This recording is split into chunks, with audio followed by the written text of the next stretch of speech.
You already know what it is. Back at it once again. It's your boy Super M with Ringside VR, the place to be for everything virtual boxing, and we are back with another Thrill of the Fight 2 exhibition card.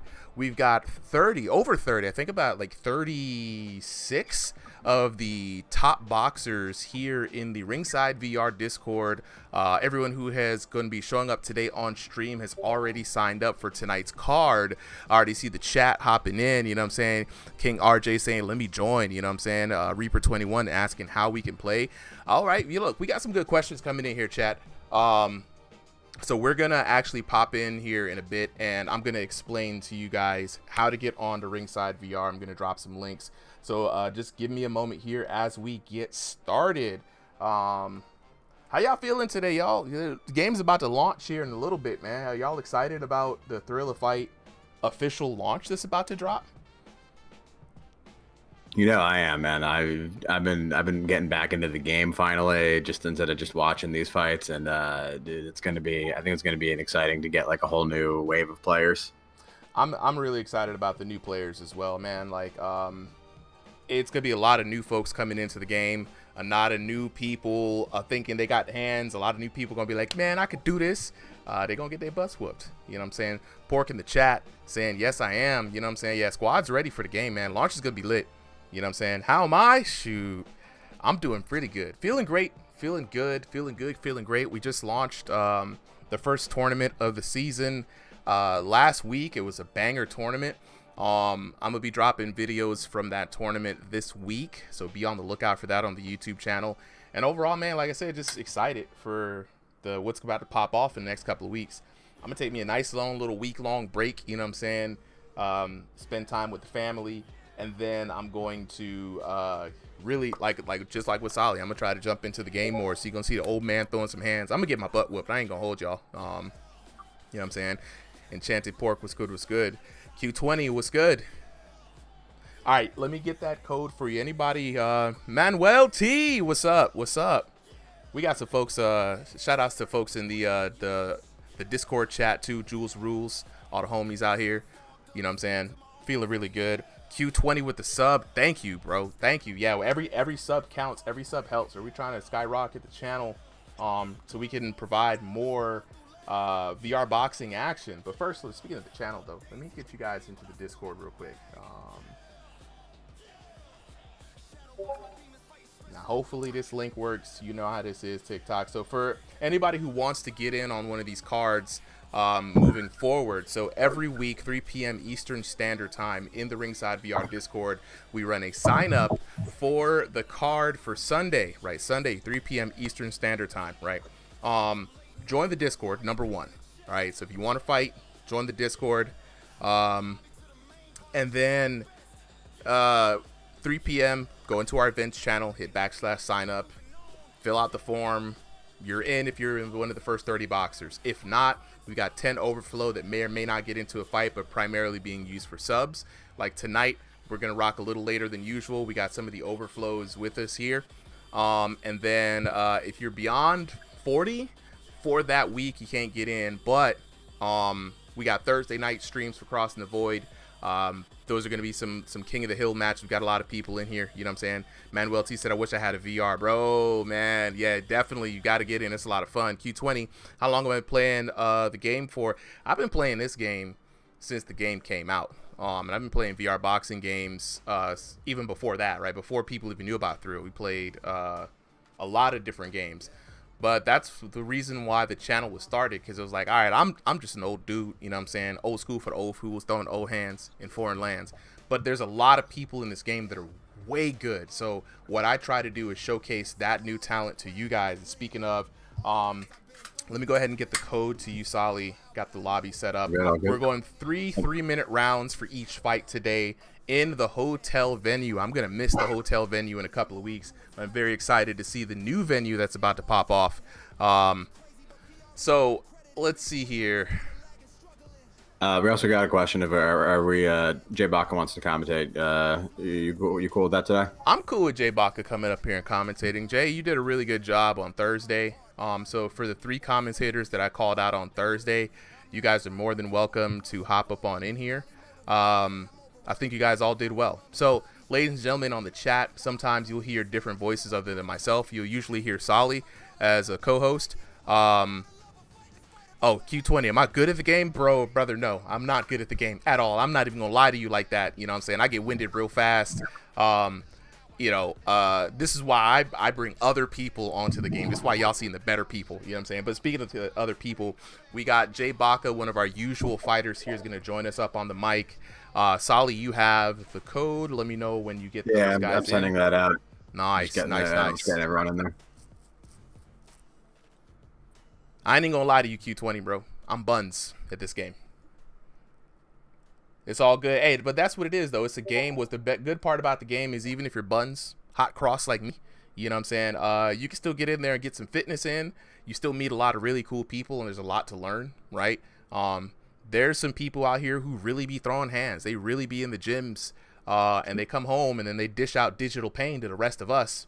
It's just a, it's like some military guy who controls drones playing COD for fun. Like, bro, you be doing this all the time.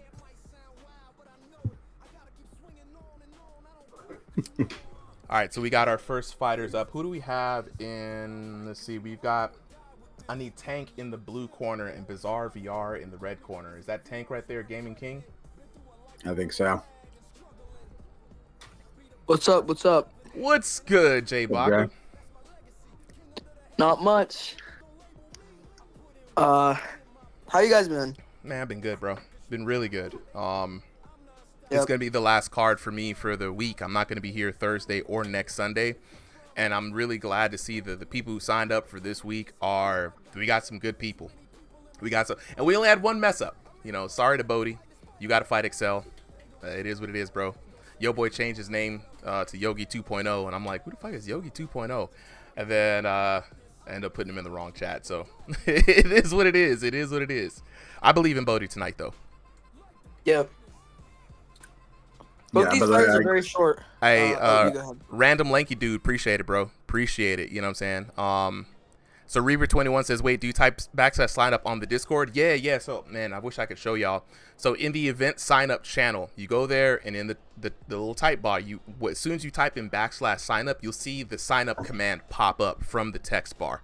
You click the button, and then it'll allow you to fill that out. Oh, that's you, black guy. Yo, what's good, bro? What's good? We about to get started here in a bit.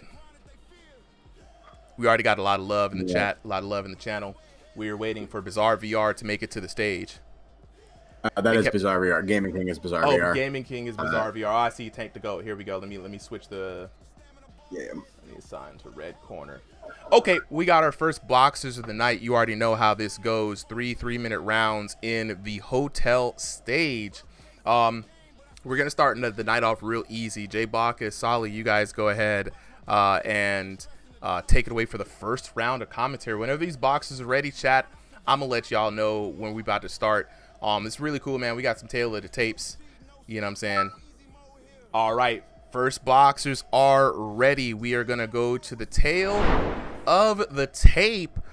We've got Tank in the blue corner, taking on Bizarre VR in the red corner. Both boxers fighting out of stationary room space. Both of them in North America Central. Tank representing the Golden Boys Gym. He's actually the gym leader of the Golden Boys Gym. Shout out to Golden Boys. Bizarre VR representing BY Boxing Gym here in the RingsideVR Discord. It's going to be a little man's fight. Tank is a little man, 4'11", under 5 feet. Bizarre VR coming in at 5'7", respectable height, so a little bit of height difference, but Tank don't never care, bro. And honestly, both of these fighters are equally ranked. They're in the unranked to 1500 ELO division in the game, so it's going to be an even ELO experience matchup, but the height is what we're going to see if it's going to be truly the deciding factor. Commentators for the evening are going to be Solly and Jay Baca. Fellas, take it away. All right, we got Tank in the silver, and then that's Bizarre VR in the red. I love the ringside colors there. And fight is on their way. Gloves tap for respect, and this match is on. Jay Baca, you got any early favorites? Honestly, I think any fighter could really take this if what's his name? If Bizarre VR can use his reach and keep Tank at bay, I really think he can he can take this fight. Yeah, that is usually one of the like standard things that a short versus tall fighter has to deal with, right? Usually that short fighter is going to have a huge advantage in the in-fight. They're just going to get better angles, but right now Bizarre VR not intimidated by that at all. Yeah, he's closing the distance, which should be the thing that Tank is doing, but he's the one taking control of this fight early on. Yeah, nice knockdown for him, though plenty of time for Tank to come back. At the same time, a bit of an early knockdown. You're getting in that danger of that, of the TKO early round 1. Yeah, that puts him ahead, and that should give him a confidence boost. It should make him feel like, okay, I got the knockdown. Now I can take my time and find some more shots and get him out of maybe get him out of it early or go for a decision. Lots of different ways to do it, right?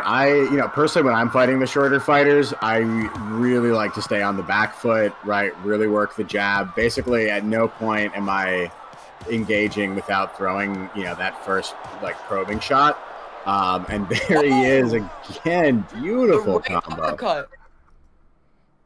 Yeah, it was almost like the White Fang style, like uppercut overhand. Just beautiful hits. Landing uppercuts in this game is so satisfying. I'm sure he feels great right now. That's going in the highlight reel for Bizarre VR. Couldn't agree more. Anything that you see that he's doing, especially to land these hits? He's taking his time. I mean, he's rushing. He's going in and he's closing the distance, but he's taking his time. See, he's kind of on the back foot. But whenever he does manage to get those shots in, it's so powerful and it's so dangerous because Tank doesn't really move his head a lot. He kind of just rushes forward and keeps his hands up. But when he swings, his hands are always down, and I think that's a big issue. He does leave the head open. Bizarre has definitely taken advantage of that a couple of times this fight. And already 2 knockdowns. He's being very patient about this third. Like, he's not, he could just be going for it for the TKO, but he's confident that he's going to get the counter shot. And maybe right here is where it is, although Tank's got him on the ropes. It's the best action that he's been throwing. Yeah, go on. Oh, no, you go. You say it. I was going to say that's the best action he's gotten so far in the night, and I think the clinch was the right way to go. But right now, Bizarre in the corner. This is dangerous for both fighters. Tank right there in knockdown range, and there he is. He's stuck there. Yeah, but he got caught with the hard right hand. 10 seconds left.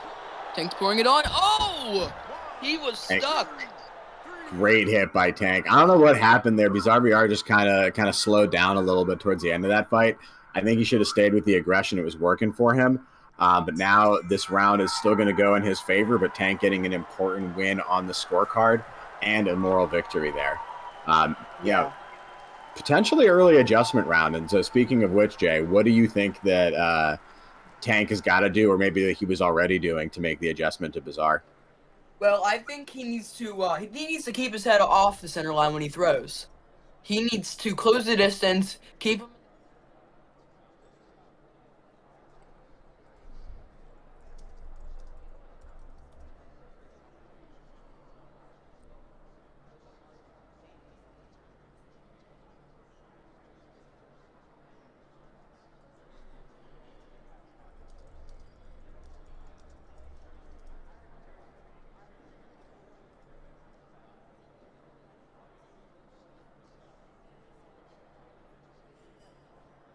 Mouthpiece is in, seconds out.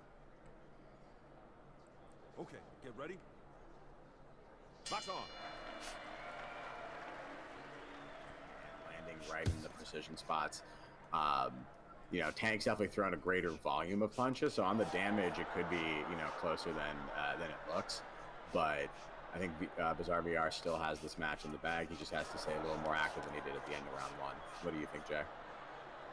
Yeah, I think he might have sold a little bit at the end of the round, at the first round, because he had a 10-7 in his favor.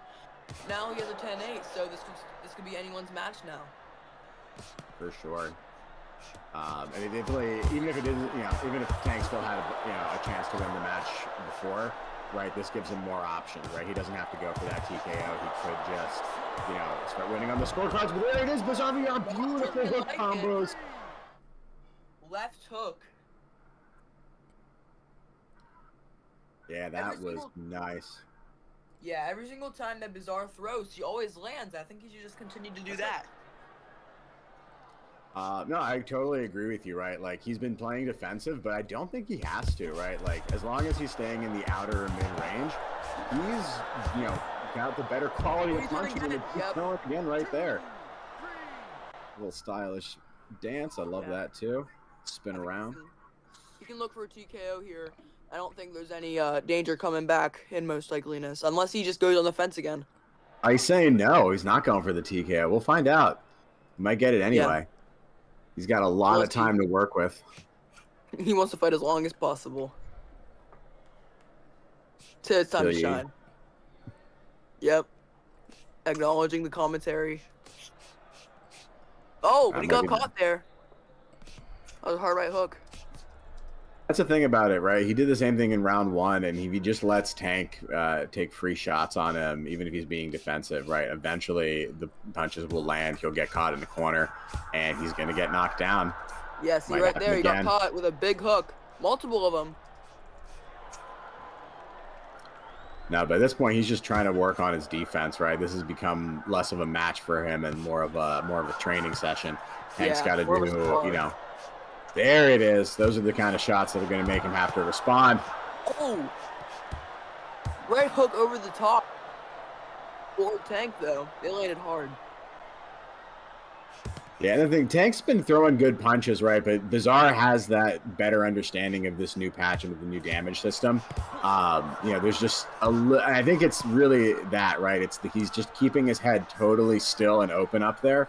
While he's punching, RSVR doing a little bit of movement, even if it's not a lot, right? He's still bobbing with it, right? He's moving left and right. You can see he just ducked down even below Tank, even though he's the taller fighter. Generally speaking, I don't know if I would agree with not closing it out, which you might do here, but I'm really impressed with Bizarre. Yeah, I agree. But Tank was cracking him at the end of the round with those hooks, but I think Bizarre absolutely took that round 10-7 in most likeliness. What do you think? Oh, definitely, right. If you get 2 knockdowns and your opponent doesn't reply, it doesn't even matter what the damage is. Like, he's definitely got it. But I am interested to see the damage at the end of the rounds, right? I think because he's just letting Tank get all these free shots, even if he's defending a lot of them, he is going to have to worry, you know, that the damage is going to rack up, though. If he keeps getting the knockdowns, you know, not something he's going to worry about. What do you think we're going to see in round 3? We're seeing the TKO, or he's gonna get it all the way. He's going to grind it out all the way to the end. Yeah, he's going to go to the end, and I think he's going to go to the end unless he decides, no, I want to get a TKO this round. But most likely he's going to he's going to fight as long as possible, is what I think.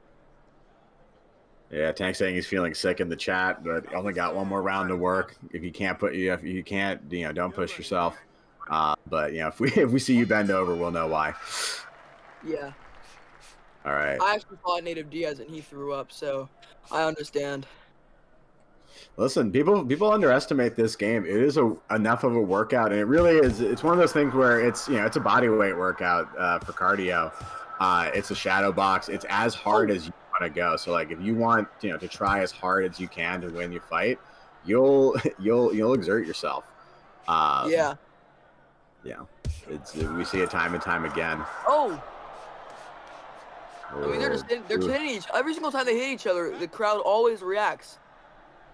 Yeah, and I think it's those punches that Bizarre is throwing. You can see that sequence there. He was beautifully backing up and tagging up Tank Davis the entire time, right? He's really, kind of putting on a defensive masterclass and showing how to use spacing to your advantage, how to use your natural ability, your height, your reach, your speed. Look at him. He's just perfect reaction time. And like, honestly, I think at this point he's showing that he's capable of being a higher level competitor. Tank just feels outmatched a little bit. I agree. But Tank kind of landing these shots. He's landing big and he's cracking them every single time he lands. See, he landed another right hand there. He's getting good shots though, but it feels like he's forcing it, right? Like you can tell he's kind of getting tired because he's just been throwing all fight. Whereas Bizarre has spent half of each round just kind of resting and in the guard position. But he's in Here a bad he is again, cracked him big time. Tank's hurt ugly bad. face, and there it is. You knew that was coming. Oh my gosh! Huge combination for Bizarre. That is most likely gonna seal it. I don't think Tank's gonna even try to make a comeback. I think he's quote unquote sick. Or too sick. No, I think Tank's got heart. I feel it. He's going to do his best. I can see him getting a knockdown even at the end of this, but he's going to have to change his approach. I think he's punching too early. He's got to be willing to maybe take a jab or two, cross the space, and then start the combo. In fact, even try to predict that early jab and then counter him. Right, just because you're a shorter fighter doesn't mean you can't use outboxer tactics. Yeah. Maybe. Oh, wow. That's why you don't throw those hooks over and over again. It gets predictable. All right, here it is. And we're going either to the end of the round or we're getting a TKO. He's done this. He did this the past 2 rounds. So I think it's gonna be the same story. Nah, it's round 3, right? There's no more fight after this. Yeah, I think he's going for it. Maybe. I think there might be a little bit of lag at play because Tank's landing, and I don't know if it's the body effort, but it doesn't seem like it's doing much. Tank's hurt bad. This fight's gonna be over, I think. Tank's hurt very bad. Yep. I think he might be grayed out. Yeah, you can see that ugly face taking a long time to go away. Oh. This RVR just adding, and you're right, there is some sort of technical thing. Bad. Tank hitting the time freeze. Yep, that's it. All right. Masterclass performance from Bizarre VR. Ladies and gentlemen, your winner is the red corner. Very dominant, probably 30-24. Oh, and Super, are we doing post fights? Quick post fights if people want to. 30-22. 30-22 is the scorecard here today, ladies and gentlemen. So taking a look at the scorecard, we got Tank versus Bizarre VR. Bizarre VR, perfect scores on that SAT, 10, 10, 10, 10-8, 10-7, and 10-7 for a total of 30-22. 2 knockdowns to 1 in the first round, 2 knockdowns to 0 in the second round, and another 2 knockdowns, almost getting that TKO in the third round. Looking at the damage, 14-16 to 9-54, 23-41 to 10-37, and 22-61 to 9-20 for your winner out of the red corner with a grand total of 6,018 to 2,911. Bizarre VR. Go ahead and take it to the homies real quick. Yeah. So after we do these fights, ladies and gentlemen, you know what I'm saying? We usually do a little post-fight chit-chat with the homies while we get the next fighters up. So, Saul, if you could get the next fighters up. Since you guys commentated this, go ahead and take the post-fight questions, too. All right, sounds good. Jay, you want to take a crack at this? Sure. All right, is it fellas, should when we you go guys are ready, first? fellas, when you guys are ready, go ahead and unmute. Yep. All right, I'll talk to Bizarre VR first. All right. Great win from you tonight. Very dominant performance. Did you know he's gonna be this short, or did you know anything about him? Have you seen him fight before? Actually, I fought him like a long time ago when I first joined the Discord. Like me and him, I sparred him like 2 times, so I knew how he was gonna fight. I kind of knew how his fighting style was already, so like to explain like why I didn't knock him out immediately in the other rounds and why I just kept knocking him down 2 times. I guess I kind of just wanted to have fun with the matches before even doing anything. I kind of just wanted to let him get some hits in and you know, have an entertaining match. Yeah, you kind of gave him a moral victory at the end of the first round, but you gave him nothing after that. A very dominant performance. Did you know, like, what was the game plan for this fight? The exact same thing as your other fights, or did you know what to do? I basically just knew what to do. Like I said, I fought him before, so I knew his fighting style already. So, like, I know last time his fighting style was more aggressive, so I know him probably knowing me, he would probably be more passive, but I guess not really. So I just kind of just wanted to have an entertaining match to not just knock him out immediately in the second round. Because I was going to do it, but then I was like, no, never mind. Yeah. Do you have anyone else? Like, do you have anyone in mind for your next fight? My homie Entertainer. I want to fight my homie Entertainer. We got to get Entertainer up here on a card. Entertainer, I know you out there, bro. You know what I'm saying? Go go ahead and sign up, man. Sign up on time. I appreciate you coming through, man. Let's go on to talk to our next boxer real quick, and then I'm going to tell the chat how to get in on the card, and we're going to move on to the next fight. All right. So are you gonna do this one or? Sure, I'll do Alright. that one. All right. Bizarre. Or was that Bizarre or was that Tank Davis? That was I Tank. was Is doing Tank the- well? Is Tank well enough to talk? That's the question, because he said he was feeling sick. Yeah. Okay, Tank, bro, man, you had a rough time out there, bro. Go ahead, tell us what was going on. You was fighting a lot. It seemed like you was fighting a lot, the lag, and you were sick. What was happening behind the headset, bro? Bro, like, it's hard. Like, I got no stamina at all. Like, normally, yeah, I'd be good after the first round, but, like, it was like, dang. Like, soon as I finished punching him, I happened to sit on the ground, and it's like my body just started aching. I'm like, dang. Oof. I'm, like, just tired. I might rest after this. Probably take a Absolutely. break for a little while. Absolutely, bro. No, 100%, man. Just do your best. You know what I'm saying? Hydrate, recover, stretch, something, bro. Because I just want to make sure you were okay. Thank you, Thank you, Uncle Super. Sal, you got any follow-up questions for our boy Tank?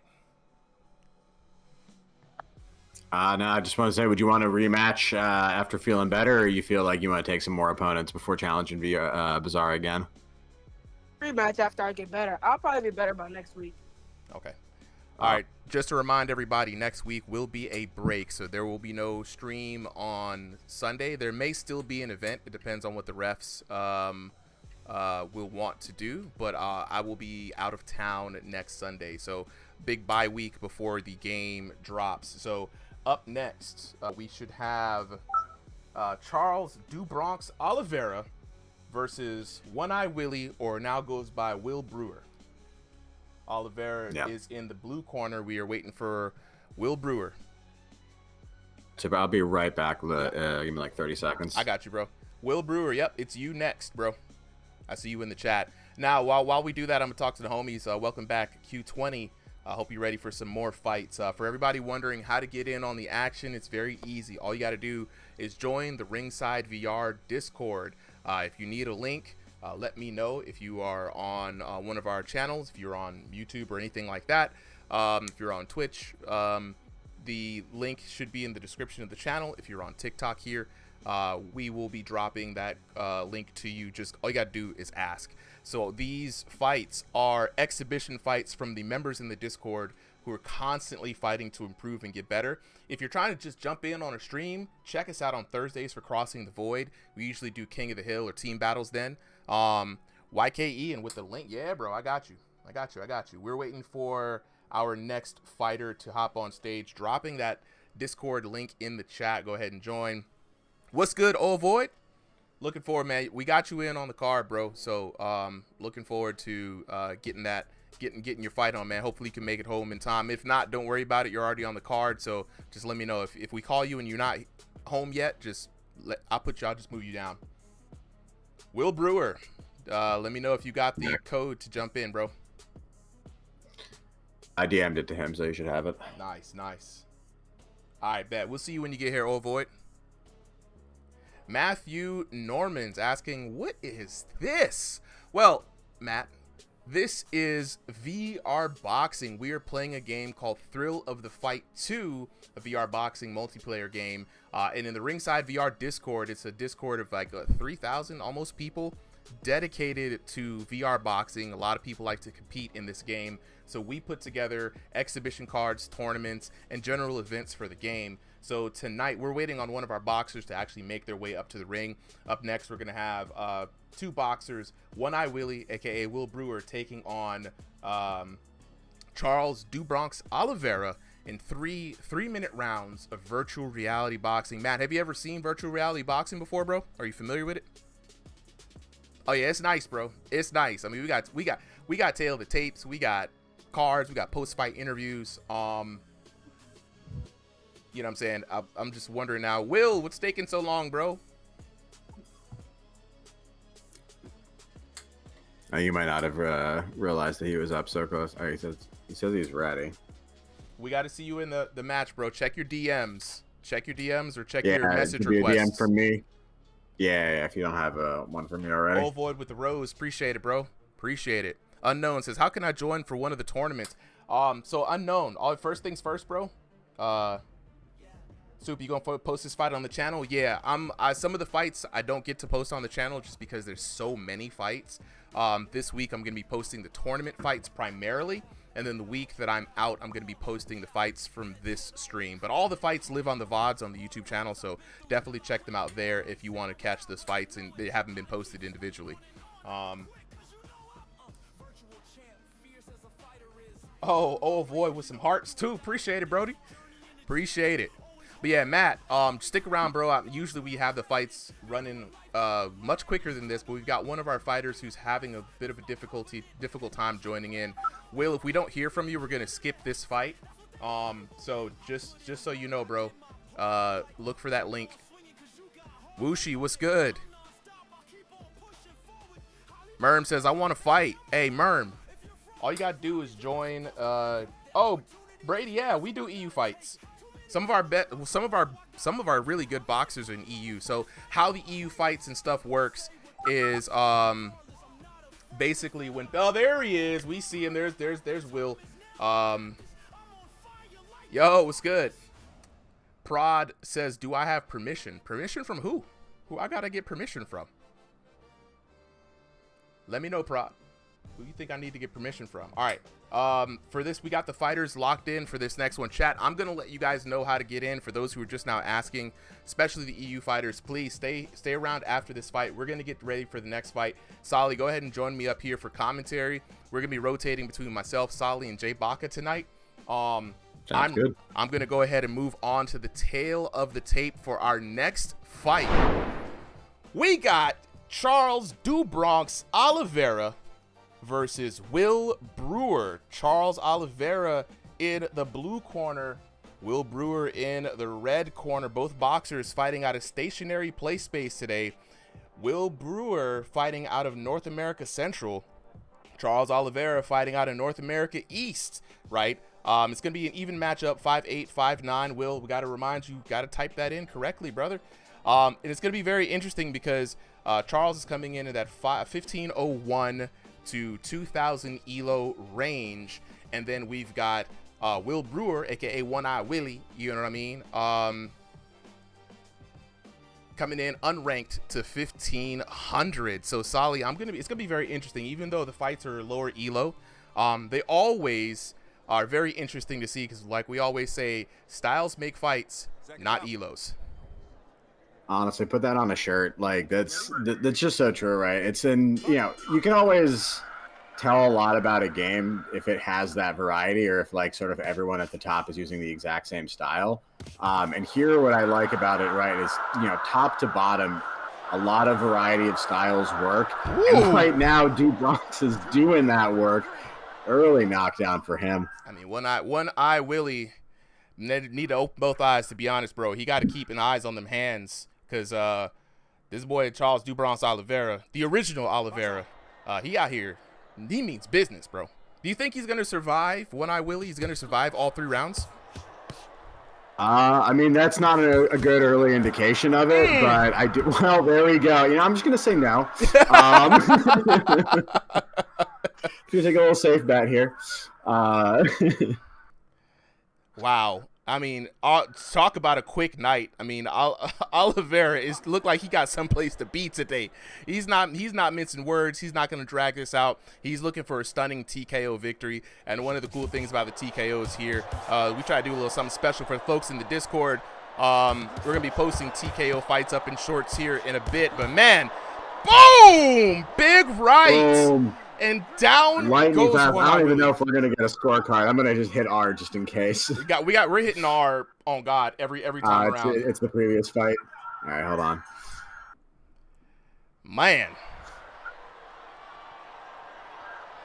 Ladies and gentlemen, your winner is... Wow. And that's the thing. The last fight, too, could have probably gone pretty quick the same way. So we have some people really quickly adjusting to this new patch. Yeah. They're still trying to figure it out. I think it's, about how much time you can put into the game and if it, synergizes with your skill set. We do have a 100%, bro. scorecard, though. 10-6 for Charles Dubronx Oliveira. No surprise there with the TKO. 3 knockdowns to 0. And the damage, honestly, not that bad in that short span of time from his opponent. But, 1182 to 382, 800 points of damage is going to make a difference. It was crazy, bro. That was an absolute. Now, it's crazy. You chat, y'all may look at that fight and be like, how can we match make someone's skill be so different? Look, we match make people based off of their region and their online elo. That's why we always say styles make fights, not elo. It's really what kind of hands you got. You could be an absolute monster and not be in an online match ever, right? But man, great work from Display there.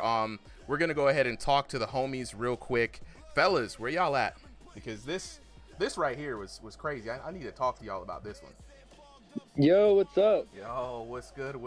Hold on, let me Hello. lock in with y'all real quick. So who we got? Is that Charles? What's up? Bro. Yeah, it's me. Bro. What possessed you tonight, man? Was you just really hungry for that TKO, bro? Like, you went in there like a man on a mission. Honestly, bro, he made me wait. That's what got me mad. I'm not gonna lie. He made me wait. I don't like to wait. I usually wanna be on time. I wanna have things finished, on that time. You know what I mean? Nah, I feel you, bro. So, him just making me wait. Obviously I had to go out and put him to sleep. He wants to be late. He can go take a nap. Dang. You want to? Hey, we were saying you got to open both eyes, man. One eye Willie got the one eye closed, couldn't see the left and the right. Big right hook, finishing that fight. What a beautiful night. Look, I got nothing else to say to you, bro. Congratulations on the dub. Chat was in here being like, yo, man, you walked him down, and that's exactly what you did. What's next for you, man, after this? Honestly, I might just fight somebody. I don't know. I still got to look at my options. I got a lot of people who want to fight me too. There's this one guy in chat I was beefing with. He was talking mad crazy about me, saying, all this different type of stuff. I'm going to have to check up with him, see if he'll want to fight me next week. Oh, sorry. Forgot next week. Week after next. In 2 weeks or Yeah, something. 2 weeks. Yeah. If not, then I'll see what are my options. Maybe You gotta name somebody. Like I Call him said, out right now. Call him out right now. You just had a W feeling good. Like Who I you about to said. fight, bro? Name him. last time I did say either Spooky, J Baca, or I forgot who else. It was either one of those guys. Yeah, I know J Baca's in the VC right now too. Just saying this in front of his face too. Okay. Might Look, go up with him next. That's up completely to him too. If y'all want to set it up, y'all can set it up. I'll be down any day. Set me up with whoever. I'll take the fight. I'll be there. all right. You heard it here, folks. J Baca. Look, J Baca's on commentary. You about to jump on comms next. Jay, you being called out, bro. How you feel about that? I'm done, guys. I'm done. Oh, I don't know. You retired? Jay, the Yes, retired bro. Baca? Oh, dang. All right, I'll look. only be here for the ranked. I'll only be here for the ranked fights. I'm not doing feel no you. more exhibitions or none of that on other servers. I feel you, bro. I feel you. Look, all right. Well, we're gonna go All ahead and good, talk it's all to good, it's all good. Hey, look, appreciate you for coming up, bro. We're gonna talk to Will. Will, where you at, bro? Hello. Will, you had a rough night today, man. You look like you were looking like you were trying to be trusting in the defense, but it just was not working for you, man. Like, Yeah. the man blitzed you down, bro. Were you very surprised by the hands of Charles Dubronx Oliveira? Yeah. It caught me off guard. Yeah, man. It looked a little rough, bro. How we gonna come back for next time, bro? Hoping I can get a coach training. Oh, okay. Look, coaches. We got somebody here who needs some coaching. Y'all lock in with my boy One Eye Willie. We trying to get him to Two Eye Willie next. You know what I'm saying? So if there are any coaches out there on the Discord, Yogi right there, holla at Yogi. He's been working with a lot of people, Willie, as well. You know what I'm saying? The old man. I'm gonna let you guys know the old man on my week off.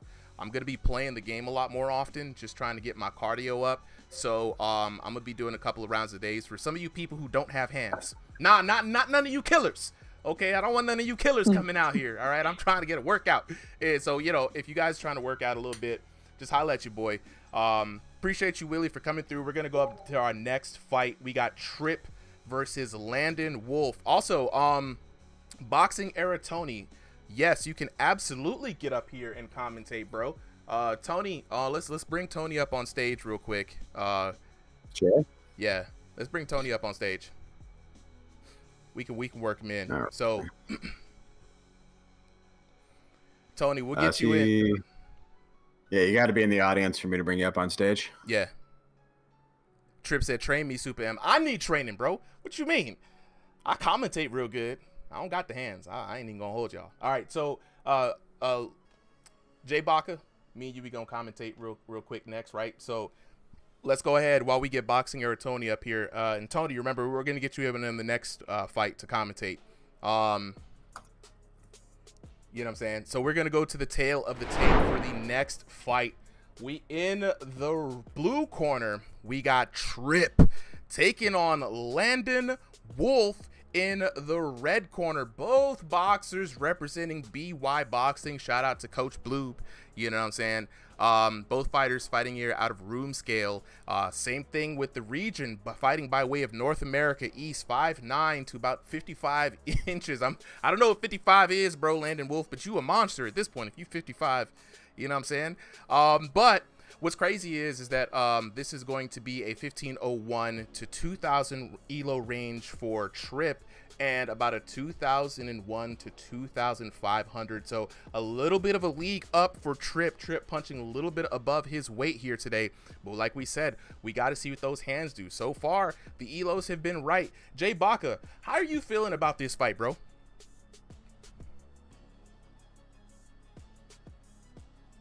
Twice.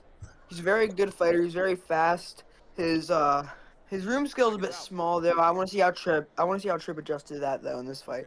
Get ready. Absolutely. Let's fight. Now it's interesting. Jay Baca, right? Master of the turnaround punch. He's known to have his own signature move and signature style here. This time around, though, both boxers fighting in some different colors. Boxers, I would like to remind you guys that when you sign up, please put the correct colors that you are fighting in, so that your stuff does not mismatch. Thank you guys so kindly. But back at the action here today, we got Trip and Landon Wolf going back at it. Now, Landon Wolf has had a wonderful time here developing himself as a boxer. He's fighting a tough opponent in Trip. Trip's got some hands, bro.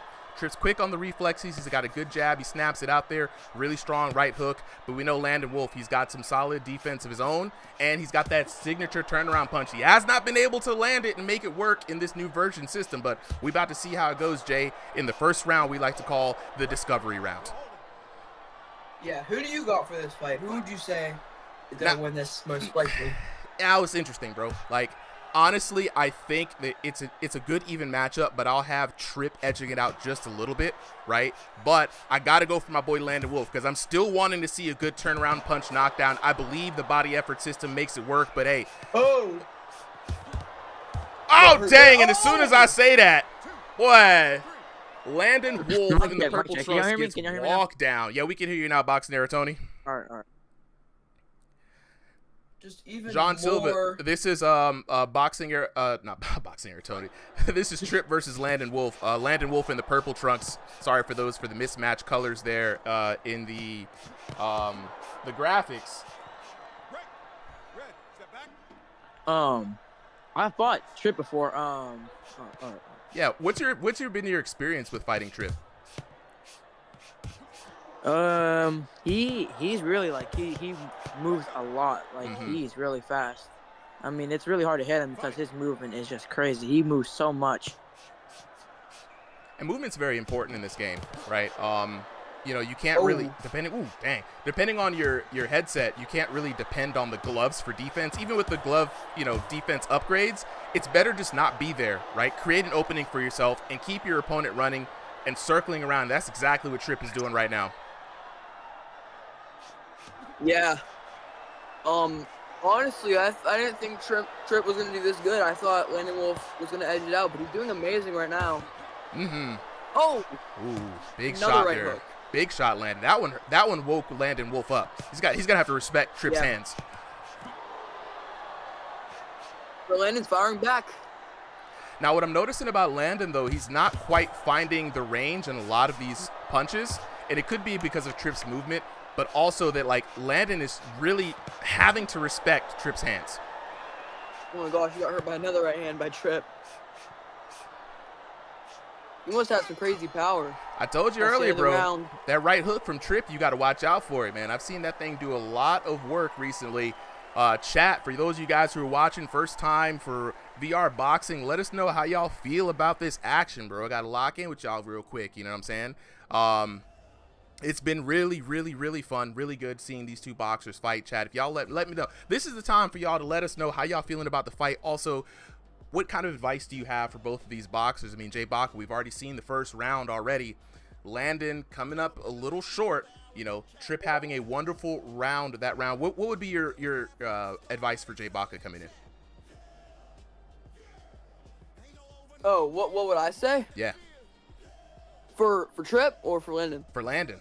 You know, Tripp just got to keep doing what he's doing. You know, we ain't, if it worked, we ain't trying to change it. You know what I mean? Yep. I think Landon's gonna need to once again, I think he needs to keep his hands up because Tripp's catching him with that right hand. He needs to keep his left hand up because the right is going right across that guard. Mm-hmm. His head movement's good, but I think he needs to keep his left hand up because that right hand is sneaking past and it's rocking him every time. Oh yeah, that left hand. And what's crazy about what Tripp has been doing, right? That lead left hand just extended for Landon Wolf in the purple here. He's keeping that just out, and Tripp is landing that right hand, and it's been hurting him every time, right? So keeping that lead hand out, very dangerous. But here's the thing, though. He could be setting up a trap. If he keeps the lead left hand out to bait the hook, he could then use that as an opportunity. You know what I mean?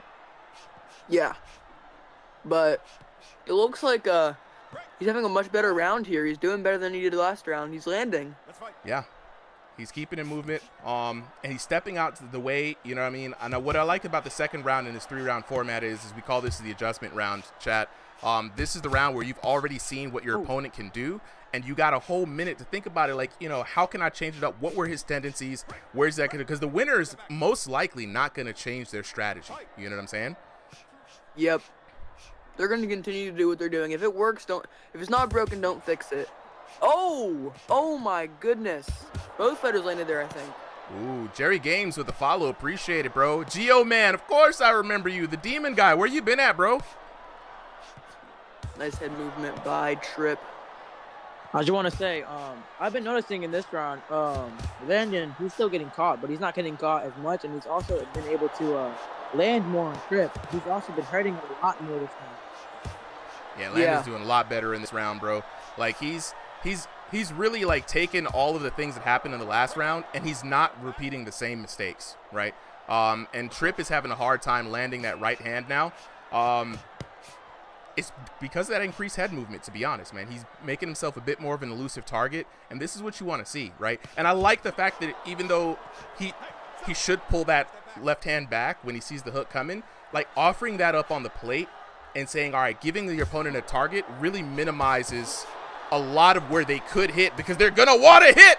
Oh! Clean combination. Man. A right hook. That's crazy. That Looking at the replay, chat. Big uppercut, that right hand, Landon for Landon Wolf, and Landon has put himself back in this fight now. Now it's a fight. Yeah, Landon, he's not only been able to adjust to Tripp's movement, but now he's able to not only put on pressure, but land with that pressure he's applying. And he's landing really good combinations here that are hurting Tripp. He's got to be careful, though.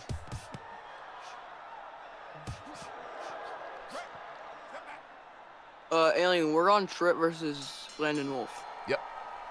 Round number 2 in the record books, fellas. You know what I'm saying? We got a turnaround round for Landon Wolf. He's got the momentum, right?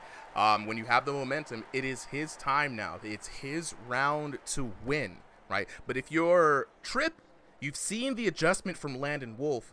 This is your time to switch it up. So we're going to bring the question back. What should Tripp do to adjust? I think Tripp needs to.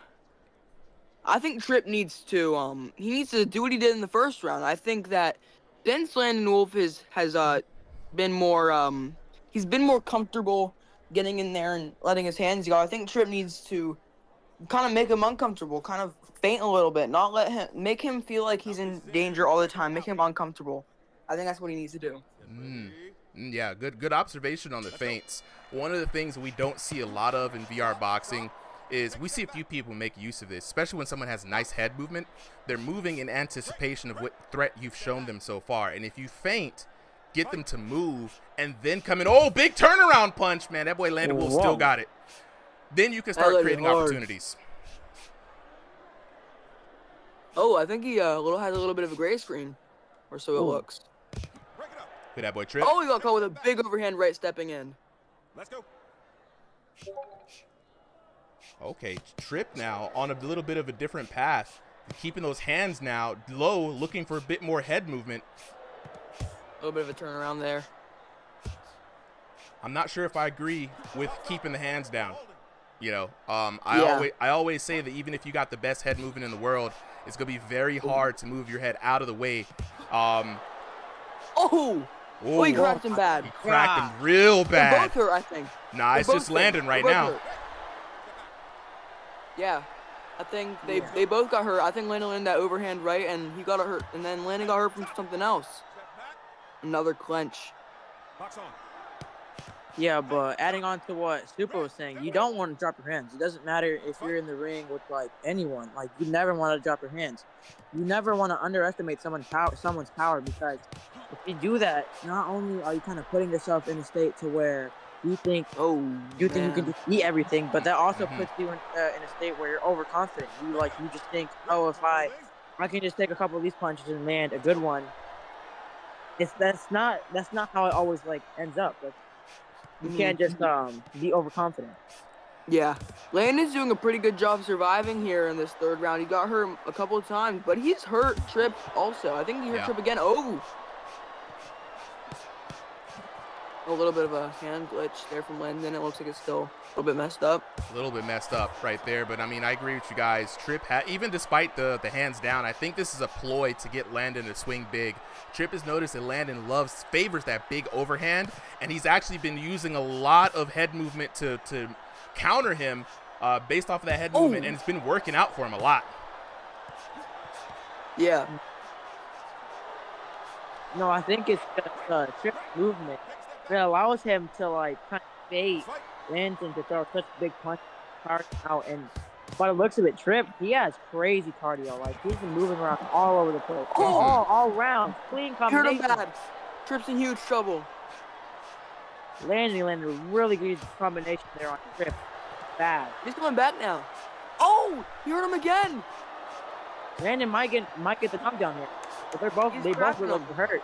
That boy Landon. Oh my gosh, what a war. It is absolutely war. Last couple of seconds of the match, and it is Landon Wolf that gets the knockdown. Oh my God. Wow. To decide the fight. Oh my gosh. He was in trouble there at the end. Get another one though. Nah, it's a wrap, bro. That's it. It was at the end of the round. I didn't even notice. That is it. 29-28 most likely. Ladies and gentlemen, the winner is the Landon Wolf. Ooh. Takes it. Landon Wolf. Let's take a look at the details on that card, because the details, man, the devil is in the details, chat. 28-26, right? Tripp coming out strong in that first round, right? We all saw that with that beautiful knockdown. Landon Wolf taking it back, and like we said, that third round was Landon Wolf's round to make a statement, and what a statement it was, with that knockdown being the deciding factor in the third round. Looking at the damage though, it was very close. I mean, about 200 points of damage. That's about 3 or 4 punches difference. Tripp was looking real good. Had Landon rocked a couple of times, but man, the knockout power from Landon Wolf came through right at the end, just on time. Looking at the round damages is 1434 to 1076 for that third round for Tripp. Landon Wolf bringing it back 1285 to 906. It was looking like a battle, and what a slugfest. Like you guys said, an absolute war. 1295 to 1060 for a grand total of 3,656 to 3,400 for your winner. Out of the red corner, Landon. Oh! Whoa! Chat, give it up for your boy Landon Wolf. That was a great comeback. He did his thing, man. We're gonna give the boxers a little moment here to unmute, and they're gonna talk to him. Also, I like calling Landon's name. Anyone who I can find a fun way to announce for them. If you guys got ideas of how you guys want your names announced, let your boy know. I do love it. You know what I'm saying? Ray1212 MC, how do you join the Discord? I got you, Ray. Sub-Zero say KO'd that man through the gloves. Oh yeah, that was rough. You know what I'm saying? L3 in the chat say, hey, let them boys run it back. Yeah, no, I think we should. 100%. Sloppy Apple says Tripp sold it. You know what I'm saying? Tripp's got this. A lot of people were going for Tripp. They were out there for the boys. You know what I'm saying? And it was rough. It was real rough. Chat, how y'all feeling about that? Y'all want to see a y'all want to see a run back? Let me know. All right, so before we get to the boxes, I want to let everybody know that if you're trying to get in on the Discord, right?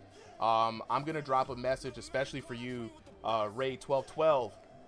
Discord link is in the chat. Same thing with everyone here. So how it works for the exhibitions specifically is that we have 30 boxers, 30 to 40, sign up at 3 p.m. Eastern Standard Time. We don't have a lot of time, and we have to keep everything scheduled for the graphics. I say you 10 minutes. Oh, yeah, they back here. Oh, wait, before we get to the questions, guys. So, you guys, we have to have people sign up for exhibitions ahead of time. Now, if you want to just jump in on any kind of stream, we have those streams set up for Thursday night, 7 p.m. No signups necessary. Just jump in there. And that's for Crossing the Void. We do King of the Hill, team battles, and things like that for the gyms. So we have different fights for different folks. And then if you're really serious and want to get in some higher level stuff, we have competitions, and we're going to be starting a ranked league in November. We just had a tournament to set those ranks. So, you know what I'm saying? Y'all let me know how y'all trying to get in, but get it in where you can fit it in. All right, for now, though, we're going to go ahead and talk to the homies. Let's see, we got, I can see Landon Wolf. I'll bring Tripp back up. He was here for a second. Yeah, bring Tripp back up. There we go. There he is. All right. Okay, first off, I got to talk to Tripp. Tripp, where you at, bro? Yeah. Dog, that was a war. You know what I'm saying? You started off real strong in that first round. That right hook was getting them, bro. You was targeting that extended lead hand. It looked like it was working for you, man. Something happened in round number 2 where it all started to buckle a little bit. Tell me what was the difference maker for you in round number 2?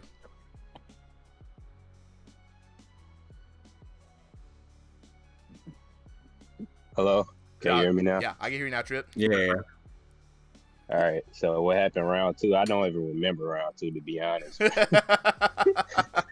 I was just sitting there listening to music, just jamming, bro. Oh, damn, you's out here vibing. Okay, so that's how you play, huh? You be out here just vibing. I see. You got to get the rhythm in. I respect it, bro. I respect it, man. Look, all right, so round 2 was a little bit of a blur, but round 3 was a war, though, man. Or were you surprised by that knockout in the late round 3? Nah, not really. He had my screen gray, so I kind of knew I was going to get knocked out. Man, look, it was rough. I tried to force my head movement more, but I should have just kept my hands up. Now, you was doing the footwork. You had a lot of good footwork, you know what I'm saying? The head movement was there, but really, like, the footwork was where it was at, you know what I'm saying? Now, yeah. Well, I got a big question for you. If he agrees to it, would you like to get this run back? Chat's been asking. Yeah, we can run it back. Absolutely. Okay, let's say, look, appreciate you for coming through, bro. Win or lose, man, that was an incredible fight. Chat loved it. We got to talk to the homies next, you know what I'm saying? Where you at, bro? Appreciate it, man. Oh, absolutely. Where's dang, he left. Where he at? Who, Landon? Yeah. Good question. All right, He was look, here.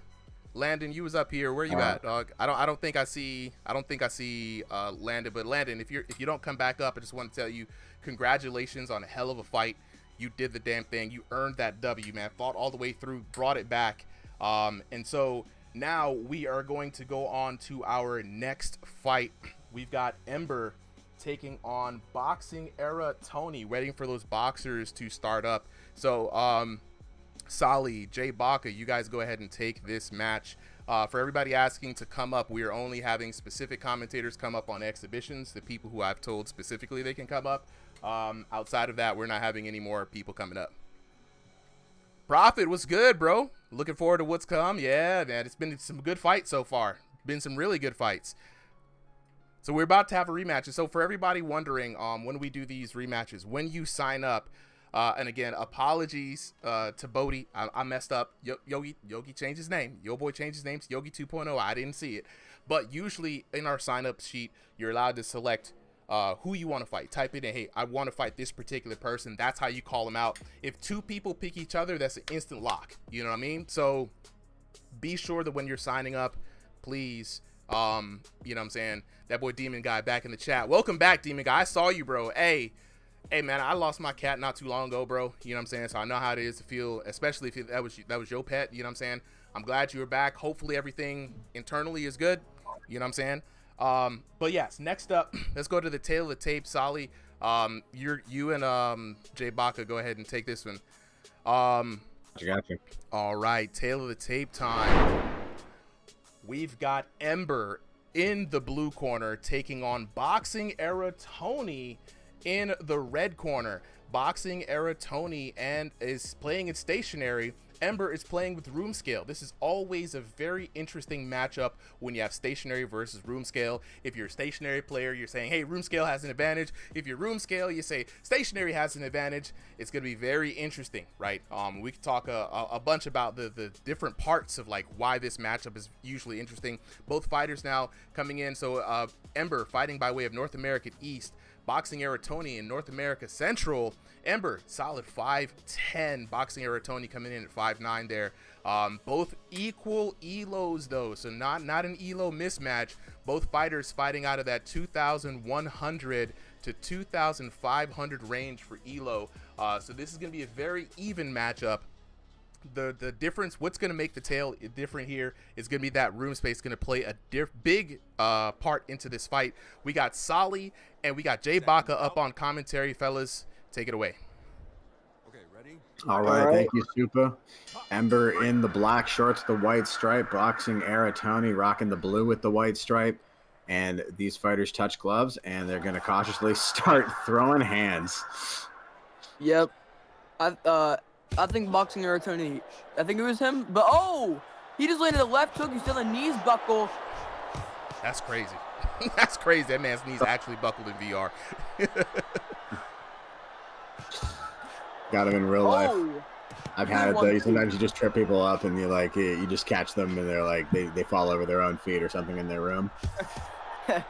trip over a wire. Oh, especially if you're playing with the wire.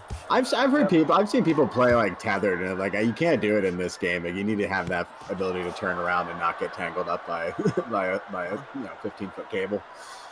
But yeah, who you got early in this match so far, Jay? It's looking like Boxing Era Tony's gonna take it. He's been landing his 1-2. He landed it again. Oh, big shots from both fighters. Oh, he got hurt again. Very much so, yeah. I like what Boxing Era Tony's doing. He's definitely the better boxer right now in this situation, right? Like, you can see Ember's throwing some strong shots. They're hitting the new sound effects, right? You can hear the little whiffs or the crowd react. But he's just not landing him in the precision spots. And Boxing Era Tony is closing, like, there's basically, like, an amount of space you need to hit, but then there's an amount of space you need to close to hit, like, the right shot. And it feels like Boxing Era Tony is closing the distance to hit the right shot. Ember's just closing it to get the hit. Yeah. Boxing Era Tony's landed his left hand multiple times. He stunned him multiple times. I think the left hand is going to be a key to victory in this matchup for Boxing Era Tony. Oh.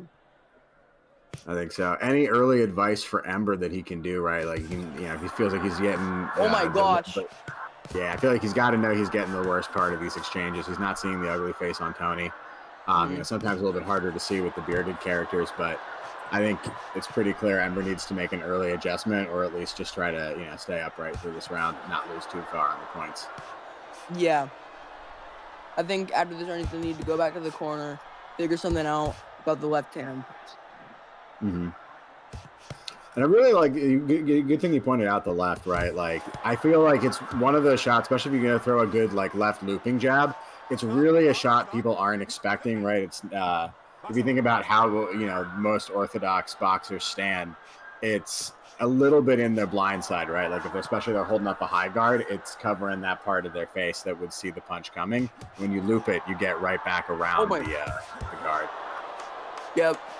But he got caught with another left hand there. Oh my gosh, he got caught again. Oh! Tony's looking so sharp right now. I think so. I think, what would you say, 10-9 for Tony that round? Yeah, I'm gonna go with that. It was a very, very, very much of a masterclass from Tony in that round. I think so. So what adjustments do you think Ember has to make, right? We said he just has to survive the round, and so he definitely didn't get knocked down, so he's doing something right. But where does he go from here? He needs to start slipping. He needs to start every single time. He needs to start slipping, keeping his hands up, and then eventually, when he starts slipping, every single time he slips, he slowly starts to counter. Whenever he slips again, you throw that right hand or you throw that left hook. And then you start to throw three-piece combinations after he throws the left hand again, and then slowly it'll just start to build up on damage. I think you're right. I think he also has to start reading Tony's combos better. Right, he's throwing good combos, but they're not that complicated, right? They're usually 2 to 3 shots, and if he's good at blocking the first shot or and getting out before the heavy damage rains in. But I think if he can prep his defense to block 2 or 3 shots, then throw his counter, he might find some more success. An early ugly face on Tony. Adjustments seem to be made on Ember's side.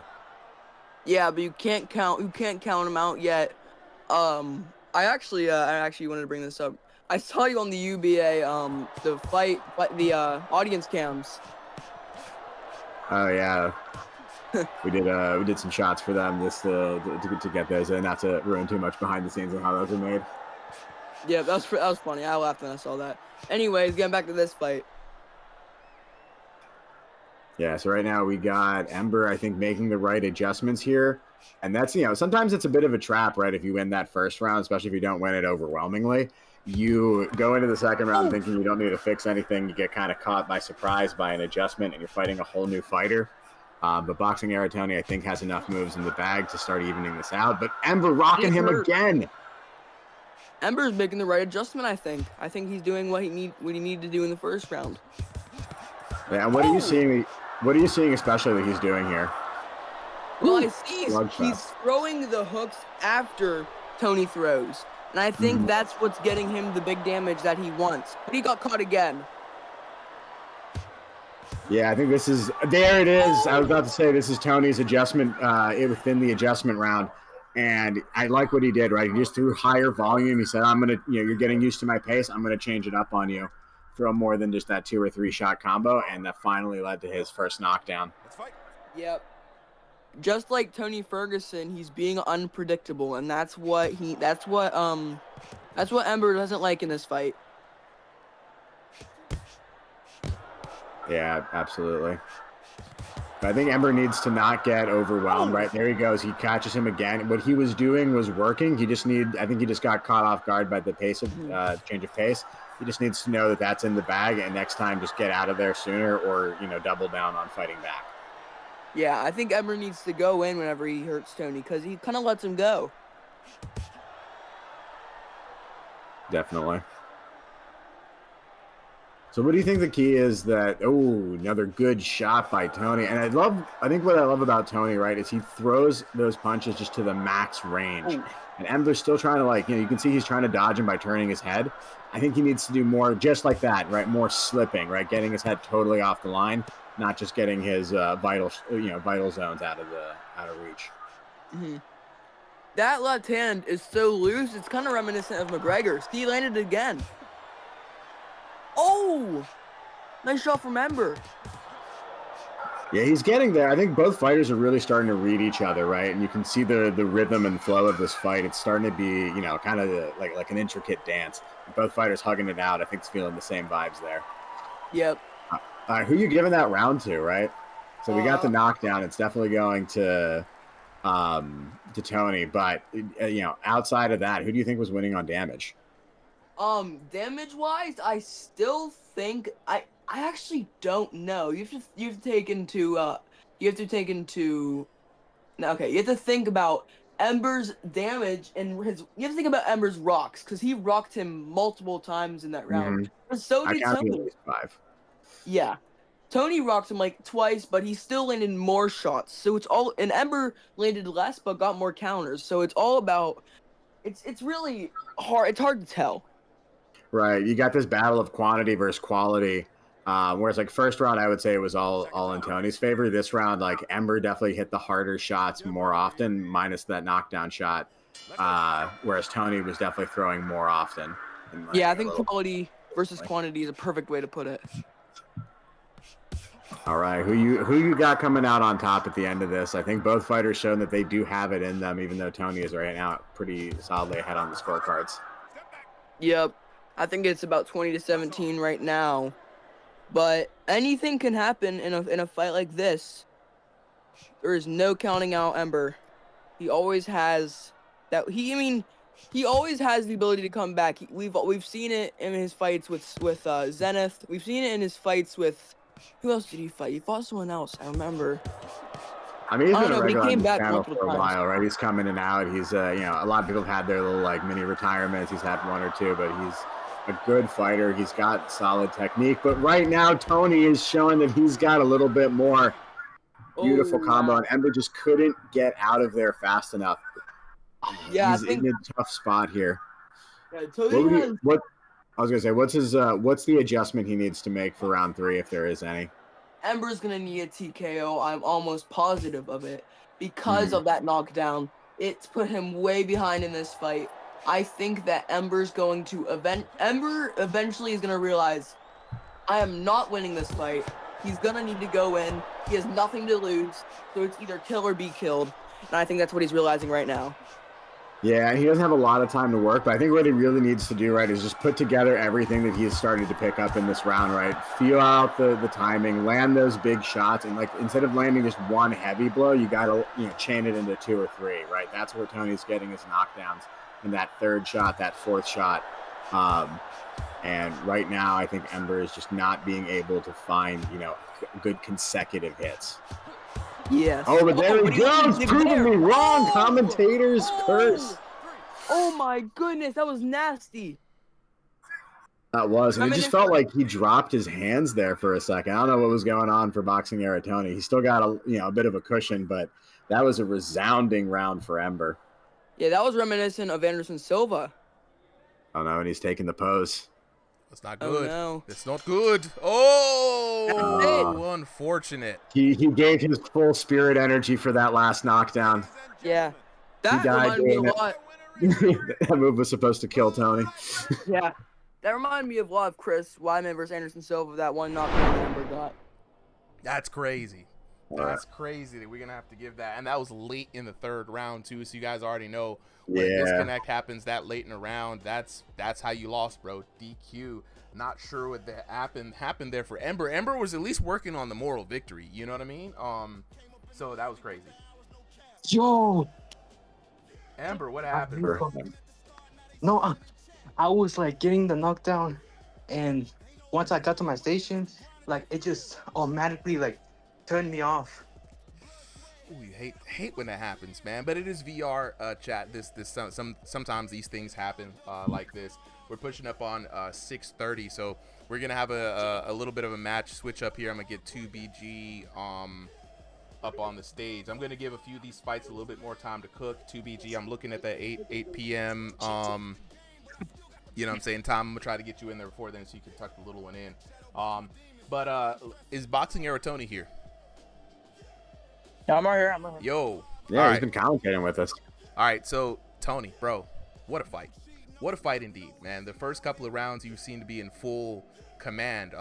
Like the commentator said, it was quality over quantity, good shot selection, good awareness, and not just trying to reach it. But something happened in the third round I got to ask you about, bro. You just dropped your hands at one point in time. What was going on? Why'd you just drop the guard? That was when you got knocked down. That's the only time you showed a little bit of weakness or anything like indecisiveness or something like that. What was going on, bro? I just got too cocky. I mean, there's not much to say. I mean, Okay. I just kind of let my hands down for no reason. I feel it. Yeah. You know, sometimes when you're in that far of a lead, I mean, the knockdown wouldn't have made too much of a difference on the scorecards anyway, unless Ember was able to TKO you. So, hey, you know, you're having a little bit of fun. Look, congratulations on the dub today, man. Are you going to be locking in with us for commentary for the rest of the night? I got to fight in UBA, but if y'all guys are willing to let me back up once I'm done with that, I mean, I'm happy to. I'm come down, help bro. y'all commentate. Look, man. Well, congratulations. Good luck on your fight in UBA. What a way to win here. And yeah, if we're still rocking, you jump back in. You could definitely jump back in on commentary, man. I really liked how you and Jay were commentating earlier on as well. So that's why you guys were asked to come up here on Sunday. I appreciate it. Well, let's go ahead and get on to the next fight, though. Ember, really, really unfortunate. Their headset messed up, man. I'm not sure what the technical difficulty was, but congratulations on the moral knockdown, though. It was a devastating knockdown. You went in. Hold on. Can I say something? Go ahead, bro.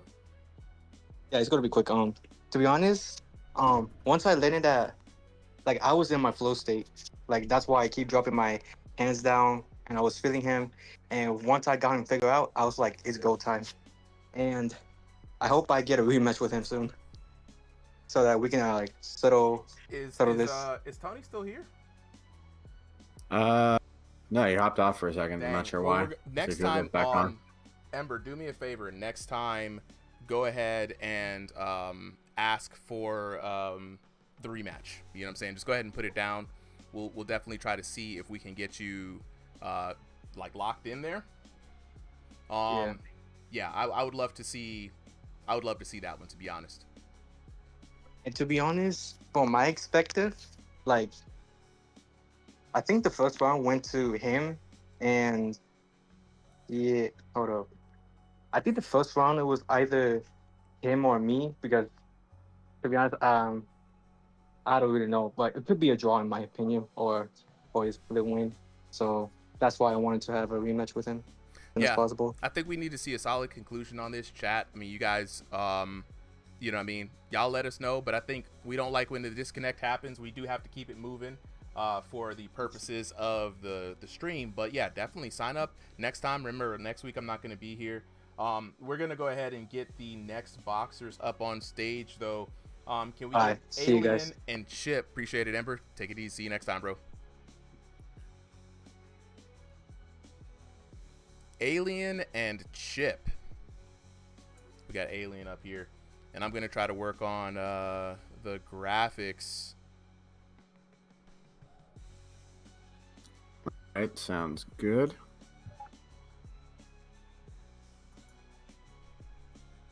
We got it locked in. All right, Solly, me and you on the next one. That's good. All right, and we are just waiting. We got Alien up here. Nice. Yes, and we got Chip up here as well. We're just waiting for them to get into the lobby. Absolutely. Waiting on Chip. Let me lock in with the chat real quick. See if anybody's asking some more questions. You know what I'm saying? Hey, yo, VIP chat. Shout out to Jay and Boxing Era Tony, man. W commentary in my book.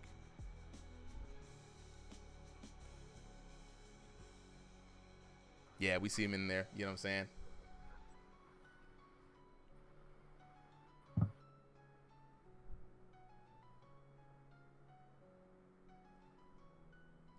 Any early predictions for this fight, Supa?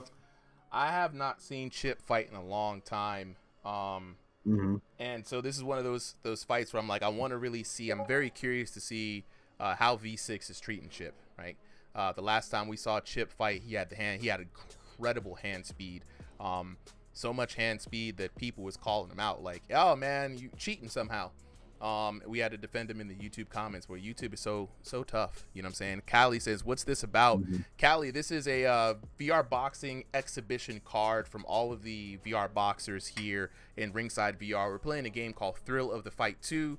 It's going to be in early access for the next week or so, and then it's going to be going to full launch. So we got two boxers lining up, Alien versus our boy Chip, aka Jackal. You know, so if you have not seen VR boxing before, I hope you like it. It's fun, it's quirky, it's different, right? Pew says, who's y'all's best fighters in terms of like best boxers in terms of like fighters, right?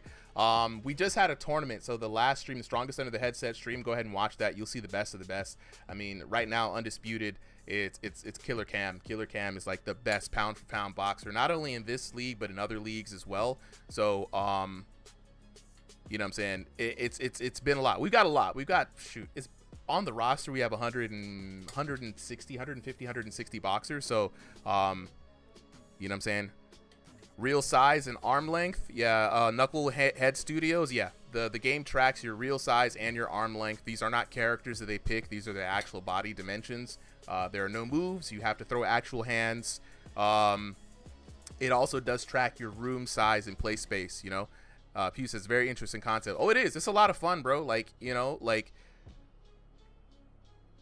it's all good, bro. It's all good. You did your best. Okay, let's go ahead to the tail of the tape. We've got both boxers lined up. Chat, hope y'all like VR boxing. It's brand new. It's only like a multiplayer one like this. This game's only a year old. So let's go to the tail of the tape.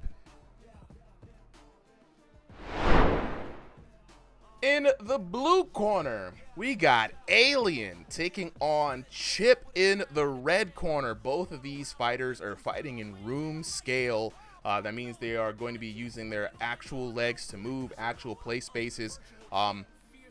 Chip fighting by way of North America West. Alien fighting by way of North America East. Alien coming in at about 5'9". Chip at about 5'7". Oh no, we got one of our boxers that just left. Both boxers here fighting in the similar online ELO in the online version of the game, 2001 to 2,500 ELO online. So this chat means that they're pretty journey with the ELOs go from like 1 to 2,500 and beyond. And if you're about 2001 to 2,500, you're going to be in that division of somebody who knows what they're doing, right? You know the game mechanics. And for those of you who are new, we're going to kind of explain this to you guys, just so you guys kind of know a little bit of insight. Joining me by commentary is going to be my man Solly. We're waiting for Alien to hop back in and ready up. It seems to have a little bit of a disconnect there. And Alien says he is standing. He's not sure if he put room scale. But just to make sure, guys, check your signups and make sure they're correct. Yes, absolutely. All of the information on the stream, guys, is based off of what you put. So if you put room scale, it's going to show up as room scale on the stream. And also, we match make based off of that. So certain people specifically request someone. So make sure your information is correct. Take your time. I know we got to rush and get in on the card, but take your time, right? Fill out everything as best as you can, right? We already got some early predictions in the chat. You know, Pew says, I got Chip winning, right? That's a good call. Chip's pretty good.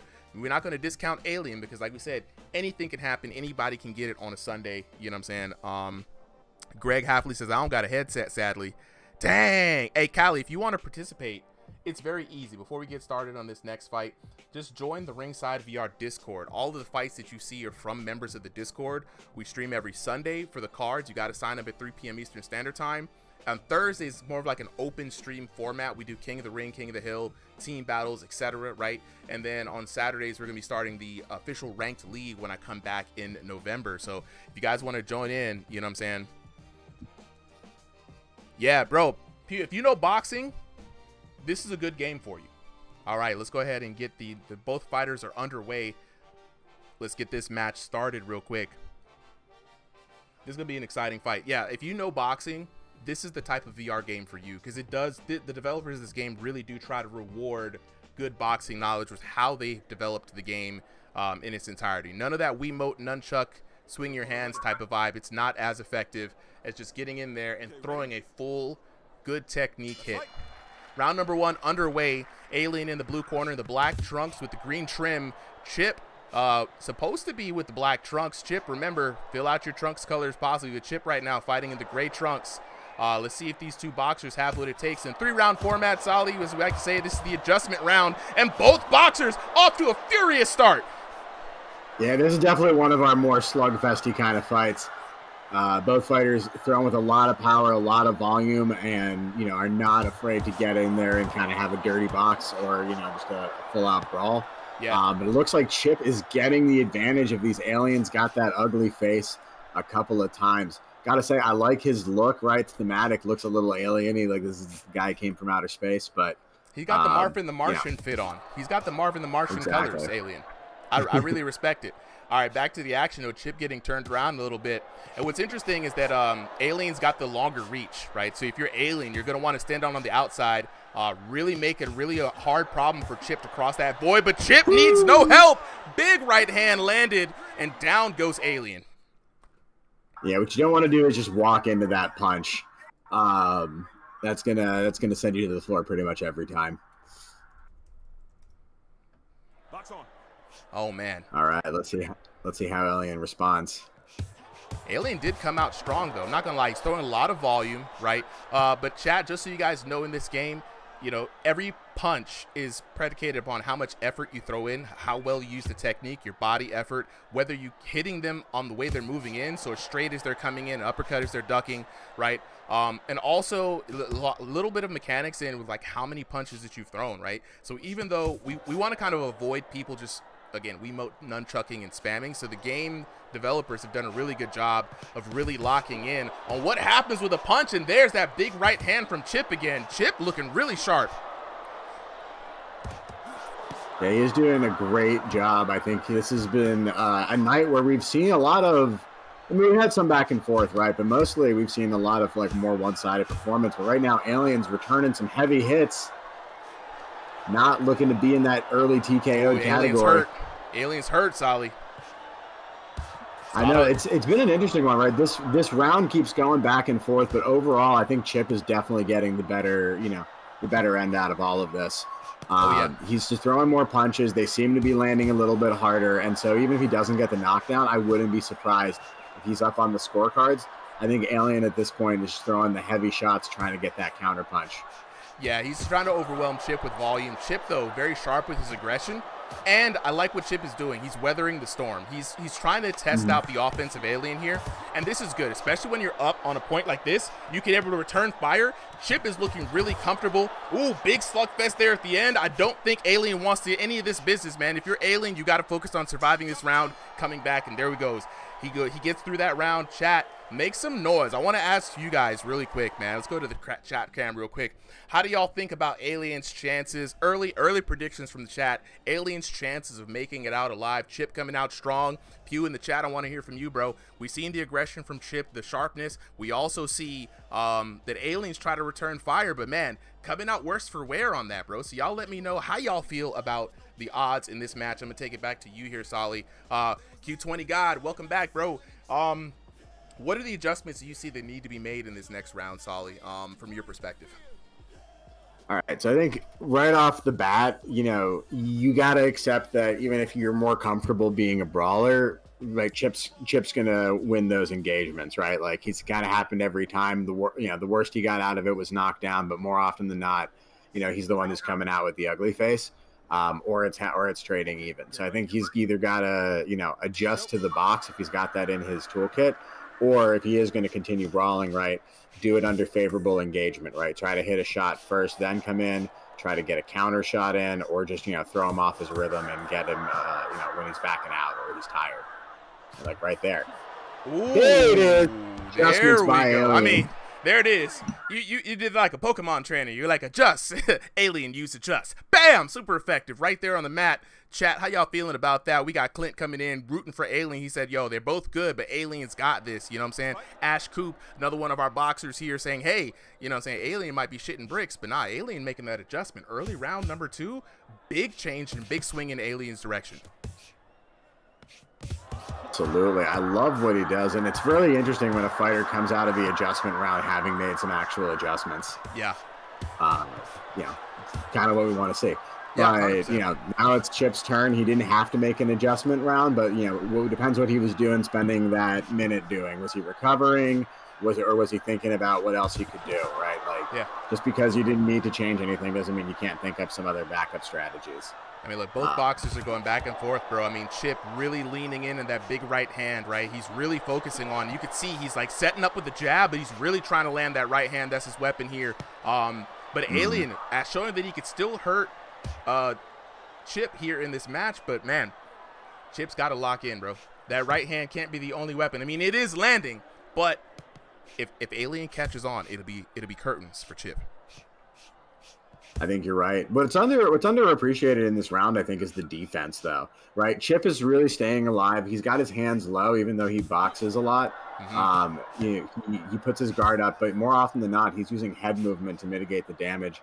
Alien, on the other hand, much more upright boxer. He really likes to go in and out. He really likes to hide behind that peekaboo. I think, I'm surprised that Chip hasn't been able to take more advantage of it, trying to come from angles, but this fight has been very linear. I think that kind of tends to happen when, you're both just engaging on each other. You just, you're kind of like two bulls. You don't want to back down. 100%. But one thing I'm noticing, especially with the switch up from Alien here, Alien dancing in and out just out of the range of Chip. Alien's really trying to find his range now. And like I said, Alien has the longer reach, and he's making really good use of that here in this round. Good use of space, trying to open up Chip. And I think that's how he's been mitigating a lot. Chip going for the 1-2 a lot, but it's just not really finding the range. And just as you can see right there, Alien dancing in and out of the range of danger, scoring those points and coming back with some counter shots.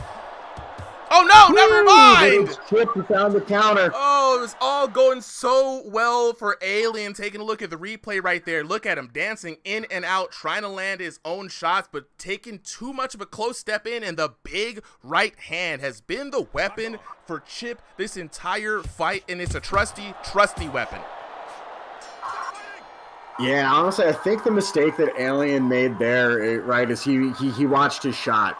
A little bit. Like, I feel like he really thought that combo was going to be a finisher, or at least would make Chip, want to back out after that. Because he, like you said, he was doing good. He landed some good shots, but Chip picked the perfect moment to just counter. Right? I think Alien thought he was done, and Chip said that, man, there's a lot more where that came from. That was, I mean, honestly, like, chat, y'all let me know how y'all feeling about this, right? I think Alien had the right idea in that second round, right? He's noticing that Chip is favoring that right hand. He's looking out for him. He's going in and saying, here's my face, looking for the right hand, trying to pull back and trying to come back with the return. But the problem is he's staying too much in there. He wants to throw a whole bunch. He should have kept tagging him and working to annoy Chip, right? Especially since he already had that early knockdown, right? There was no need to put himself in danger. But third round is where we at right now. Third round, we cannot leave it to the digital judges. We say it a lot here on the server, on the channel.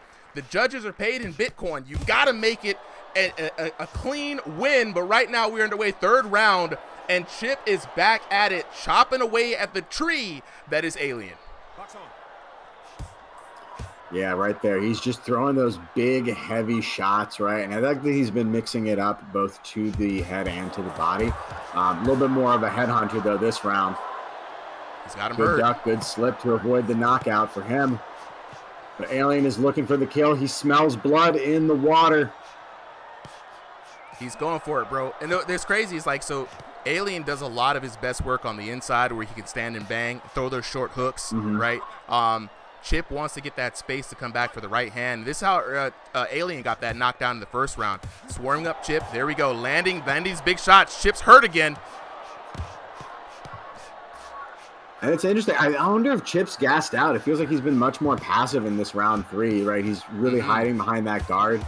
And it might be you just feel that he just got the win and he just wants to, avoid the knockdown, the TKO comeback. Don't want to end up on the highlight reel in the bad way, but this look like he's going to end up in the best possible way. Another knockdown, and this is just a resounding dominance through 3 rounds, even though you got to give credit to Alien. He has made Chip struggle a few times. 100%. I mean, Alien does a good job of keeping the pressure up, and I wouldn't say maybe he is gassed a little bit, but I've seen Chip do this where he's almost fighting as if this was the previous version where he could stand behind the guard and look for that counter shot, right? He's been hurt a couple of times, just like he is right now. When he's hurt, you'll see him rely more on his defense, really try to trust it and weather that storm, and then try to come back with that big overhead right. There it is again, big right, landing twice now. Big shots indeed. And like, I don't know what Alien's got to do at this point, right? He's been working so hard. It feels like he should at least have something more to show for it. But I think that's like the underrated, key of the fight. It's just been Chip's defense has just, it's not blocked every shot. It's not even blocked some of the biggest shots, but it's blocked the shots he needed it to, and it's kept him upright. I think I always always say say the this. difference. I really want to see what the damage is. Yeah, it's going to be very interesting. I mean, speaking about what you just said, like what could Alien do to switch up and change things in? It's just like you see Alien, I mean, 90% of his shots are definitely to the head. And look at Chip's defense. He's covering in, boom, and he looks for the big counter hit. You got to go to the body. You got to give your opponent a reason to drop the guard, right? If you're throwing 2, 3, 4 hits to the head and they're not landing, throw some shots to the body. Even though the body doesn't give big stuns, the damage does rack up, right? And when they start seeing those red flashes, and they start getting that tunnel vision because that body's getting worked, they're going to drop. You think to the body, boom! You're back in the headspace, but a little too late. 2 knockdowns, and there we go. A decisive end to this round. Wow. Out like a light. I told you. That boy Chip got them hands, man. I don't usually win these bets. I don't usually win them. Put him right in the area 51. Let's take a look at the details for this match. Chat, how y'all feeling, man? You know what I'm saying? Pew says, I don't think Alien is in his prime anymore. You know what I'm saying? It was a tough fight. Look, Chip, perfect scores on the SAT. What, 10-8? 10-9, 10-6 for a total of 30-23. Taking a look at the knockdowns, man. Chip working out, guaranteed knock every round. Alien coming back in the second round with that early knockdown there, but just wasn't able to recreate that magic for himself. A good fight from Alien, though. Not gonna lie, he put up the dukes, man. Looking at the damage, 2,032 to 1656. Then it was really close, 1624 to 1528, and then even closer still, 1975 to 1809 for a grand total of 5,631 to 4,993 for your winner. Out of the red corner, Chip. Look, guys, chat, make some noise. W's in the chat for that fight. Both boxers put their virtual hearts on the line. Y'all got to know, if this is the first time you're watching VR boxing, this is an incredibly physically taxing game, right? No one is going to let you just get the dub. No one's going to let you win. You're pushed to react and fight for 3 3-minute rounds with a minute rest in between. And we're only limited to 3 3-minute rounds because we just got to try to get as many people as we can up out of here. But that was an incredible fight from both these boxers. We're going to give them an opportunity here to go ahead and get their headsets so we can talk to them a little bit, man. So run a little bit of a post-fight jibba-jabba. Fellas, whenever you're ready, let me know. And up next, let's go ahead and get Marf and Jay Prince. Marf and Jay Prince up next.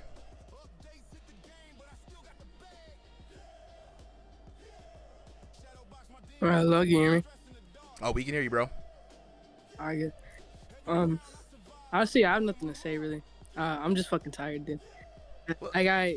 He was keeping the pressure on, and so was I, but he got me fucking tired. Cause I have room scale, he has stationary. I move around more than he does. But it was a good fight. I started getting a little frustrated, but I was just using my defense. What was it that got you frustrated? When he knocked me down, and then right after that, I tried fighting back, and my screen was just going like almost pitch black, or it was just going gray. Yeah. Now he's putting damage on you. So one of the interesting things too is like your right hand was your big weapon this time around, guy.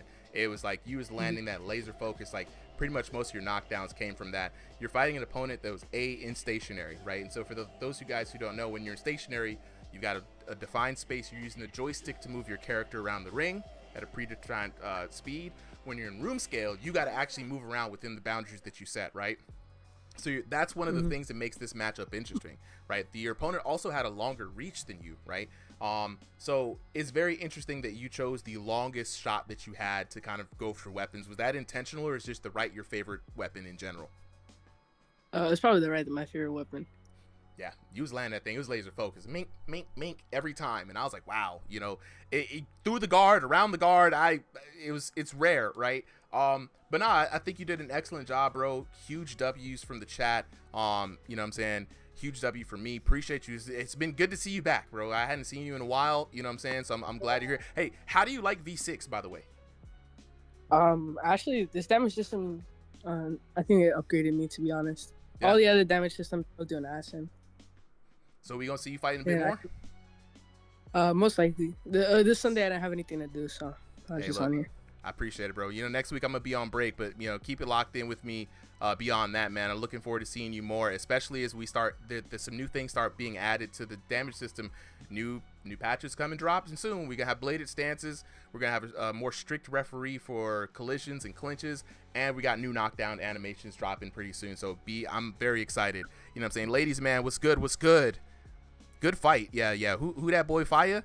Good fight. You know what I'm saying? Can I play this on Oculus? Absolutely. So guys, this game is on Oculus. Thrill of Fight 2 is out on early access right now, but it launches in about a week or two. Full game, single player mode, training. We got multiplayer lobbies, online rankings. There's going to be a banger competitive community that's going to be rising up from both the people who've been running this through early access like RIngsideVR, but also the new leagues, you know what I'm saying? So, oh, absolutely, ladies and we're about to jump into the next fight. We actually have Marth in the red corner taking on Jay Prince in the blue corner. It's gonna be a great fight. But before we get to that fight, let's talk to our opponent from the last round. Can I go ahead and talk to Alien? Alien, where you at, bro? Yo, hello, bro. Yo, Alien, man, you came out the gate swinging, bro. I thought you was gonna overwhelm Chip with the pressure. You had a good run there. Really tough uphill battle, bro. You fought Chip. Chip had the right hand. He was coming down on you, bearing down like a laser guided missile, bro. Were you surprised about the performance of your opponent tonight? My opponent is very good. I thought at the start, I think he was like, he didn't look good, but then when you get into the fight, he hits you very good. Yeah, it was good. The right hand was very accurate. He seemed to trust a lot in his defense, and at the same time, you know, you were going for a lot of head hunting offense. The overwhelming hooks. You for started the first round, dig into the body a little bit. How come you didn't continue using the body as an option in those later rounds? Because I couldn't see his stomach and he was getting me very hurt. So if I tried to go for the body, he will just hit me with the counters, and the counters knocked me down a lot. So it was his power that was a deterrent. That's good insight, man. Look, Aylin, you had a whole bunch of people rooting for you. Are we gonna see more from you? Right? Will you rise back up from this loss? Always will rise back up. You know, a little setback, it doesn't matter. Nice. I will be here next time or whenever I can, and I will win. Absolutely. Trust me, Super. Yeah. I will win. That's what I love to hear. That's what I love to hear. Like, chat, y'all gotta know, I believe L's stand for lessons, not losses. So we post these videos up on YouTube. That way everybody can see their tapes. Everybody can go back and review and learn from all of their fights, man. It's a great community. We all try to lift each other up. Trip saying that's what it's all about. You know what I'm saying? Having fun, rising up. The chat's going in. Uncle Stoic saying good attitude from Alien. This is what we like to hear, bro. Alien, looking forward to seeing you again. You look good out there, bro. Even though you didn't come up with the win, you still had the homies. You won in the people's hearts, man. So keep it up. Clint saying Alien is the guy. You know what I mean? So thank you, Alien. We're going to go on and get to the next battle. For commentary, can we get is Jay Boxer still up or Boxer? Yeah, they had to go. So both okay. Tony had to go fight in UBA. Jay Baca has to dip out for the night. All right, so it's me and you, me and Solly back on the mic. Let's keep it rocking for the night. We're going to go ahead and head to the tail of the tape, pulling up on 7 p.m. right now. We're going to keep it locked for we might have to have a switch up. Jarrell in the chat, what's good, bro? You know what I'm saying? Oh, we got some follows from Twitch. Appreciate y'all. The Mexican 05 with the follow. Preston Morlesg.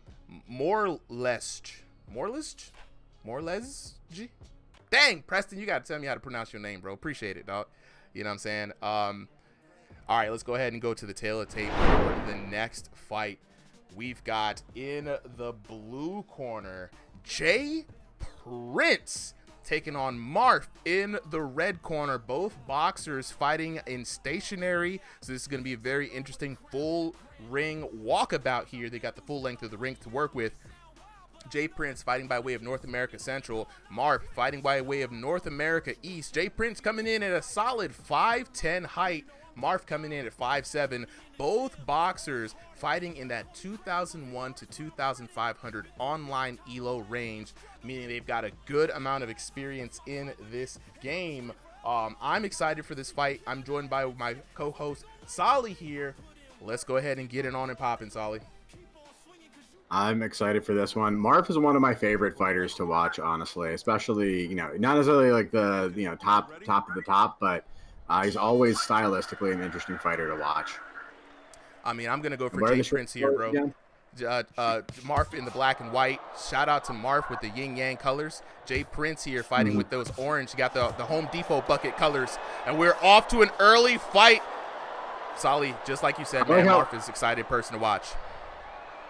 I like how otherwise both fighters are basically identical, right? It's one of those, someone said it before, right? The Step Brothers fight. You're on my bed. Get out. Your top bunk. Jules Rules with the follow on Twitch. Appreciate it. No, absolutely, man. And honestly, Jay Prince has been a strong opponent, man. His battles with our boy Clint Steele have been absolutely legendary. Now, what's interesting is both players, right? Stationary. Got a lot of space to move, right? They're not going to be expending a lot of energy in this match. But you boy, look at the arm reach on Jay Prince. Look at the massive snipers that he's got going on. Them guns is long range. You know what I'm saying? Honestly, right, like some people sneeze on stationary. They're like, oh, you're not actually moving around, but it's a whole different set of skill, right? Like imagine having the box on a skateboard or on roller skates, right? You're controlling it, but like you have to really like have that balance and intuition. Like some people physically can't do it, or will get sick doing it. So the true VR watchers appreciate it. 100%. And for me, right, like my first favorite kind of fight, big room scale fight, right? Both fighters really using the space. It's like a real boxing match. Second favorite fight is a stationary fight over a small room scale fight for sure, though. 100%. And you're a stationary fighter yourself, Solly, right? There's a lot of techniques and tactic. Are you moving to room scale? I switch back and forth. It kind of depends how clean my room space is, but I'm in that like right on the edge of like from a just barely acceptable room scale space. If I take apart my desk or move it around, I'll get like the full 12 feet that I need to really go. But whenever I'm just trying to play a casual match, I usually do stationary. Look, man, stationary's got tech. It's the true VR right there.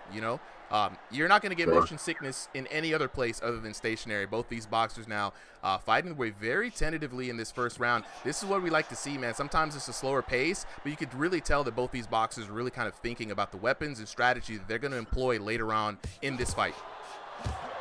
Oh, and Mark figuring out right there what he was going to employ. Them hands deployed onto the chin of Jay Prince. Knock this man outside the ropes. I know, it was a big left too. The crowd went absolutely crazy on that. And so for those of you guys who are new to VR boxing, this crowd does react to the fight. So if there's a big hit, they will go crazy. If there's a knockdown, they'll go crazy. If nothing's happening, they're dead silent. So you can always really tell if you're listening in how good the action is. And there we go. Fireworks still flying off, and Marf off to a strong start in this round. Your boy in the lead. Yeah, honestly, this is why I like Mark fights, right? Like he's not doesn't necessarily have like that like yo boy knockout power. He doesn't even have that like Terrence that defense, but he has like honestly close to Cam's level of fight IQ, right? That's why these matches sometimes have those like lulls moments in them. Not even lulls, like you can tell he just backs up, he's recalculating, and he comes in with a new and effective strategy. And so like his fights always like look different, even like from round 1 to round 3. And I think that's just what he did there, right? He analyzed the situation and found, the opening right there, got him against the ropes, he knew he didn't have an escape, and boom, knockdown shot. 100%. Chat's going crazy for Marf right now. Everybody's like, yo, I'm now in it for the homie. You know what I'm saying? Jay Prince has got to fight against all of this spiritual energy that Marf is being receiving for the digital chat. Can he do it? Can he make the adjustment here in round number 2? We're about to find out. Jay Prince in the orange trunks, Marf in the yin yang black and white trunks. Chat, let's see if Jay Prince can change your mind. But I know, man, I believe in the boy Jay Prince. I feel like he's going to be able to make the download, make the adjustment here. I think he can do it. He just needs to not fight Marf's fight, right? I think he's the bigger fighter. He needs to use that range to his advantage. And at least if when Marf is coming in for those exchanges, you got to tag him up at least once or at least set up a better position for yourself. If you just kind of go in, meet him at his range, you're just giving him his advantages and you're just taking away your own. Mm-hmm. And we've seen Jay Prince talk to us before, man. We've always asked him, like, ooh, God, and again. Nah, the power punch from that range from Marf. You know what I'm saying? What do we call him? M-A-H. Motherfucking R, motherfucking F, motherfucking P. Recognize the name Marf. You know what I mean? That man put him out the ring for the second time. That's crazy, bro. Honestly, in the Discord, Marf trademark, and like you got to trademark that kind of punching power. That was beautiful. Mm-hmm. And honestly, out of all the fights tonight, this one has just been like it's almost been executed cleanly in slow motion. Some of these knockdowns and sequences that Marf has been doing. Yeah, Marf in that range, man. If he gets in, and what's crazy is like Jay Prince, like I was saying earlier, we always ask him like, this is his preferred style of fighting. Jay Prince now having Marf hurt for the first time in this match. Can he capitalize? Yeah, really backing him up all the way back into the corner. And what both of these fighters have been doing, right, they've been using the entire ring. You can see them going from corner to corner, side to side. We've had knockdowns all over the mat, and like we've had the engagements happen everywhere. It's a very interesting fight to watch, and like because it has those moments where it just slows down a little bit, it's a joy to commentate too. No, 100%, man. Sometimes VR boxing almost makes you forget that it's VR for a moment, right? It's still a game at the end of the day, and there's a lot of rules. Chat, if you guys got any questions about how this game works, definitely let me know. Pew says audio is messed up a bit, bro. Let me know specifically what's going on. I'll see if I can fix it. No, I couldn't agree with you more. Like, these are the kind of fights that you can see the fighter behind it, right? They're not just abusing the games and the game system. They're like, I'm just going to use this to fight this other guy across the world, and we're just going to have a good time. For the other guy, the audio glitched a bit. Okay, let me know. Let me know if it's my mic or if it's too low. Yeah, just let me know. If Solly's on Discord right now, so sometimes it'll get that Robot Jones voice. You know what I'm saying? But back to the action here, man. Jay Prince still trying to figure it out. And I think the one thing there it is a little bit there. He just got to, as he's backing up, he backs up defensively. He needs to back up aggressively. Right there, right? Fight from your range. That's where you're going to start getting the ugly face. And then when you come in, you're going to be more likely to land another shot that's going to follow in a knockdown. But round 2, again, going to Marf, who's been putting on an excellent performance. Jay Prince, though, I like what he did at the end of the round there. Kind of came back. Super, any predictions for the last round? I mean, I want to believe in Jay Prince, right? He's been taking his time trying to get into in range. He's got long arms, and he's not really making full effective use of it. Marf, up 2 rounds. The only way Jay Prince can take this right now is if he gets a TKO in the 3rd round. And so far, we have not seen whether or not Jay Prince has it in him to take Marf down. He has to get close to do any kind of damage on Marf, and Marf is just better at that range. He's got the naturally shorter arms.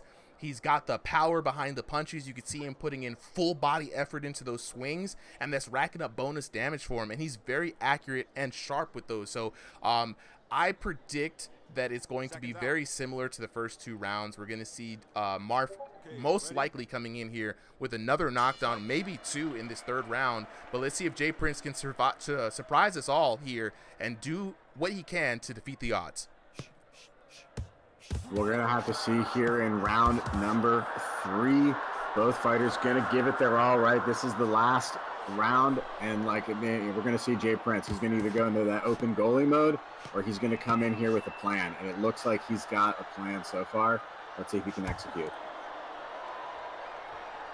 Looking like a little bit more of the same, man. Marf in that comfortable zone, not having to do anything but walk right across the void, welcoming into the house of Jay Prince and delivering some quickly FedExed left and right hands.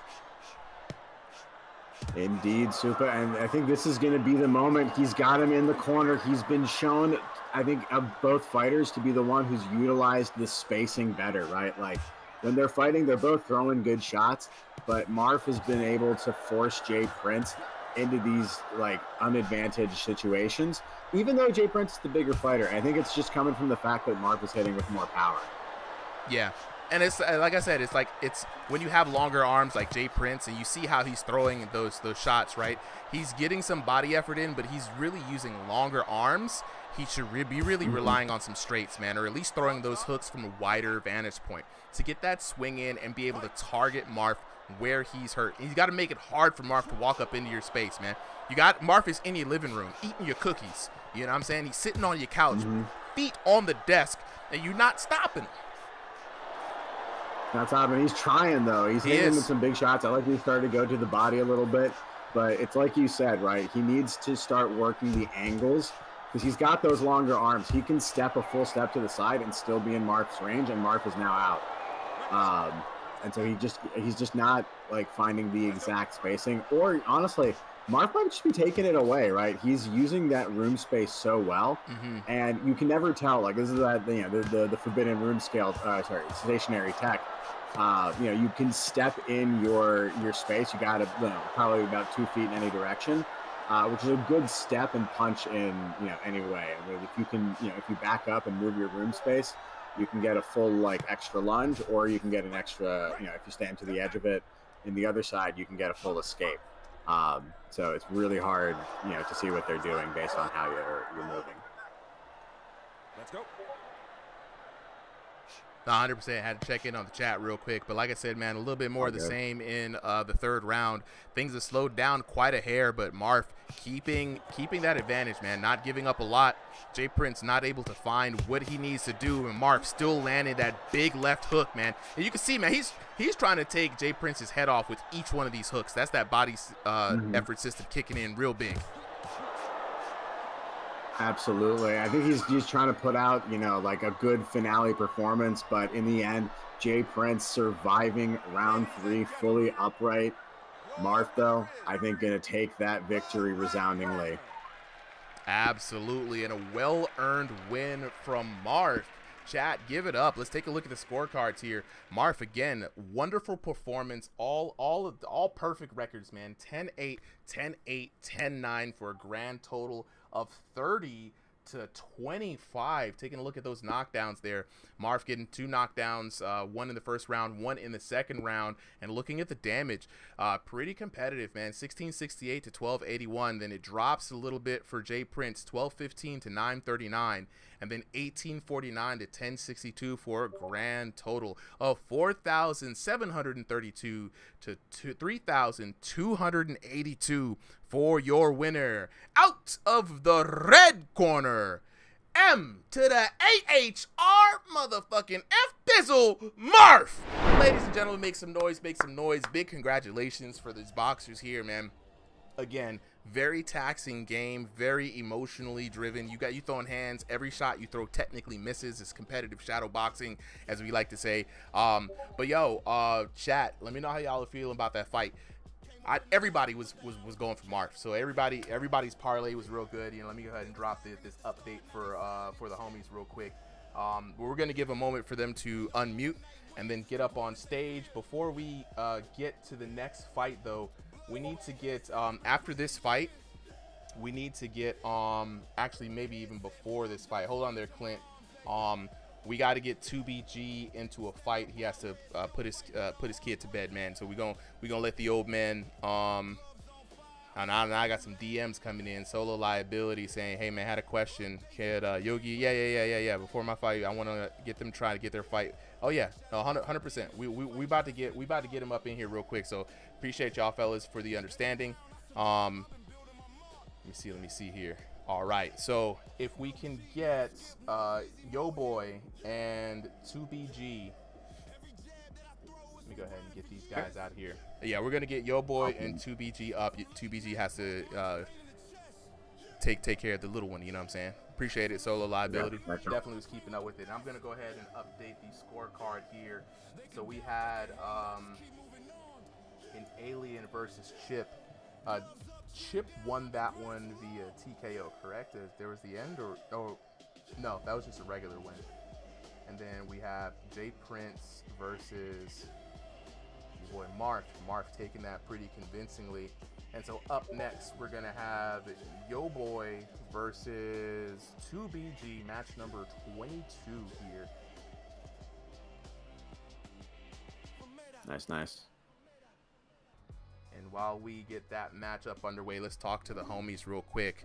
Marv, where's I think Marv's the only one up here. Marv, what's good, bro? Congratulations on the dub, bro.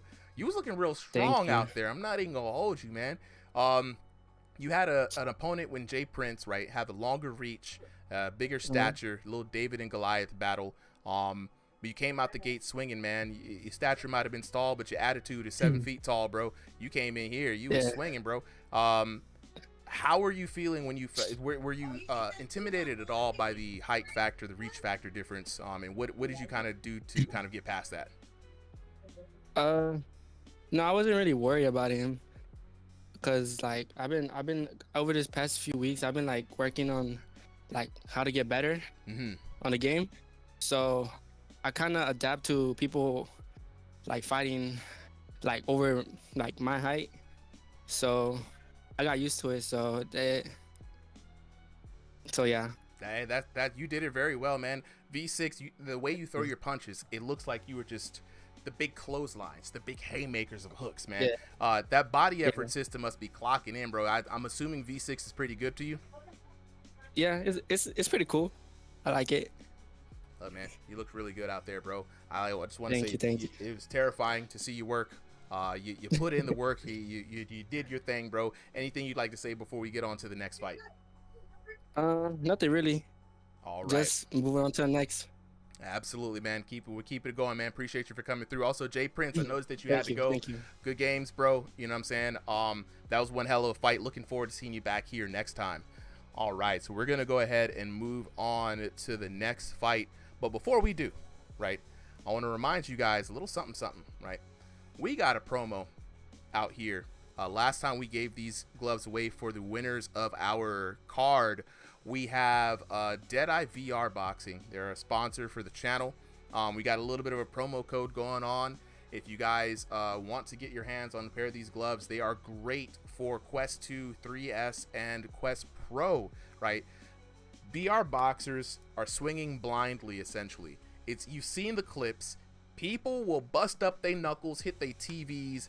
What they always say in boxing, protect yourself at all times. With Deadeye VR, you can protect your hands and your surroundings at all times. Please get yourself a pair of these gloves. Discount code will be in a link in the videos. They're in the link in all the videos they're gonna be dropping this week. So please support the channel and support the homies, because all the proceeds that we get to these go back to the boxers to fund the tournaments. So definitely get yourselves a pair. Now we got both these boxers coming up next. Solly, are you back for the commentary? I should be. All right. But yeah. All right. Hey, Pew, appreciate it, bro. Jump into the Discord. Mr. Ross with the follow, appreciate it. Thank you so much. Yeah, no, absolutely, man. Come back through anytime, every Sunday. This is where we at. You know what I'm saying? Appreciate it. All right, so we got a little bit of a switch up. We got Yo Boy, aka Yogi 2.0, representing his cousin, taking on 2BG. We haven't seen 2BG fight here in a while, so this is going to be a very interesting fight. I'm going to go ahead and move on to the tail of the tape. We've got both of these boxers ready. In the blue corner, we got your boy, aka Yogi 2.0, taking on 2BG. Both these fighters are fighting in room scale, so you already know we got the footwork. You know what I'm saying? They're going to try to make it hurt. Both fighters fighting by way of North America East. The height 5'9" to 5'10". And yo boy, don't let that Elo fool you. He does not fight in that 1501 2000 range. He just doesn't fight online, it doesn't seem, right? Either that or he lying to us, right? But 2BG fighting in that 2001 to 2500 range. Both of these boxers very experienced. Haven't seen 2BG in a while, but we already know about yo boy. He got the hands, man. I mean, knockout power in each blow, and it's crowd favorite, probably gonna say a TKO in round number 1. But Solly, you haven't seen 2BG fight in a while, so what do you think is gonna happen here in this match coming up?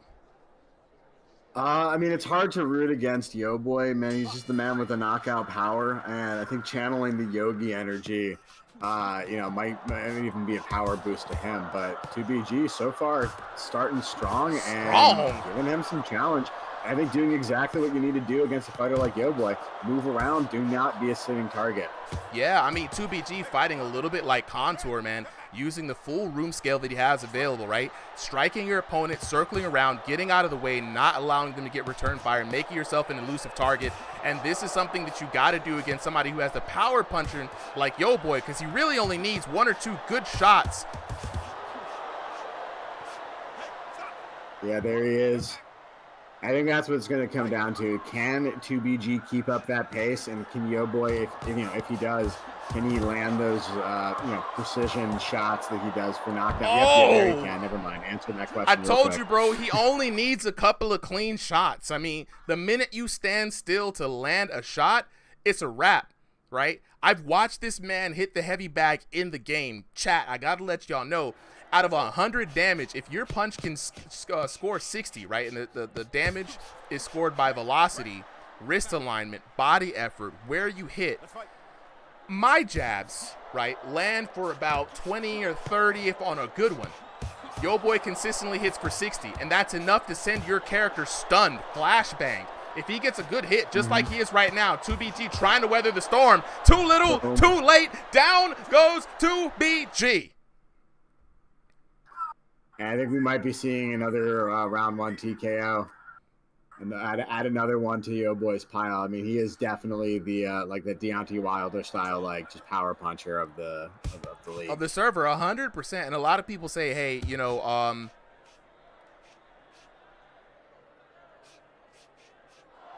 let's see. Oh, we got a little bit of a message here from the TikTok chat. It's what's crazy is that when you're fighting someone like Yo Boy, right, it's hard to work your game plan because you're not allowed to make a lot of mistakes, right? And a lot of people say that Yo Boy needs to fight higher competition. He does well here, but he needs to go on tour and try to find some of the best of the leagues over and over and over. But honestly, bro, this man Yo Boy has proven time and time again that he does have the power. I mean, very much limits your gameplay if you can't even go the full round without being in danger of being knocked out. Yeah, this is going to be, just total survival mode, and then he's just going to have to figure out, it's going to be a big adjustment round, let's put it that way. Never mind. There it is. There it is. Classic Yo Boy round, ladies and gentlemen. Classic Yo Boy round, and what's crazy is that we've got 2BG having to leave a little early today, and Yo Boy said, I will be much happy to oblige. We'll get you out of here real quick, my guy. But it was a good performance here from 2BG, right? Now, 10-6, of course, with the round 3 knockdowns, TKO. Got to put that in, you know what I'm saying? Let's take a look at the damage, though. In one round, look at Yo Boy's damage, 2,340. To 1586. That 2,340 is very significant, chat, because some people don't even get that much in 2 rounds. We barely finished the first round, right? Usually this man gets about 6,000 damage on average. Like I said, He's hitting for about 60, 70 damage per hit. And that is not easy to do in this game. And somehow, early on, he is managed. But hey, there you have it. The winner out of the blue corner, Yogi 2.0. Crazy indeed, guys. You know what I'm saying? That was absolutely amazing. We've got an incredible amount of talent in this chat. That when people was asking me, hey bro, why don't I play in this game? It's because I can't do these damage numbers, bro. You know what I'm saying? Appreciate the follow here, man. Sell up 222, what's good? Appreciate the follow. Coach Eddie ATL says, man, I don't even like this game, bro. This game is trash. You know what I'm saying? Hey, it's an opinion, bro. It's not everybody's cup of tea. VR boxing is a hard game to develop, man. Looking at the chat right now, Nico America says, call an ambulance. You know what I'm saying? Who that boy Fire says, flatline, bro. You know what I'm saying? Yeah, it was rough. It was rough. Let's go ahead and lock in with the homies real quick as we get the next fight started up underway. Fellas, where y'all at?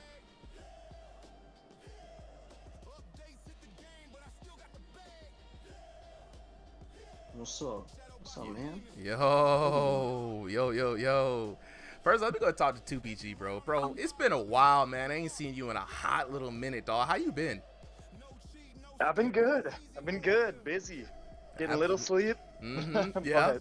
Hanging in there. With the little one, I can imagine, bro. You know what I'm saying? Look, you got some grown folk stuff to do, man. I appreciate you coming through, dog. Even though I hadn't seen you in a while, you look strong starting out there, man. You were unfortunately ran into a bit of a server demon here in Yogi 2.0. Were you surprised by the amount of power that you throw per punch? I was definitely surprised. I mean, I felt like I was blocking a good portion of them, but then just a couple kind of dazes me, and then all of a sudden I'm down. It's tough, bro. You had the right kind of idea too, right? Everybody who has fallen to Yo Boy has been like, I'm just gonna stand and bang, and I'm like, I don't know, man. 60 damage on average. We've watched him in the chat, 60 damage on average, and every time we have a post-fight commentary or interview with him, we're always asking, how do you get damage? How do you get damage? How do you get damage? And over the time, he's been slowly telling us his secrets, right? We didn't believe him because it was very cryptic, right? It was like, I don't know, bro. Like, what are we doing? But he kept telling you he would throw a light punch, light hand, you know, and then out of nowhere, he tried to sneak in a heavy shot. And when we watched him, I said, go to the dummy. Let's see. 60, 85, 60, 40. Oh, I'm like, nah, bro, that's insane. And he basically, you know, a lot of things have changed. V6, of course, with the new body effort system, it's been big. Like, give me your opinions on V6 real quick. Honestly, I love V6. I think they kind of dialed it back a little bit on just being so strict on things. And now you can kind of fight how you want to, no matter what your style is. I got to give it to Yo Boy, dude.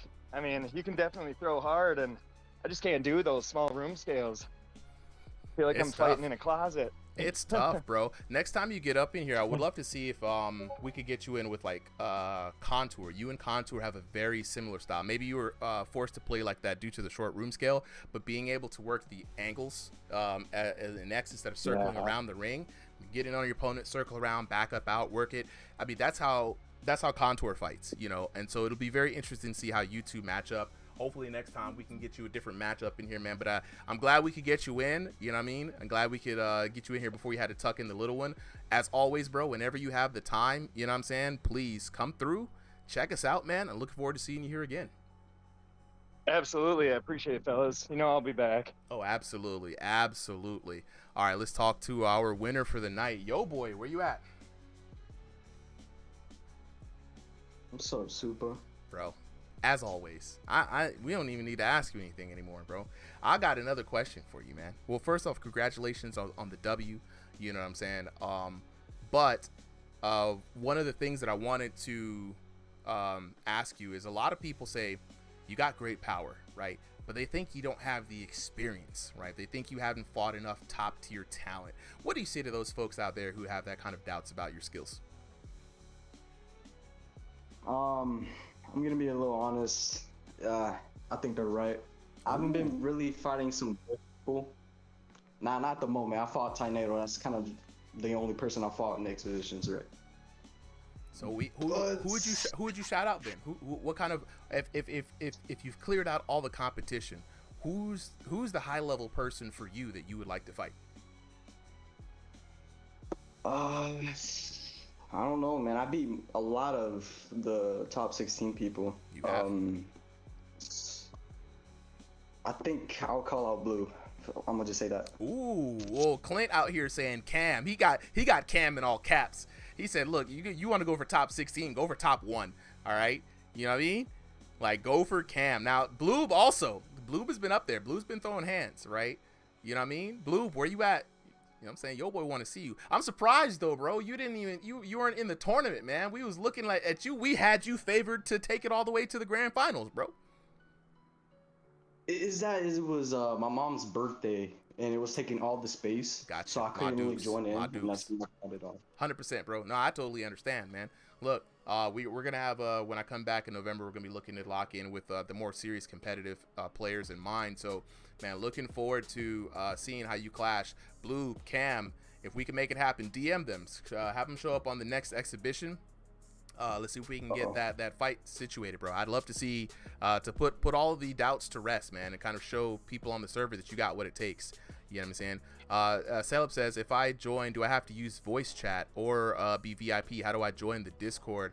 I got you. All you gotta do, it's very easy. You just gotta join the Discord. I'm gonna drop the link right here, right? When you join the Discord, exhibitions are open signups, right?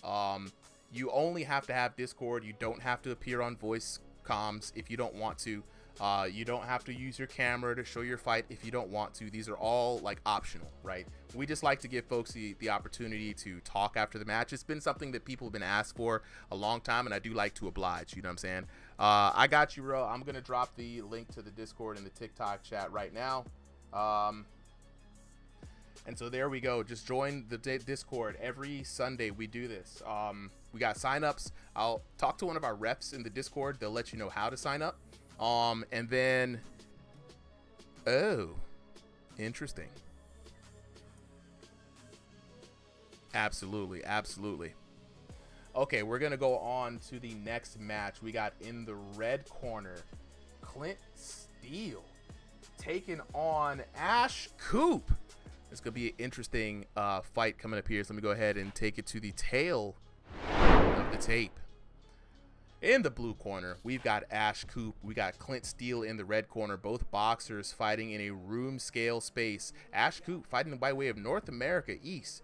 But Clint Steele, all the way in North America West. It's an East Coast versus West Coast affair.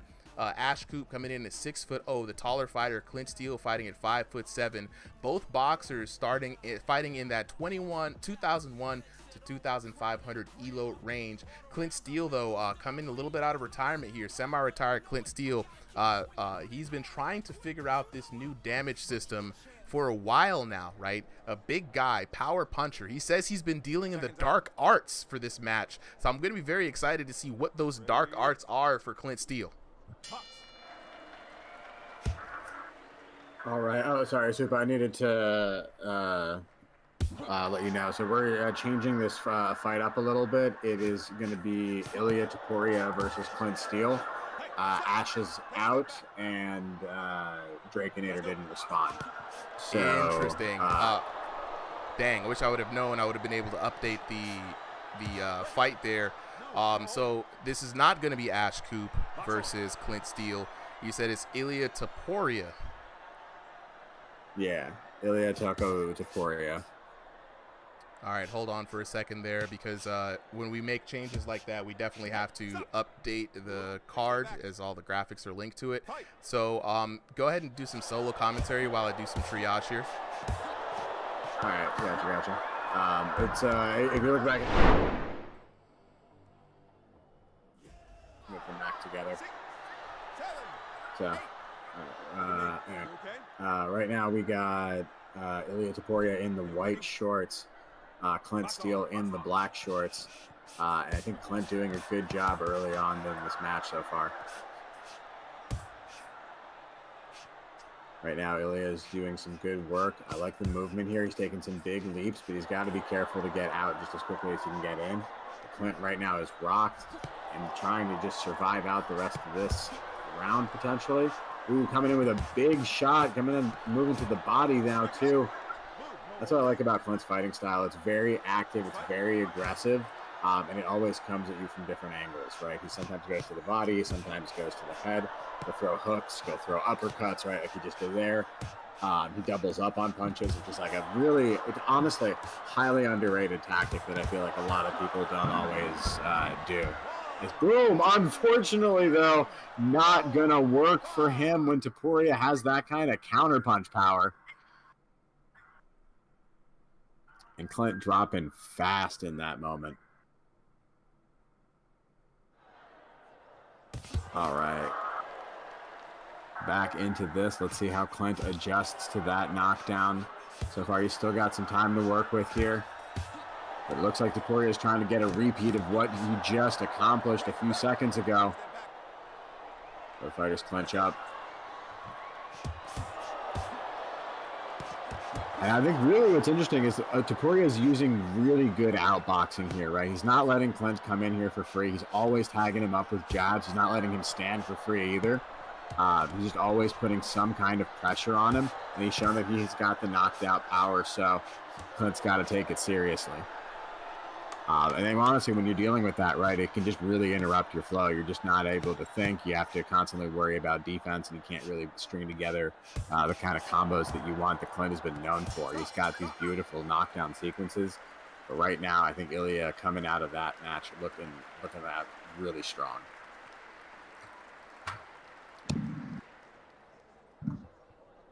Clint getting ready in the corner.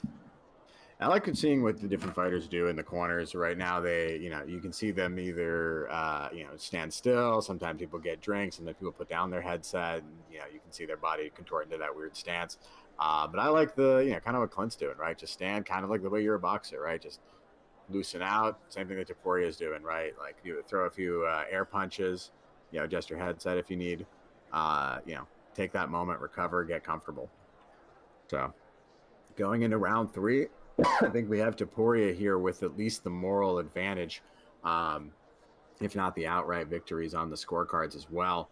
Clint is going to have to do some work here to get back into this and find an adjustment now to the different style that Topuria has been doing. All right, I'm hopping back in. Hang on, for What's up? I said I'm hopping back in. Thank you, bro. All good. I could probably take a drink of water. All right, Clint Steele, man. Hey, good first round here from Topuria. Clint Steele with that great knockdown. Topuria answering in kind. We're in round number 2 here. Off to it, a good fight. Now, interesting though, Clint Steele doing a lot of work, and a big overhand right puts down Clint Steele, getting a little too busy there. And that's the thing. I think this has been the key to the round. Clint just has these moments, I think, where he goes in kind of prematurely or just gets a little bit overly aggressive. He has to really be able to respect the sharpness and the punches that Topuria is throwing out here. He's got, a really good 1-2, and he can throw that moving forward, moving back. And if he lands both of those shots with, that max body effort onto those weak zones, it puts you down right there. Yeah, I'm also seeing Clint choose a lot of rapid-fire shots to the body.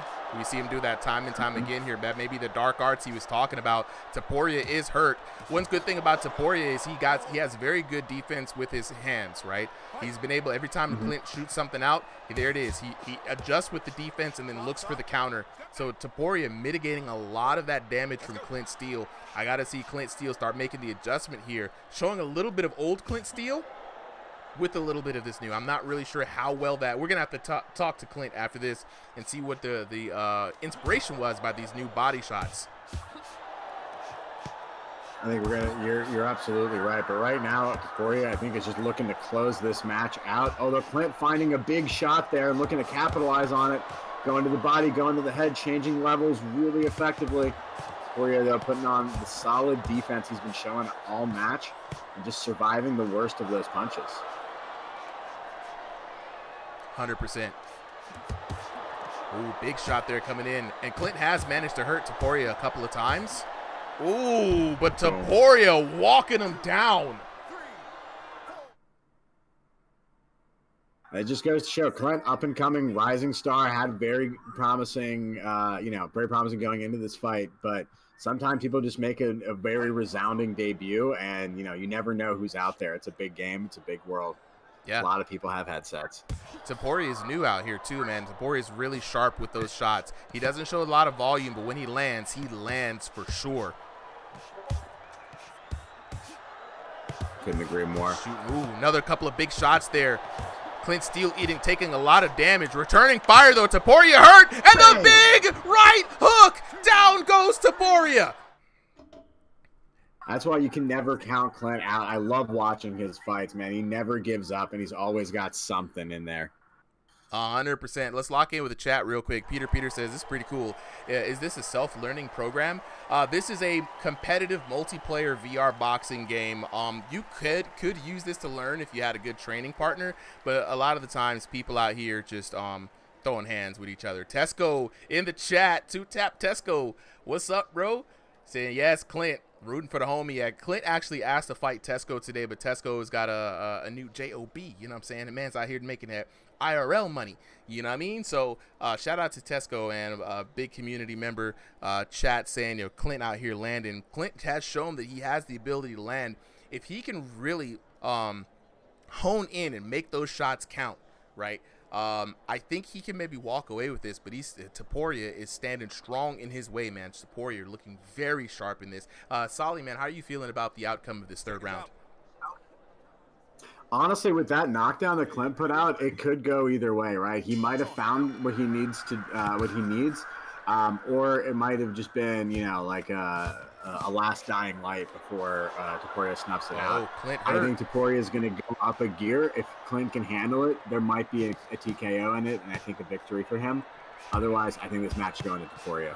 Yeah, Topuria is really picking his shots, right? Those hooks are landing right around the guard of Clint Steele. Clint keeping those hands just a little far too out to the right. And Topuria, again, just looking for the holes in the defense of Clint and really striking right there.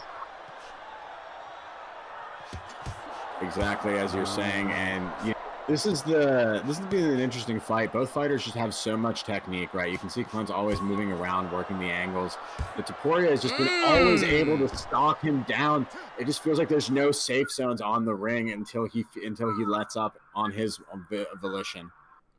Yeah, man, that left hand, again, like I was telling you, Solly, just finding its way around the guard. I mean, landing square on the temple of Clint Steele. And for those of you guys who don't know, it's basically on the players' bodies. There are weak zones, right? Above the eyebrow, the temple, the chin, the nose, solar plexus, the liver. If you hit there, it's a guaranteed extra damage for your shot. So Topuria landing those sharp hooks around the guard of Clint Steele, adding a lot of damage to his punches, and every punch is making devastating impact. Yeah, I think Clint, he's throwing good shots, but he's getting a little wild with it, right? He's, he had a moment there where he was just throwing big haymakers, just trying to take off Ilya's head. But they weren't landing, and he's just burning through that energy. Right now, I like that he's slowed down a little bit, remembered the boxing fundamentals, but I think this is, a round where he's feeling really pressured. Yeah, and Topuria is looking really good. I mean, his shot percentage landed is insane. Oh, there we go. Clean shot landed by Clint. And it's just Clint. And you can tell, too, it's not just... Yeah? I was going to say, right, it's not just the shots landed or like the big hits. You can tell his presence is just really calm in this, right? Like someone was saying, if these AI, fighters are like a self-training program, right? Like these are people, and you can tell the attitude of this is a fighter who's in control versus this is a fighter who's trying, feeling desperate.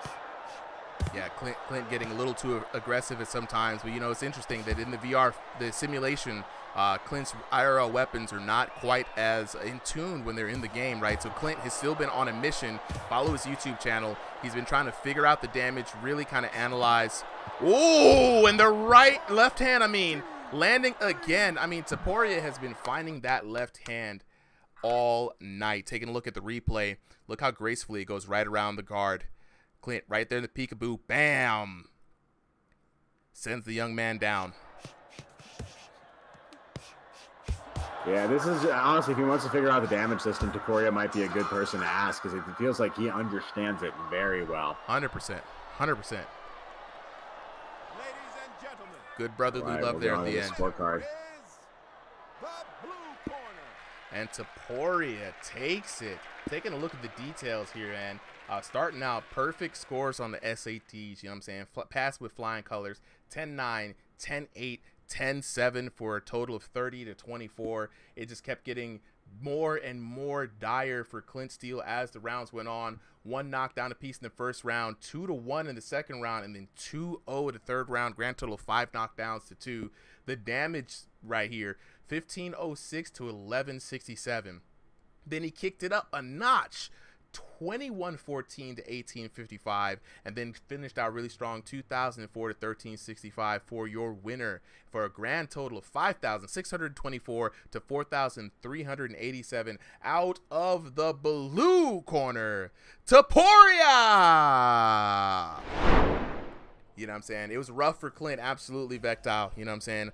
Peter in the chat saying, no kidding, I wasn't aware that this was VR. You know, I thought it was just an AI program. You were doing a great job, and I think you're onto something big here, man. I'm in. Hey, Peter, if you want to get in on the game, get Thrill of the Fight 2. It's out in early access right now. Developers have been working really hard for a year to kind of like fine-tune the damage system, right? So, yeah, if you're interested, if you got a Quest 2 headset, Quest 3, Quest Pro, go ahead and get it, right? Now, circling into the chat, you know what I'm saying, C-Style saying, you know what I'm saying, it was a tough fight, you know? There's a great fight, rather, sorry. Taporia has a lot of power, you know what I'm saying? Yeah, he had some clean power, some clean shots, right? And he was not about throwing volume. He was about hitting you where you weren't blocking. We got Clint, picture of Clint in the chat right there. You know what I'm saying? Looking strong. That boy's looking good, man. Y'all go check out Clint's channel, man. He does a lot of really good analysis on the game. Let's go ahead and talk to the homies whenever you guys are ready. Go ahead and get Clint down here. And so, yeah, Solly, so you were saying we got some switch ups, right? We got to make sure we make these switch ups happen. So far, that was the only one. That's why I was a little bit quiet in the last round. All right. 'Cause both Ash had to drop out, and then I didn't hear from Drake, so I was I just murdered that fight. Sorry. So we still got Jean Silva taking on Seb, correct? Should be. I think both of them are still here, so I'm gonna bring them up on stage. All right, Jean Silva taking on Seb. Next couple of fighters.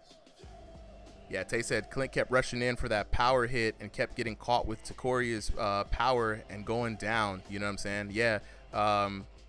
Short King says Clint needs to stop going in with this guy. Too much power for him. He keeps going down. You know what I'm saying? Xylo says Taporia's power was too much for Clint to handle, and he should have kept the distance and played it safe and countered. A lot of the same comments coming in from the chat. You know what I'm saying?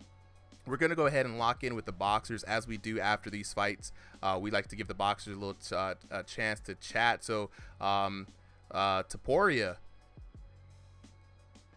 Clint, what's good? All right, let's talk to Taporia first. Now, Taporia, welcome to Ringside VR. I hope this isn't somebody that I've seen before and has the name changed, but it's the first time I'm seeing this particular name. Yeah. Look, welcome.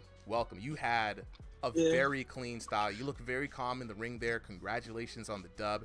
You seem to have a lot of power behind those hits, man. I gotta ask, what's your secret to the power in the game? I mean, I just use all my body weight into it, and then it just does whole good damage. Absolutely. I mean, you seem to also be really comfortable in the pocket, targeting Clint where he wasn't blocking. That left hook was working for you a lot all night, targeting the temple around the head, looking in for the body shots. Clint was coming at you with the blitz, man. He had the shuffles, the uppercuts going in. He's trying to come in with the power shot. Were you at all fazed by that approach? I mean, I used to play. So for the tournament, I was here for the tournament. I went under by the name of Mr. Three Piece. Shoot, Mr. Three Piece. Ah, okay. See, I was wondering if it was a name change, man. Y'all gotta tell me when you come with new names. Yeah. But me and Clint, we fight often. We spar together. So and plus I signed up for room scale before, but I'm actually stationary. So I just rolled with it. But yeah. Look, man. But I mean. Yeah. You had a good showing today. So you say you and Clint have fought a bunch of times before, man. Clint said he was going to dip into the dark arts today, right? Did you see anything different in Clint's style today than what you usually see? I mean, usually he tries playing it safe and tries selecting his shots, but he was just rushing in at me, so I just kept throwing that straight and then that hook, and then he kept going down. That's pretty much it. That's all. Oh, look, hey, everyone in the chat was saying pretty much the same thing. Look, appreciate you for coming through, Mr. Three Piece. I love the new name, right? Yeah. So looking forward to seeing more from you, bro. That was a great turnaround. Thank you for subbing in, switching up from your original opponent. And so, yeah, man, looking to see more from you. Yep. Absolutely. All right, Clint, where you at, broski?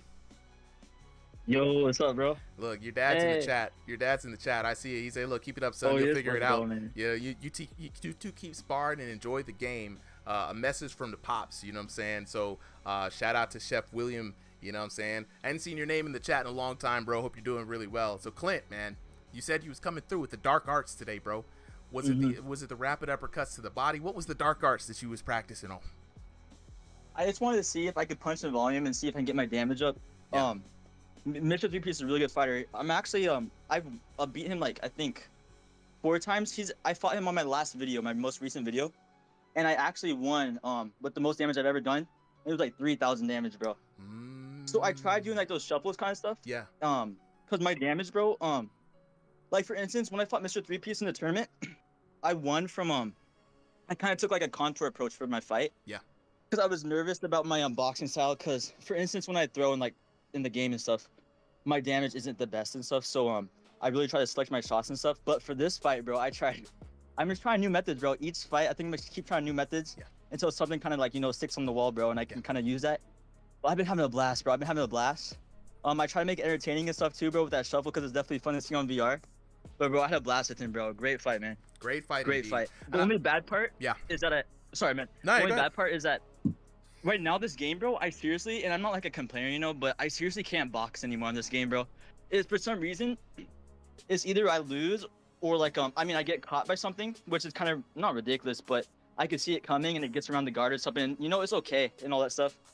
But you can't, of course, feel the punch when it's coming around you. But I do feel like there's a lot of times that either I'll outbox somebody, but my damage is kind of low and stuff. So I've been kind of just like trying to branch out and have fun, you know, with the game and stuff at the moment for me.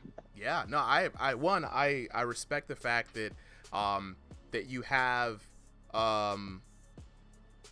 approached this game in the way that you do, right? A lot of people see the game, they see the challenges, right? You come to it thinking one thing, you're like, well, VR boxing, I'm just gonna box like how I box. Then you realize, wait, this is a simulation in the game, a facsimile of real boxing, and that it wants you to play in a certain way, and you got to kind of figure out how you can adapt what you know, the body habits that you have, the way you're used to throwing, and you're in an area where you don't have weight behind in the metrics. It's a lot of speed and technique and how the game wants you to play.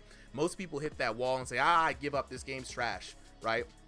But you're taking the approach of, well, okay, if I see that these things aren't working, you're going through the list, process of elimination, saying, all right, this isn't working for me. Here's the areas where I'm not getting much. How does the game want me to play? I'm going to keep trying new things until something sticks, right? When you start finding success, you can walk that back and start adapting it closer into your style. That's how you play a video game, right? And so I'm glad to see that you're still having fun. All right, definitely looking forward to the next video. Please keep publishing your videos, keep putting the links out there, you know what I'm saying?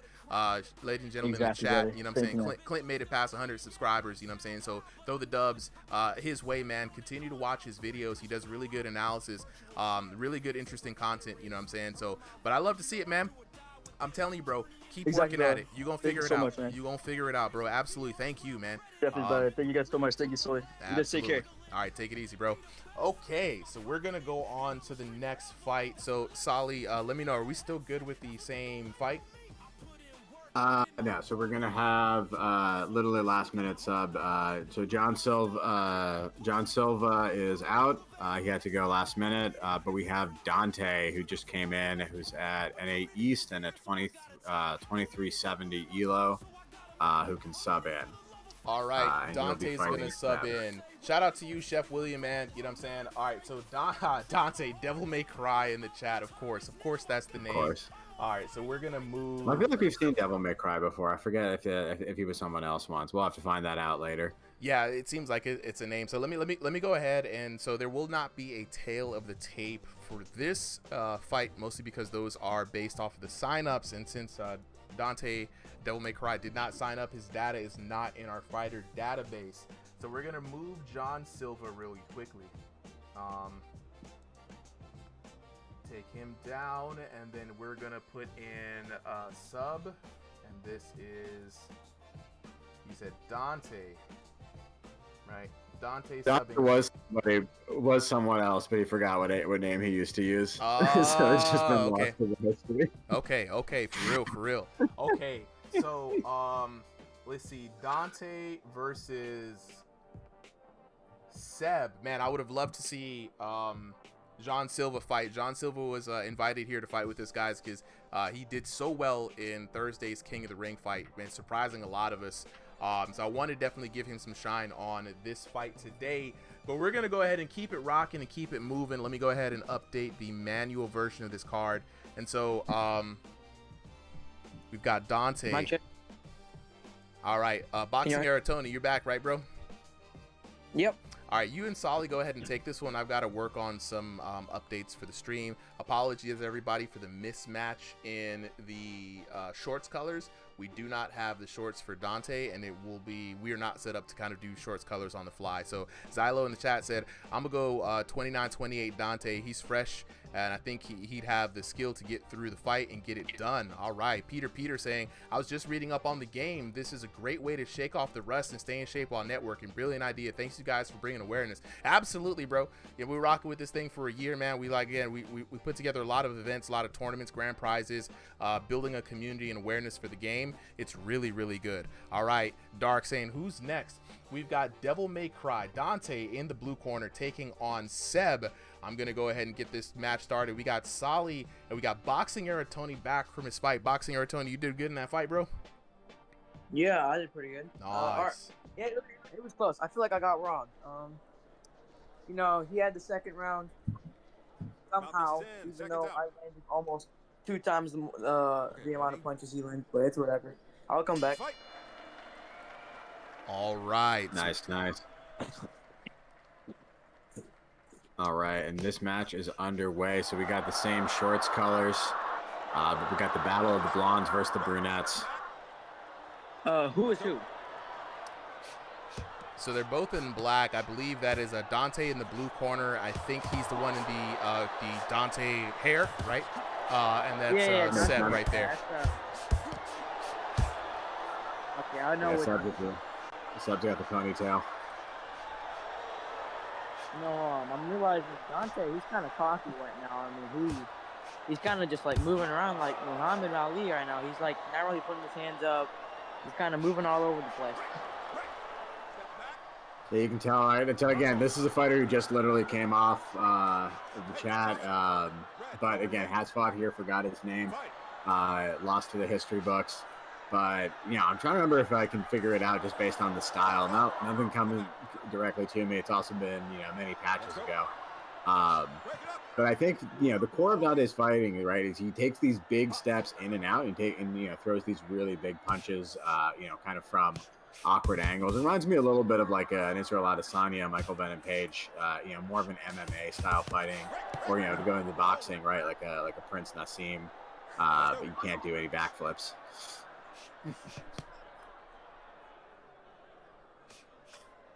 Seb, though, with a much more patient, technical boxing style. Any thought? Who do you think is going to come out on top in round 1 and maybe in the fight overall? Right now, it looks like Seb is hurt. He's been getting hurt throughout the round. But Seb, he's also been landing a lot on Dante. I feel like Seb just needs to put some more power into his punches to not only hurt Dante more, but possibly knock him down. No, I think you're absolutely right. He's got like the how to throw a little bit of damage safely, and maybe he's just trying to win on on the scorecards. But I think with how we've seen like V6 is not a pure knockdown version. It's not V3 or V5, but you definitely can get some quick knockdowns as we've seen earlier tonight. So just gotta put a little bit more of that body effort into it, hit that right spot at the right time, and you'll get it. Right now, Seb trying to walk Dante into the corner. Yeah, I feel like Seb right now, I mean, even though he was hurt earlier in the round, he's been hurting Dante a lot more this round. So Mhm. this could really go either way though. I mean, they're both hurting each other like crazy. They're both throwing a lot. Like right now, they're just throwing. I know, just the hook, everyone hitting the hook button. But both fighters at this point throwing out every punch with effort.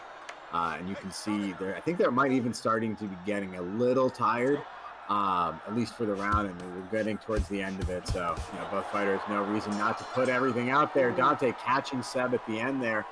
And honestly, pretty close round, though I think I'd lean it towards Seb. I think he got a little bit more of those power shots, a little bit better of the exchanges, and I saw the ugly face on Dante, a couple more times. What do you think, Tony? Do you agree, or you Yeah, think I agree. I differently? mean, yeah, Seb, he was just landing so much more and hurting him a lot more. But I feel like if Dante, if he just kind of adjusts a little bit more, puts his hands up, and doesn't get caught as much, he could probably win the next round. No, definitely. It's one of those fights where it's, especially when there's no knockdowns and the damage isn't like running away with it. It's not like he had no options and it wasn't hitting anything, right? So it's definitely a close fight. He's got a lot of a lot of ability in 2 whole rounds to make up that 1 round deficit. Any suggestions for the adjustment round? Right, what would you do? I feel like all he really needs to do is just like put his hands up. I mean, he's getting caught, and the reason why is because he doesn't have his hands up.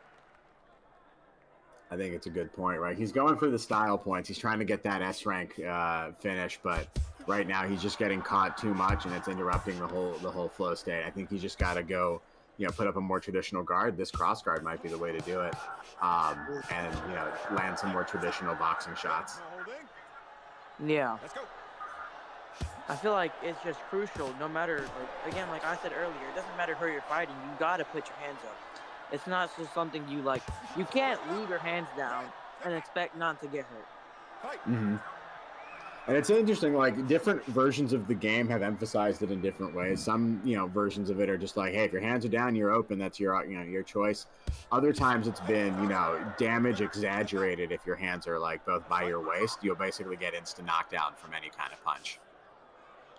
Yeah, I mean, like, I feel like they need to kind of like mix it up a little bit. Like with the, it's whatever if you have your hands down and you get punished. I feel like you shouldn't really. How do I explain it? I can't really. I don't know. I don't really know how to explain it, but like, I feel like you should be punished, but just not so harshly. You know what I mean? Mm-hmm. Right. There's definitely like a balance that they all need to hit. But right now, the balance being hit is these two just going punch for punch. And honestly, I think what's been underrated a little bit, Seb has some really good defense, right? He's the smaller fighter, and he knows how to hide behind that turtle guard perfectly. And except for there, Dante finding the shots he needs and putting a dent in Seb's perfect performance so far. Match now definitely going in Dante's favor. Yeah, I like Dante. He was backing up just a lot, and then out of nowhere he steps in and caught him really well there with those hooks. Mm-hmm. Now, do you think this is a turn in the tides, or do you think that was a lucky shot for Dante? Oh no! Oh, Seb gets the definitely not a turn in the tides. Man, this is such a really close fight. I mean, like, you really can't down any fighter. I mean, they're both fighting like crazy. They're both landing. They're both knocking each other down. I mean, like, man, this is just such a good and crazy fight. I couldn't agree more. You love these ones that go back and forth and really like you're on the edge of your seat the whole time. Oh, the look around and he fell for it, but no opportunities taken there. A little good meme joke in there. Mm-hmm. Ooh, caught him really well with that left hand. That was hurt. And actually, what we haven't seen too much in any of these matches are excessive clinching, right? Like I feel like this has been either through players and sportsmanship and game balance, right? They really balanced it out. It does not feel excessive right now, so yeah. We'll see. I don't think anyone's been trying to intentionally trigger it either. Yeah, but I highly doubt either of them are trying to clinch on purpose. I mean, it's just that like whenever Dante steps in, I'm guessing Seb just doesn't expect it, so they kind of just get into that like clinch. Yeah, and that's just the thing of VR, right? Like, there's nothing actually physically stopping you. Yeah. aside from taking damage from your opponent's punch potentially. And honestly, like in a lot of times, it's a way to escape damage. But round two, exciting turn of events. I thought Seb, was going to cruise to another 10-9 damage round, but Dante hitting that knockdown, getting himself at least a 10-8. And so now the fight is in his favor right now. Right, I got a 10-9 Seb, 8-10 Seb for the second round. So 18-19. So this is going to be the deciding round. Who you got for this, Tony? I'll ask you one last time. How much money you want to put on it? Man, I mean, this is really close. I'm really liking Seb here. I mean, Seb, he has his hands up, and he's also able to catch Dante whenever he kind of steps in sometimes. But at the same time, I can't really decide. I mean, like it's just such a hard choice because they're both like just good in each like in their own ways, and like they're both catching each other in their own ways. If you know what I mean. Mm-hmm. It's not an option I gave you, but honestly, I think if this fight goes the same way it's been going, we might be seeing a draw. Exactly. I think Seb might get another damage round. Like he's doing a lot of different tricky things here. Look at this, doing this lateral zigzag motion.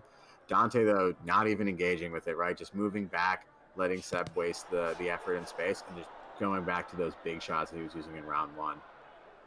Yeah, I really like how Dante moves off the center line, but he needs to keep his hands up when he's doing that because it's like it's kind of like Anderson Silva and Chris Haldman. I mean, like you can't like in that fight he was moving around, but he still got caught because he left his hands up. Like he didn't put his hands up like that. That's exactly why you need your hands up. Oh my God, Capoeira Seb getting the knockdown there. Beautiful shot and beautiful dance moves at the end there. We've seen this once before, Supa. I know we've had I always forget his name, but that one boxer who fought Capoeira style. No, I keep forgetting that guy's name too, but I remember Stevie and Seb went toe-to-toe with Capoeira dancing the last time they fought. And Seb does practice Capoeira in real life, so very, very interesting the young man's bringing that kind of flavor into VR boxing. And honestly, it looks like it worked there. Tony, what would you ever fought a Capoeira style fighter? Like I feel like it's just so underrated. It's just the movement, like the way they move side to side. Mm-hmm. Like if you have your hands up while doing that, it's just so easy to slip and stuff. I couldn't agree more, right? There's definitely like a hybrid Capoeira boxing where like you have a more traditional boxing guard, or at least you like flow into it. And then use that like rhythmic, long, wide stance to really like get in and out of range and to get around your opponent. Yeah. Boom! Another knockdown for Seb. Yeah, this is probably gonna go to Seb. He's dominating. Yeah. He's saying no draws, no wins for Dante. Yeah. Give me that S rank. I feel like it's just that Dante, he was just underestimating Seb's power. Even after getting knocked down so many times, he still just like didn't decide to put his hands up. So they're gonna stand and bang, clinch. This is not really gonna look good on him. Oh my gosh. Woo! Still got it. And honestly, would be interesting to see if Dante can get 2 knockdowns here. Who knows? It could be a draw because that first one was really close, and then that second round, it's really close. I mean, like those first 2 could have gone either way. What happened? It looks like it was for. And that is Seb's win. I think they're both giving each other some sportsmanship. Here we go. 29-26 is the final score for that round. Devil May Cry. Wow. Dante with the 9s, 9-8 for his rounds with a 26 total. Seb with a 9-10-10 for 29 knockdowns. None in the first round, 1 apiece in the second round, 1 to Dante in the third, and 2 to Seb in the third round. Damage here looking pretty high for both fighters, crossing the 1,000 threshold in each round, but Seb consistently out damaging, except for that round 2. That one was super close. That really could have gone either way. Mm-hmm. I honestly thought that was going to be Dante's round for sure. Yeah. But no, in the end, we got 34-20 to 44-64 for Seb, your winner. tonight. So let's get both boxers up. Super, you back here? Yeah. You guys go ahead with the. Since I was not looking at the fight too much. I'm still working on some graphic issues here. So go ahead and lock in with the fighters. Fighters, go ahead and unmute. We do a little bit of post-fight commentary. I think up next we still have Oa Boyd and Solo Liability. If you guys are still here, make some noise. Let us know. Correct. I just want to say, I've already sent them the code. I've never seen a 9-9 round. Nothing of it. Like, what happened? Why was it a 9-9? 9-9. Which one? 9-9 in the first round. No knockdowns, and it's very interesting. They scored at 9-9, but the damage went to Seb. So I guess they decided the damage was too close. I haven't seen that. Maybe that's part of their new scoring system. 1598 to 1230 as far as the damage. So clearly going to Seb in that round. But they gave it. I mean, not like it would have made a difference, but you know, very interesting. That was probably the weirdest call that we've seen the judges make. There was a penalty apparently. Oh, wish we could see the penalties. Ah, okay. But what was it, Seb? What was it like? What type of penalty was it? Like, looking back, like what was it? It was a clinch. Okay, that's weird. It's so rare that the judge calls a clinch in this game, so we didn't even hear it. Yeah, they made it a little bit. They made it stricter so far. All right, but yeah, let's get in with the fighters, Seb and Dante. If either of you want to unmute, we will start the interview with whoever is up first. If you guys don't want to talk though, you can drop it in the chat, or we can move on to our next fight. All right, what's up? Hey, Seb, what's up? How are you doing? How are you feeling after that match? I think that I should not have won that. That was rigged. Oh, really? Felt like a controversial decision indeed. Well, okay. Tell me what was happening like each of those rounds, right? Round 1, we got the clinch penalty. Round 2 was super close. But then round 3 felt like you really closed it out, although Dante came back a little bit. So it felt like every one of those rounds was a wild roller coaster. Yeah, it was for sure. Any round that you got like some more insight as to like what happened from your end or what was in your mind in those? So like, I wasn't expecting to win. I was just like, whenever I got knocked down, I was like, yeah, I'm gonna lose. GG's. Well, I apparently won. I don't know how, but you know, Seb, I think the reason why you won is just that you caught him a lot whenever he had his hands low like throughout the whole fight, so you were just able to, even if it were like just like a little peck, like those like little chips of damage kind of what won you the round. Absolutely. I think, all right. honestly, I think Seb, I'm gonna jump in here real quick. Seb, I think you don't cut yourself enough slack, bro. You were the shorter fighter. You had a lot of disadvantages against you. Dante came in here with a good elo and a good record. He knew what he was doing. So if you manage to even get a narrow win against somebody like that, you got to be doing something right in the ring. Honestly, it's very interesting. We saw that clinch call earlier, man. We don't really see the ref, make any of those calls. Do you think that clinch call was fair? I mean, I guess it was fair. It wasn't really fair, but whatever the virtual ref gotta do, the virtual ref gotta do, Oh, absolutely. Hey, John Silva, we'll keep you in mind, bro. John Silva just popped back in. Let's see, going to multiplayer. I appreciate you, Seb. Capoeira Master Seb, guys, make some noise. You know what I'm saying? We got Ovoid and Solo Liability readied up already. Let's go ahead and talk to our next boxer, Dante, brand new. Not really brand new. I just forgot my name. Okay. Because we saw the name Devil May Cry. We're like, we've seen that name before. I feel like. All right, Dante, appreciate you subbing in here.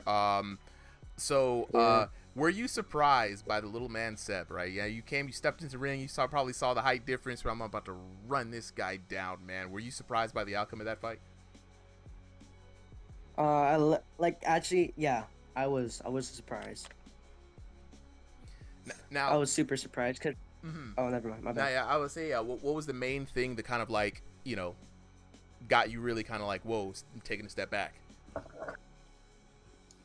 His brawling out, bro. It was just straight brawling. I didn't get time to understand his style, so it was straight brawling. So that kept me like on my toes. 100%. And how do you prefer to fight, really? Like, what's your preferred fighting style, right? Are you more of like a technical boxer? Oh, I was just trying to just brawl it out sometimes. But I'm just like a technical fighter. The first round, I just tried to take it slow, but I wasn't feeling that today, so I just felt like rushing in. Picking up the pace. I feel you, bro. Are we gonna see you back here next time? Yes. All right. One, even though you forgot the old name, I think this name suits you better, right? You got the Devil May Cry, you got the Dante look. Only thing I'm gonna say, bro, you gotta show up with like red. You know what I'm saying? Some red. You got the Dante. You gotta get the Dante red in. I need you in all red. Red gloves. Now red gloves, black shoes, red shorts. You know what I'm saying? We gotta get the full fit. That was a Mike Tyson fit. You know that was a Mike Tyson fit. You know what I'm saying? We got to get you in there, full Dante representation next time. But I appreciate you coming through. It was a good fight. We're going to go ahead and move on to our next two fighters on the card. So we got Oavoid taking on Solo. Walk him down, Liability. Both of these boxers are ready. I think I have fixed the graphical updates, but I'm just to keep an eye on it, guys. I'm going to go ahead and let you guys rock with it on the next match. Let me know when you guys are ready. Give me 1 second. All right, we got Solo Liability just not ready yet. We're gonna wait for Solo Liability to pop in here. So let me just let you guys know that after this fight, we've got scheduled Dio versus Iron Vitality. Nick taking on Kobenomics. Ill Smith. No, we got Bodie versus Excel, then Nick versus Kobenomics. Unless you know something I don't. No, you're right. Absolutely right. Bodie versus Excel, Nick versus Kobenomics. My boy Ill Smith, another cool name. My goodness, you know what I'm saying? Bruce Lee, you know what I'm saying, or Bruce Lee. Ill Smith taking on a Lazy Gamer, right? And then we got then we're gonna be going into the later rounds. So we've got some folks coming in here. The late night rounds, these are optional, right? These are overflow rounds that I've allowed to come through today, but we'll get through those official fights next. But we got both boxers ready up here. Commentators, are you ready? Yeah, I just wanted to say one thing. I think sooner or later I have like another fight. I just want to lose as much like fat as possible because I've been kind of lazy a little bit, you know, if you know what I mean. I'm just trying to lose weight. No, I feel you, bro. I gotta lose some poundage too, man. Your boy's pulling up on like 260, 270. You know what I'm saying? It's not good for you. The bones ain't trying to hold the weight. You know what I'm saying? I got to lose some weight. And the best way to lose the weight is to play the game, guys. So I'm going to be trying to get in there in the ring, at least for the health reasons. With that being said, though, let's go on ahead to the tail of the tape for our next fight. We got Oavoid in the blue corner, Solo Liability in the red corner. Oavoid representing BY Boxing today, Solo Liability representing Tetsican Boxing. Shout out to the VR boxing gyms here in the server. If you haven't joined a VR boxing gym, go ahead and join one, right? So we've got both fighters fighting in room scale today, and also both fighters fighting by way of North America East. Oavoid coming in at 5'6". Solo Liability, a tall guy, 6'2". Oavoid though fighting in a more higher elo, right, 2001 to 2500 range. And then we've got Solo Liability fighting in that 1501 to 2000 range. But like we always say, styles make fights, not the elos. So we're gonna go ahead and get on to this next match. The commentary team, Solly and Boxing Era Tony. All right, Tony, we got both fighters here. Oavoid in the blue trunks in the blue corner. Solo Liability in the red trunks in the red corner. I love when the matchup happens like that. Got the classic player one, player two combo. Who you got ahead in this match? We've had a lot of David versus Goliath battles so far. You know, I've seen Oavoid fight. It doesn't matter how big you are, how small you are. It doesn't matter if you use room scale, joystick.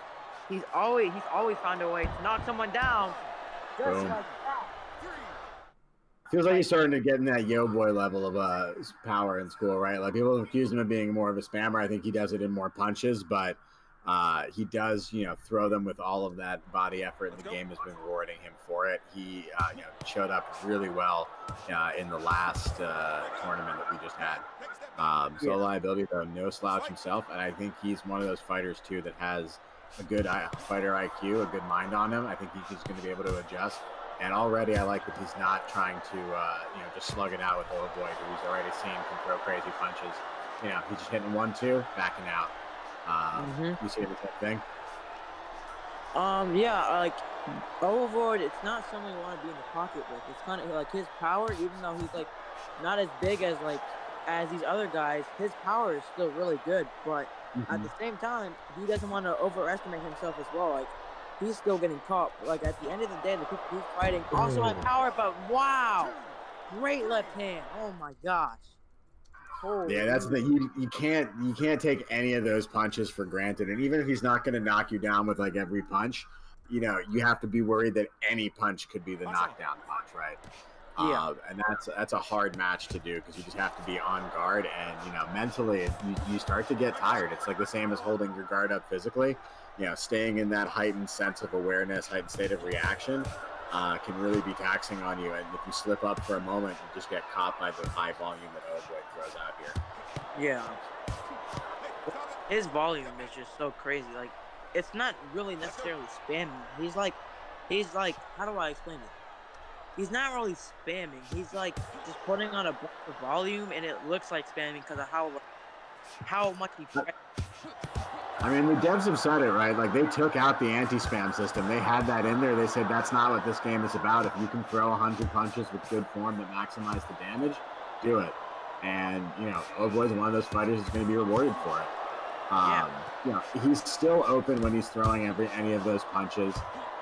He leaves an opening, and right there, solo liability, capitalizing on it, showing that this is not just about who can throw the most punches. It's about who's going to land the better ones.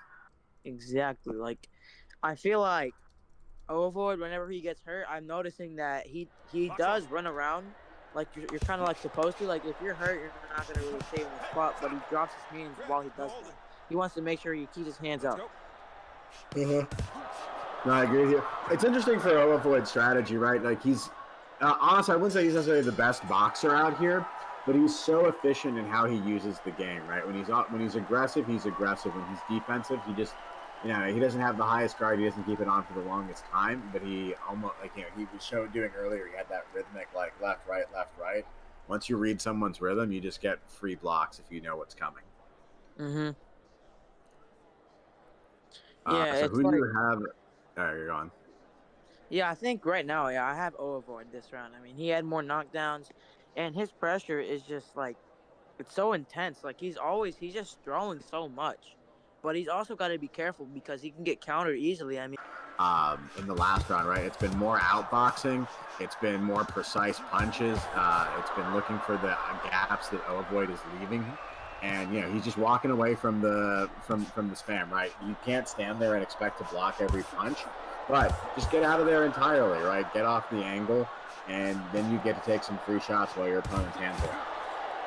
Oh my god! Oh my! Looks like Overboard though with the first adjustment. Yep. Man, his hooks are just so clean. Like, the way he sets them up are just like so clean. Like, that combination right there, it was so smooth, like as if like it was staged or something. Mm-hmm.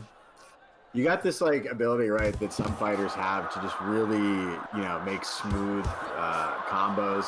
And that's why I think it's the difference between like spamming and what we like to call measured aggression, right? Like calculated times where you need to throw a lot of punches because you have a lot of openings or you know where your shots are going to be. Versus times you just need to back off and throw big. Oh my god, he just hits them at the end of the range so fantastically. So liability falling for the second time in round 2. Overboard starting to run away with it. Shout outs to All Ovoid right. though, guys. He might have big hands, but he also has a big heart. Honestly, because he is the biggest gifter for the night on TikTok, dropping 150 roses and a heart. Shout outs to Ovoid. Oh damn, that means a lot, dude. 100%. Especially since TikTok just I hope shadow banned the whole stream. I hope some of that transfers to him, right? We'll give him some of our spirit bomb power if he's going to give us some of our TikTok support. But right now, he needs to throw those roses into the ring and figure out a way through Ovoid's guard. I just hope to hope to even out that scorecard a little bit, put something together in the end of this round or at least in round 3. Yeah, no, Ovoid is doing his good job, man. Like we've said, I've mentioned in the chat. Ovoid, you guys said he might not be the biggest boxer. Then he's trying to, I think Ovoid's going to take. We need to teach Ovoid the turnaround punch. I feel like he really has, you know what I'm saying, the power for it. But Ovoid has, similar to Yo Boy, figured out the damage system, and now just the little man posting up the big man. Have you ever seen this ever, bro? Exactly. This is wild. And I like the way you said, right? Like, hey, you gotta have some fighters teach each other. I feel like we got to do like an event where we do like a paired fighter, like two fighters, and they coach each other and fight together. Oh. But there it is. Oh, avoid TK over in round 2. Man, like, I feel like everybody knows Ovoid for his knockouts. Like, his power and his knockouts are all just so clean. Like, you can't underestimate him. Like, just because he's small, like, even if you're taller, it doesn't mean you're gonna beat him. Like, his power is just like, it's crazy. Like, he fights like he's a heavy. Like, his power is like as if he would be like Francis Ngannou or something. Yeah, he's got big hands, bro. Super big hands. Shout out to everybody joining back in on TikTok, guys. For everybody who got kicked out of the stream, unfortunately, TikTok has decided to punish us because we told you guys to support the channel. So TikTok has said, hey, guys, you can't ask anybody to support your channel like that, or we're going to shadow ban the account. And now the stream has been officially restricted. So that's an annoying tech gremlin. Yeah. Hey, Hustle, where'd you find that information, by the way? I need to find out where it is. Like, how do you know? Is it that just standard practice? Or yeah, Dio, I don't really know what in the world is going on, to be honest, bro. TikTok is, I know they're listening. Their bots are out there. I've heard from a lot of people that TikTok listens and sends bots and algorithms to listen to your stream. Yeah, it's BS, to be honest. Absolutely. And they've been shadow banning the stream for a long time. They've stopped the stream from being streamed through OBS because for reasons unknown, I've talked to TikTok personally a bunch of times. They will not reinstate the ability to stream through OBS. So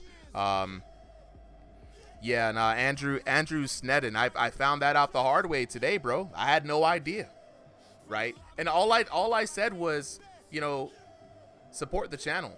And they were just like, hey, our bots. The bots came in, right? So the stream is going really great, guys. It was about 60 people watching concurrently, and it's down to 7. So shout outs for the 7 people on TikTok right now holding it down. We are still going to keep the show going for you guys, right? Because regardless of the platform and its AI bots, I wish the AI bots were this good at like fixing a problem, TikTok. So when I email you guys and report a problem, you guys are never this good about fixing anything, really, but you're real good about stopping somebody's shine. So good on you guys. So yeah, so that's what they did. They kicked everybody out of the stream. That's crazy because Adolf Really? Adolf Drippler, appreciate you for finding the stream back again. Breath Edits, appreciate it. Yeah, no, they said, the stream's restricted and kicked everybody out, bro. That's some cold-blooded stuff. Yeah, that's crazy. I mean, like, all to right, kick someone out of the live is actually like Andrew that's already Snedden. bad enough. That's crazy. Okay, so Andrew Snedden dropping some tech. I appreciate it, bro. Say you got to use code words. So I looked it up on Google just a second ago when I was trying to figure this out, what was going on while you guys are commentating. So apparently I can't use other platforms' name. I can't tell you to support. I can't show you any of my sponsors. I can't do any of that stuff apparently because the AI picks this up. So from now on, we're going to talk about the red channel and the purple channel. I got to do code words. And if I want people to support me, I will just not mention it and maybe mute myself on TikTok specifically, so people who are on the red channel and the purple channel can see the support, and I would do appreciate that. So yeah, we're gonna keep it rocking though. Let's go on and talk to the homies after this fight. Let's get Ovoid up here. Let's see. Yeah, learning something new every day, chat. Learning something new every day. You know what I mean? So, Ovoid, Solo Liability. Whenever you guys are ready, go ahead and unmute. We're gonna have a little chit chat.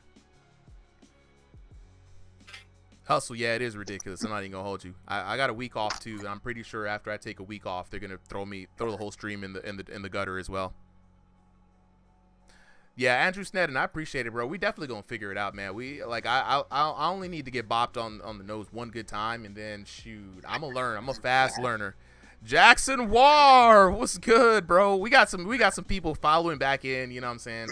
The Click Clock Nation will not keep us down. Solo Liability, Ovoid, where you guys at, bro? Yo. All right, so Ovoid, I'm gonna start with you, bro. Right, big hands and even bigger heart. First of all, thank you for the support, man. 150 roses, you know what I mean? The hearts, everything. I always see you coming into the chat on TikTok, dropping love. I'm telling you right now, from the bottom of my heart, I appreciate it, bro. Everybody should be more like this guy. Support the channel. And again, all the things that go to supporting the channel help support tournaments and things like that. So I appreciate it, bro. Ovoid, man. You got a little stature, but your attitude is 8 feet tall, bro. You be throwing them thunderous hands. I gotta ask you the question: how in the world do you get so much damage? Inquiring minds definitely want to know. You know, it was really the TSL league that helped me out, the clean league. Yeah. So what'd you learn? That really helped me. What did I learn? Yeah. Just like fighting, like, I mean, can't really tell, but like the technique got a little better from when I used to fight. Just like a little. Okay. I gotta know the adjustments, bro. You know what I'm saying? We all trying to get we try to get clean too.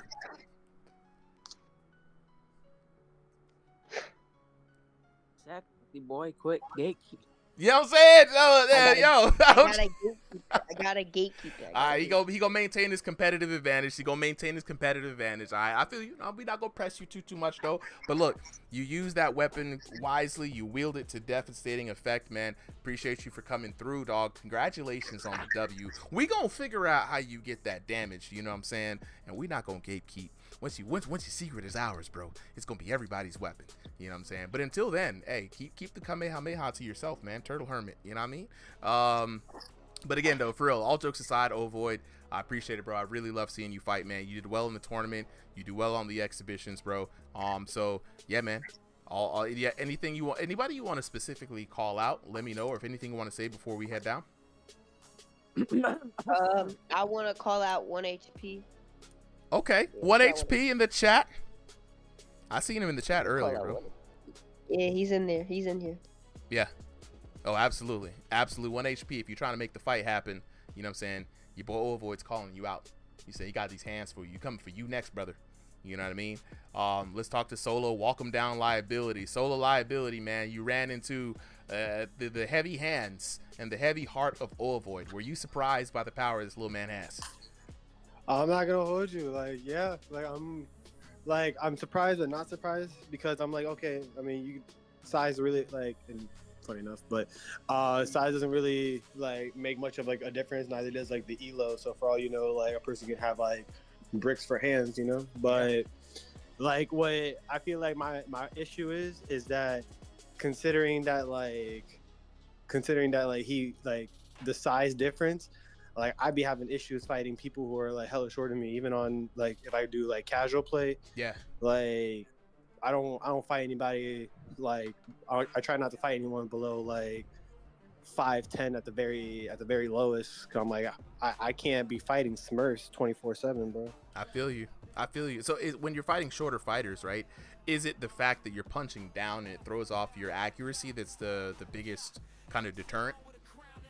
Yeah, I can't for example, where their heads usually like be at, that's usually me, like that's me trying to fight someone who's around like closer to my height, like in in their chest. Yeah. But for a shorter person, it's so much harder. And then on top of that, when you're throwing like a hook down, it doesn't carry the same amount of power or speed once you're aiming down. So it's already gonna lose power by the moment it touches them. But I mean, either way, Avoid was a good fighter. Definitely had me sweating over here. Definitely would want to fight again. Just gotta give me a few to get used to fighting shorter fighters. Yeah.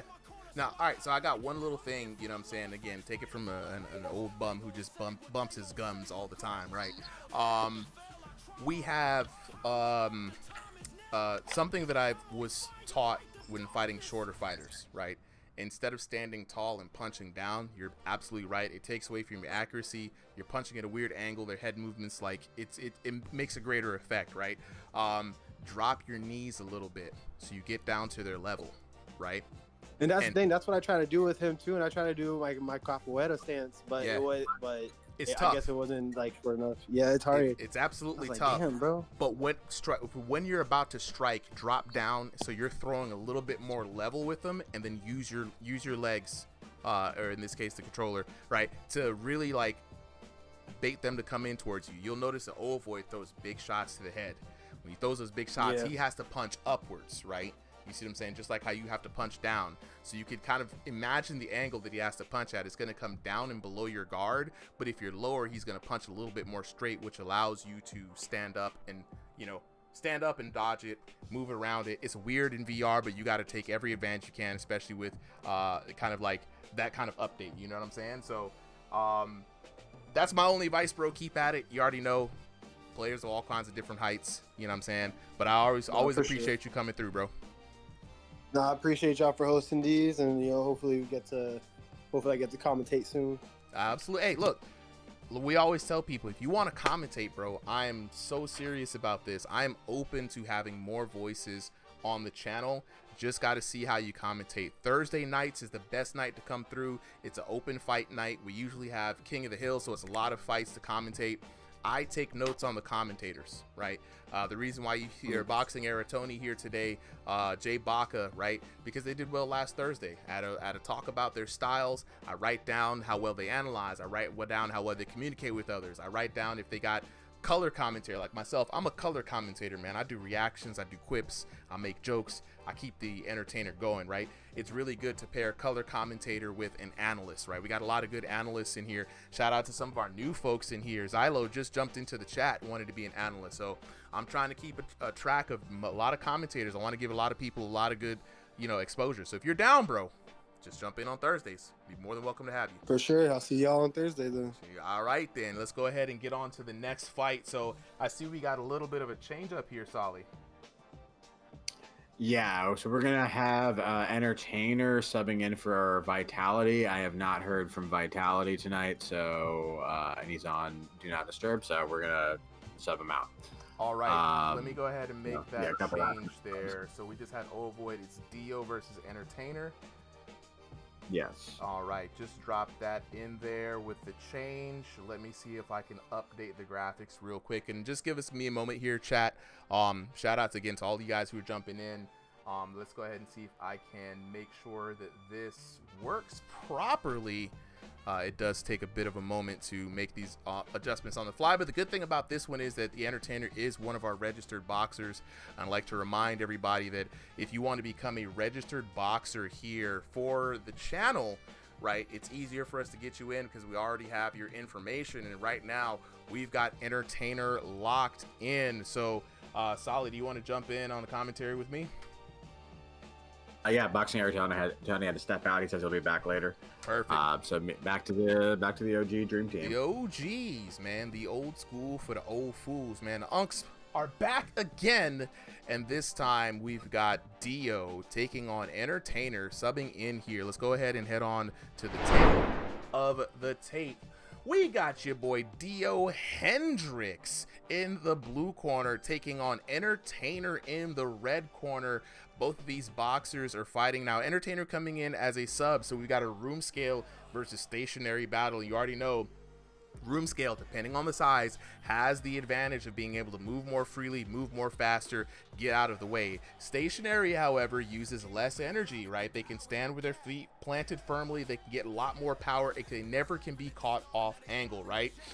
So Dio fighting out of an unknown region, Entertainer fighting by way of North America East. Both boxers, however, around the same height. Entertainer usually the smaller fighter in all of his matches, but Dio, the shortest, I believe one of the shortest fighters that we have, at 5'4", taking on Entertainer at 5'5". Dio, brand new to this game. Shout outs to Dio. He is our Dragon Fist tournament winner.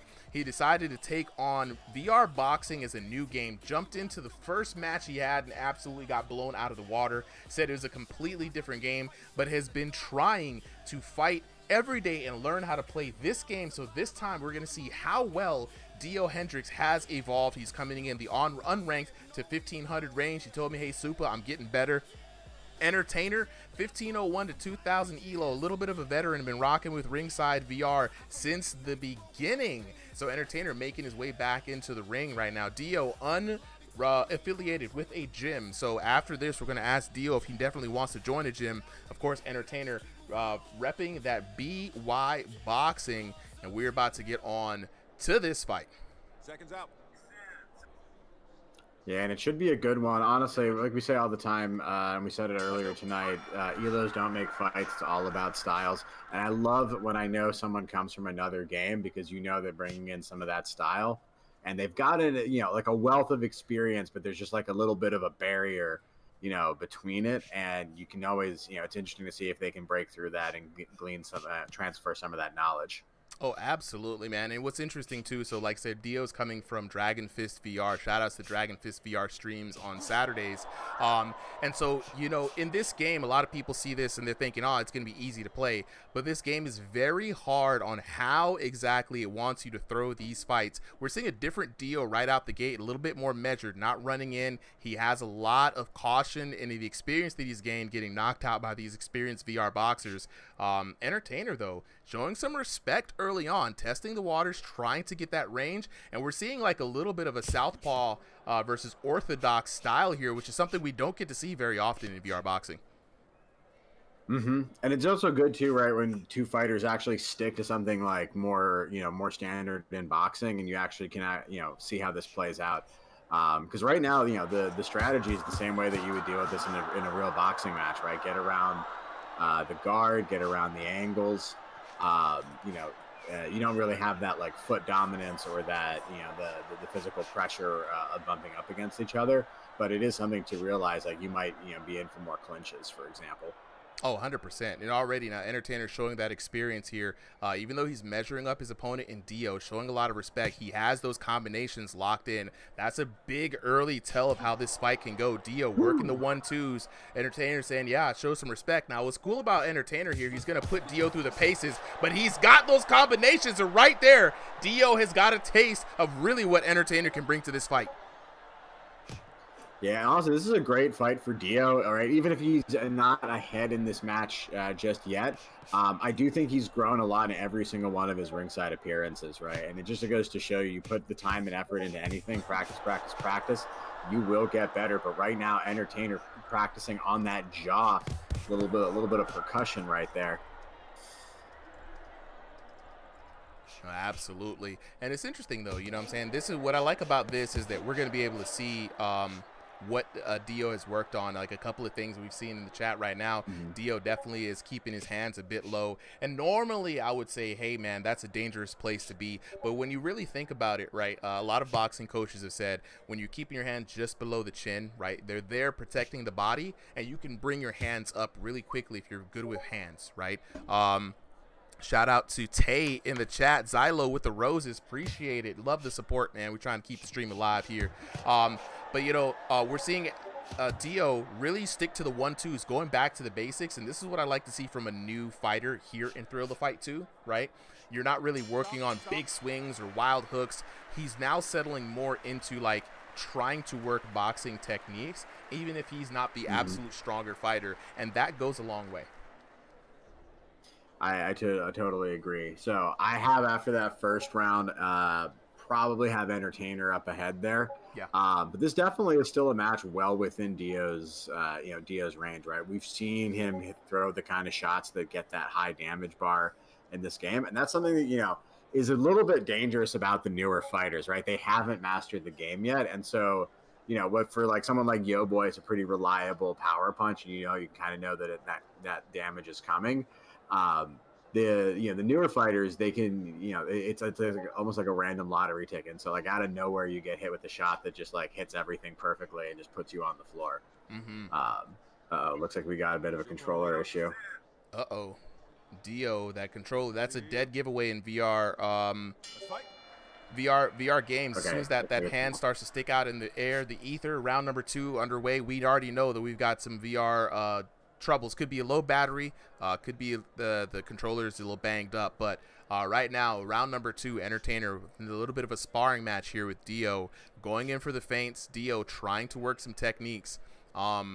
Dio still has a bit of a way to go in the game, but again, this is a low elo match, guys. We do let a lot of new people up in here. Ooh, Dio now firing back. Low elo is a bit of an understatement, right? Both of these guys are over 1,500, so which I would consider, if you're playing this game as someone who's never played VR fighting, right? You pick up Thrill of the Fight 2, you go into ranked a couple of times. 1,500 is probably where you're winning about half of your fights, maybe a little bit more. Boom! Entertainer finding the knockdown. Yeah. Giving another rude ringside welcome to Dio. Yeah, no, Dio's been going through the school of hard knocks right now, and I love how generous you are with the ELO rankings.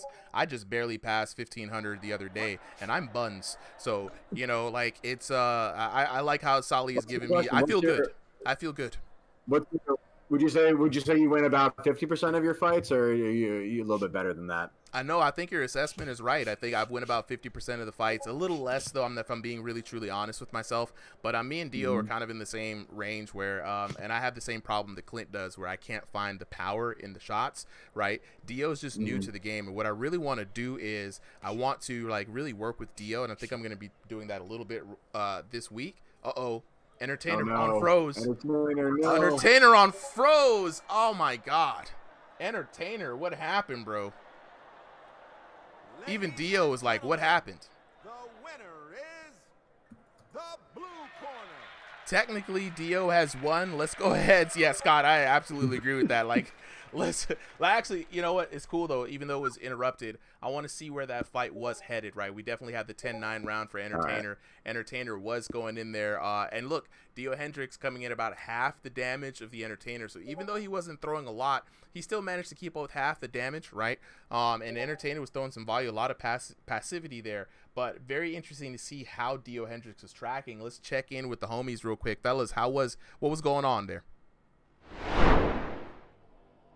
Inviting them up on the stage. Yeah. Entertainer's already here. Yeah, Entertainer, you good? Can we, if you want to unmute, yeah, do we want to run back at least the second or third round? All right, he's not unmuted yet. Dio Hendricks wants to run it back. Hold up, Bodie. Before you jump in, we got to double check. We might have to run back just a few more matches here. Dio definitely wants to run it back. If you're trying to run it back, jump back in. Living Proof says boxing underdog looks pretty good. Let's see.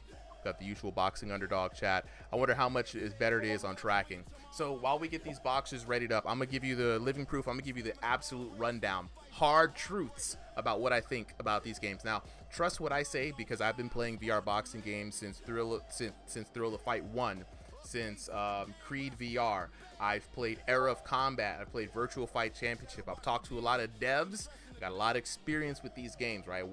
My IRL boxing skills ain't that great, so I'm never going to tell you anything from that standpoint. But from a gameplay and gameplay development standpoint, I will tell you this. Thrill of the Fight 2 has the best damage for all the, for all of the mishaps and all of the hate that people give it.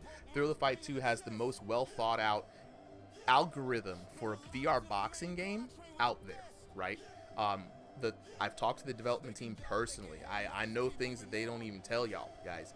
I know how the game works. They do a lot of thought into, they focus primarily. That's why we've seen so many versions of Damage Patch, trying this and trying that. Boxing Underdog is not as refined yet. They have a long way to go. They need a good year of development cycle, right, to lock in. Boxing Underdog reminds me of Era of Combat before it got refined. It just feels like two guys in a VR suit swinging, and there's no rhyme or reason. Like, I cannot throw the same punch over and over and over and get the same damage. I can't really find the logic behind it yet. It seems very like level 1 or 2, right? Game looks absolutely phenomenal, absolutely pretty, you know what I'm saying? But when Solly and I are going in there, we're going into training, we would literally say, okay, give me a 50% power straight, and then we would look at the damage, and they'd be like, okay, that felt weird. Give me 100. We look at the damage. Okay, that wasn't as much or a bigger difference as I thought it would be. We go to a fight, and we would try to pinpoint what is knocking the other person down, right? It does not seem consistent. We don't know if there's move and damage bonus. We don't know if there's counter hits being played. There's a lot of factors, and it just feels like you're fighting in a dream. Y'all ever fought in a dream where every punch you throw just feels like it's just like, you know what I'm saying, crazy, like weak? That's what it feels like.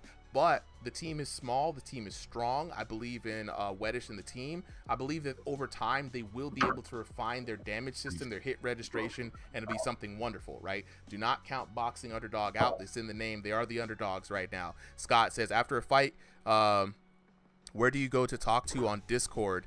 Scott, whenever people are fighting, every one of the fighters is watching in the Showtime stage. So we have the event set up. You go in there, they're all watching a version of this stream straight from Solly's POV, and they're all in there listening. There, you see them in the chat. Well, you can kind of see them in the chat a little bit. And so yeah, we're all watching, we're all commentating.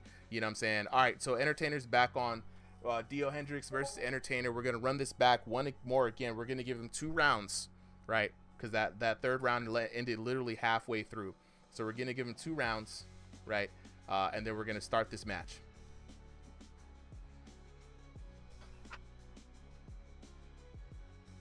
All right, let's get back in here. Now we saw, that's unfortunate, right? Your boy Entertainer has to get his knockout taken away from him there because that round like literally just ended. But I believe he has the ability to go ahead and show us a repeat performance. Now Entertainer has got to really hustle to get the get back, right? Here we go, round number 2, the Redux, the remix, right? Dio Hendricks, and again, I like to remind everybody that when you guys sign up, make sure that the colors that you pick for your characters are accurate to your sign up colors, because they will show through on the graphics. If you change your colors before a fight, there's no way for us to really change that right now. But we're back into the action. Entertainer now going on the offensive, a little bit different from last time, Solly. Now he looks a little bit more eager to get some damage in on the opponent, and the interesting thing about with these restarts is the damage is fresh. Yeah, and that's the other thing too, is whatever you were doing before doesn't necessarily work, or if it didn't work, right, like you already wasted all that effort, and so, you know, it kind of is a bit of a reset. You can either take a break in that, or you can get frustrated, and so it's interesting to see what, you know, Entertainer's going to do. The other thing too I find is, like, when something glitchy like that happens, you're much more likely to try to go for the knockdown and make sure that no one has any doubt that you are still winning this match. 100%. And there we go, Entertainer placing the right back in the right order, up again, 1 knockdown to 0 early on in the round too, so it's looking really good. Now, I really do fully believe that Entertainer has the experience and the ability to end this fight early. Entertainer is just being a good sport right now, giving the new guy Dio a good workout, really letting him feel the full effects of the game. And, you know, that's how it is on Sunday nights, man. It's exhibitions. Sometimes we got some new guys coming in here. Xavier, what's good, bro? Jackson War with the follow. Appreciate it, bro. Scott saying, yo, definitely Dio should keep his guard up and move around more. So, yeah, we were talking about that guard earlier, you know. I want to experiment with this kind of guard a little bit. Instead of keeping the glove so high up and leaving that body open, I want to kind of keep it in a kind of a mid-range area, and then being able to try to react a little bit better with my head movement and as well with my hands. So now that the defense is a little better. No, I think that's a solid strategy, right? There's something to it. You definitely have to have, you know, good reaction time, and also probably a little bit of good ping. Oh my God, Entertainer just going for the barrage. Left, right, left, right. No anti-spam. Around to save Dio. Nothing but the clinch there to stop it. Yeah, 100%, man. It's this man is just punch walking all the way through. Entertainer, different kind of guy now. He's like, look, I'm just gonna try to hit him over and over and over. And now Dio, you are now in a slugfest, my friend. You gotta throw hands back. You can't keep taking this damage over and over. Dio looking very hurt. He's gotta adjust the headset there. Entertainer giving him a brief moment of respite. But honestly, you got to give credit to Dio. All those punches from Entertainer, who already got a knockdown earlier, did not knock him down, right? Dio is understanding the defense. And if that's honestly usually the first thing, right? You fight everyone at the highest level, they're going to knock you down. They're going to knock you down a lot. But you're going to figure out eventually, right, if you keep fighting them, how to stay upright, how to get the guard. And once you got that good defense, right, that's your basis to start attacking from. Let's see if Dio figured something out and if he can start countering. Because I think if Entertainer gives him that kind of opening again, he's got to fight back. Oh, 100%. 100%. Yo, Tay over here dropping the support, man. I got a donuts, got a fitted cap. Hold up, Tay. I didn't even see all this, bro. Hold up now. Tay out here with the game coin, you know what I'm saying? We got the gold box, the silver box. I didn't know we had gold boxing gloves in this bunch. Hey, with the support, bro. Appreciate it. Zylo in the chat, man. Scott out here saying UFC 300 type of fight, man. Honestly, and it's solid. It's so hilarious to kind of see this. When we were looking at the defense here early on in round number 2, or yeah, we're gonna say round number 2, right? It's like Dio has a golden chin made of solid iron, right? Or Entertainer shots aren't really doing as much damage. And one of the big things in this game right here is figuring out how to do damage, right? That's a big thing to solve. We were trying to ask Void how he gets the damage. Void said, I'm going to keep my competitive angle here. Dio still, though, like you said, just learning the basics. Yeah, and I see that he's, like, having more confidence in his straights, but you see him a bit more hesitant on his hooks, though, right?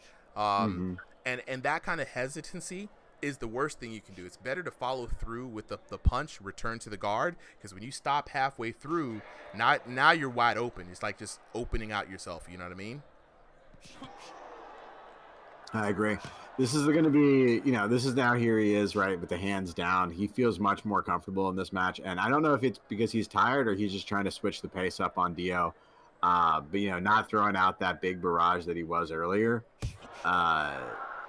There's not a lot Dio can do if he is going to get that and not give him any opportunities. So at this point, Dio's now got to learn how to go from the defensive to building his own offense and building his own openings. Oh, 100%. Scott in the chat says, the Thrill of the Fight 2 should, dang! And down goes Dio Hendricks. Thrill of the Fight 2 should include more shoulder movement.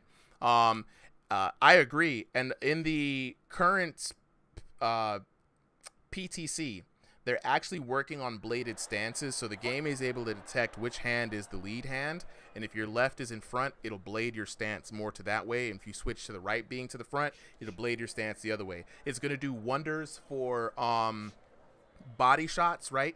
Because you're going to be able to be if you notice right now, both of the boxers, no matter how much you turn, your abdomen is headed square straight onto your opponent, right? I'm very surprised that more players don't go for body shots because of that, right? The liver is just there. Right. You can't blade to hide it and make that liver further away for somebody to catch, right? So we're going to see a lot of good, like Southpaw versus Orthodox fights matter a lot more coming up. Scott also dropped a little bit of information that we figured out earlier, Solly, that when you're punching people in this game, you got to punch through the person and not graze their chin, right? You literally have to and it's very interesting, right? I mean, that's how you got to punch in real life. You don't punch at the person, you punch through them, right? If you're kicking, you don't you don't tap their leg with a leg kick. You're trying to kick the other kneecap, you got to punch through. Trying to tap it down. Oh, there we go. Dio hurt. Entertainer winding up. Here's up. The thing we've seen, right? Like, Entertainer's been throwing these rapid punches here and there throughout the match, but the shots from both him and Dio that ring out the most true with the crowd are the big time ones, like you said, those power punches where they really step in, move the head, move the body with it, and I think that's your key right there. If you're looking on how to do more damage, do not just stand still like a tower throwing punches. Follow your hands, right? Move with them, bob and weave a little bit. Yeah. Even if you don't think it should add power to it, the game is going to recognize it as such. 100%. Mojo in the chat says the game looks a little wonky. Well, welcome to a little something we like to call VR jank. Right, this VR boxing game, Mojo, early access. The game does try its best to track your body movements, but it can only track 3 points: the headset, and 2 controllers. Right. So the developers and all developers who are making these games are really trying to figure it out. Let's go to the scorecard though, real quick. 10-8, 10-7, 20-15. Entertainer winning that first round. Very clean win from Entertainer, man. 1 knockdown in that first round, 2 knockdowns in that second round. Grand total of 3. But look at the damage. Interesting though, Dio Hendricks picking up the damage. That's why I wanted to see that first round that we never got to finish. Right. He only managed to land 300 damage in that round. He more than doubled his damage the second time they fought. Right. And he's still maintaining about half the damage the Entertainer did. That trend did not change. The damage, however, went up, right? So we now see that Dio Hendricks, even though he's new, his damage numbers are going up, bro. So this is a big improvement for him. I'm going to be very interested to see how we can talk to him about his experience so far in Thrill of the Fight 2. So fellas, as we like to do, let's go ahead and unmute so I can talk to you guys. I'm going to give Entertainer that much. So we're not going to be able to get Dio. He says he's going to a party. So I told him to have fun, but he said thanks for the fight. He enjoyed it, and it was a good game, Entertainer. Absolutely. GG's Entertainer. Appreciate Entertainer, it. where you at, bro? I'm right here. Hey, bro. Appreciate you for giving Dio a workout, man. He's a new guy here, new to the game, new to the server. You gave him 3 good rounds. I really felt like you had the ability to like three hit KO him, but you didn't go all aggressive, man. So being that you fought a junior, a new guy, what would be your assessment of your opponent? Any tips you can give him? Really, I think he should.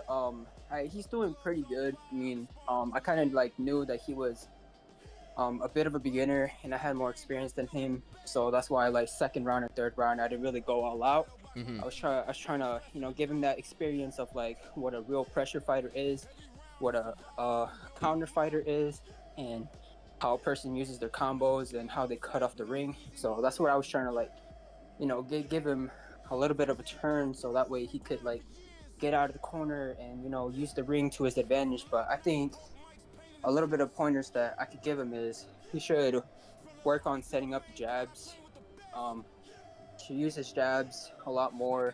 Go to the body, mix it up to the body as well. Don't just go for the head, because if you're just gonna go for the head, you already know like the opponent, if they're good, then they're already gonna know the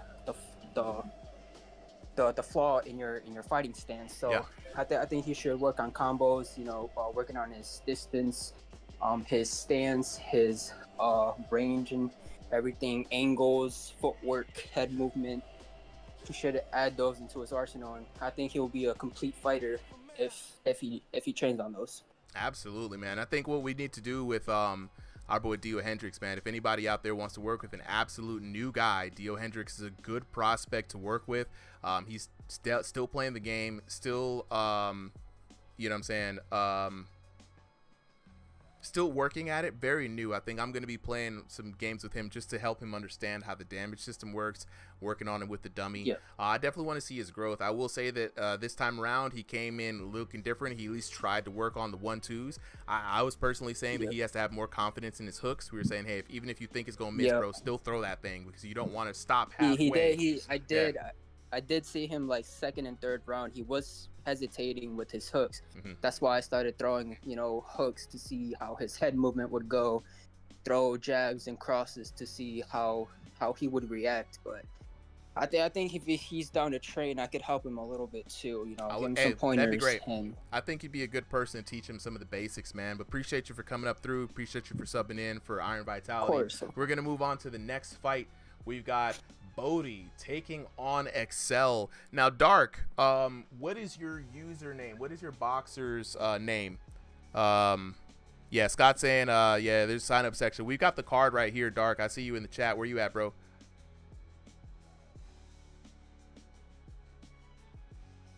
Yeah, Bombshell Boss says, Bodhi versus Excel. This is about to be entertaining. Nah, 100%.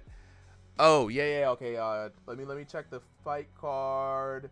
You are the first. You versus Boz. Boz and versus you is going to be after our main fight. So we have 1, 2, 3 more fights on the guaranteed fights for tonight. And then after that, you are the first sub fight. So the overflow fights, not every time. What's good, Talia? I don't let overflow fights happen all the time, but tonight I'm like, I feel very generous, and some of you guys really been trying to get in here, so I'm letting you guys in. I'm going to go a little bit late. If I got the energy to, I'll go a little bit late, you know what I'm saying? But without further aduances, though, let's go on to the tail of the tape for this next fight. We got Bodhi in the blue corner taking on Excel in the red corner. Both fighters fighting here out of with the room scale division, so it's gonna be a very interesting fight, man. Both fighters fighting by way of North America East. Bodhi coming in at 6'0", Excel 5'10", and both of them fighting in that supreme weight class, 2,500 plus elo for both boxers. Interestingly enough about this fight, right? Bodhi initially wanted to fight Yo Boy, but Yo Boy changed his name, so I put him up with XL. XL literally would have not had any other person in his rank, so shout out to Bodhi for taking on this fight. But Bodhi was a little worried here in this fight, not gonna lie. Bodhi was a little worried. Oh no, we got an early. Let's go ahead and see what's going on here. Let's go ahead. We got to run it back. Bodhi, if you can, go ahead and run that back, bro. So Bodhi was a little, my bad. Yeah. Appreciate that, Bodhi. Thank you for catching that. Let's go ahead and run it back real quick. That was on me. That was on me, guys. That was on me. Appreciate it, Bodhi.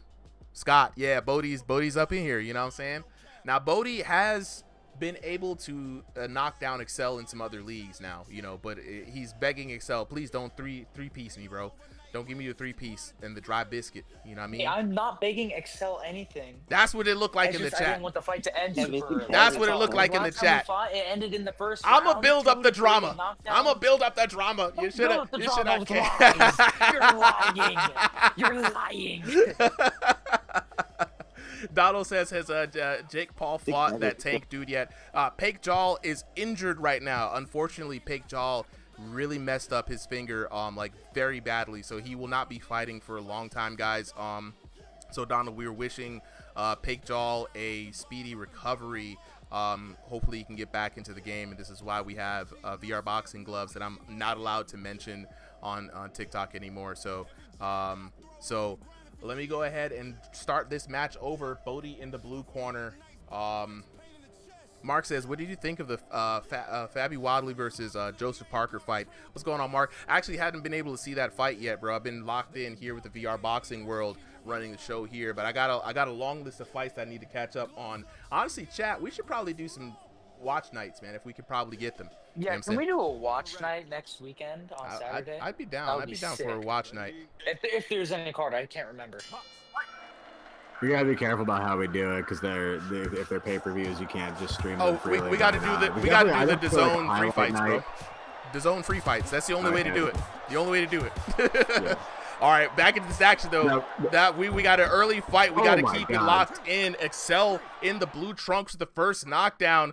Bodhi saying, "Hey man, we got to make this a quick fight," but Excel's like, "Nah, bro, I'm trying to go home early already." Bodhi dropping the hands. Now, Excel dropping the hands. Bodhi's got to be sharp, right? Excel known for his speed, power, and accuracy.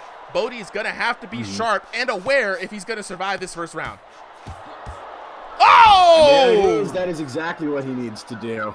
Massive return there. And Sally, we didn't even get the chance to get into this match. It's gonna be hard pressed. Early shots. Do you think Bodhi has it in him? Do you think Bodhi can defeat Excel? I think he's got it, right? Like, this is a new patch, and again, not super new at this point. Both of these fighters have fought a lot of matches on it. But once you have a rhythm for somebody, that puncher's chance just increases more and more and more, because iron sharpens iron, right? The better opponent you fight against, the better you're going to be. So just the fact that this isn't even his first look at Excel, it's a good sign for Bodhi. 100%, man. Bodhi's looking real sharp. Bodhi said, "Hey, man, don't put no lies on me, bro. I ain't begging nobody for no easy rounds. I'm here to throw the hands. Hey, Bodhi, show us what you got, brother." Go for it, buddy. It's an interesting thing, right? Like this happens both for the VR fighters, but also for like the spectator side, right? At some point, this is the year it was for me. I crossed over to having watched more VR fights than real IRL like MMA or boxing fights, just because of like the sheer volume of like these exhibitions that we've done. And you're right. I do want to go back. Oh my God, that boy Excel.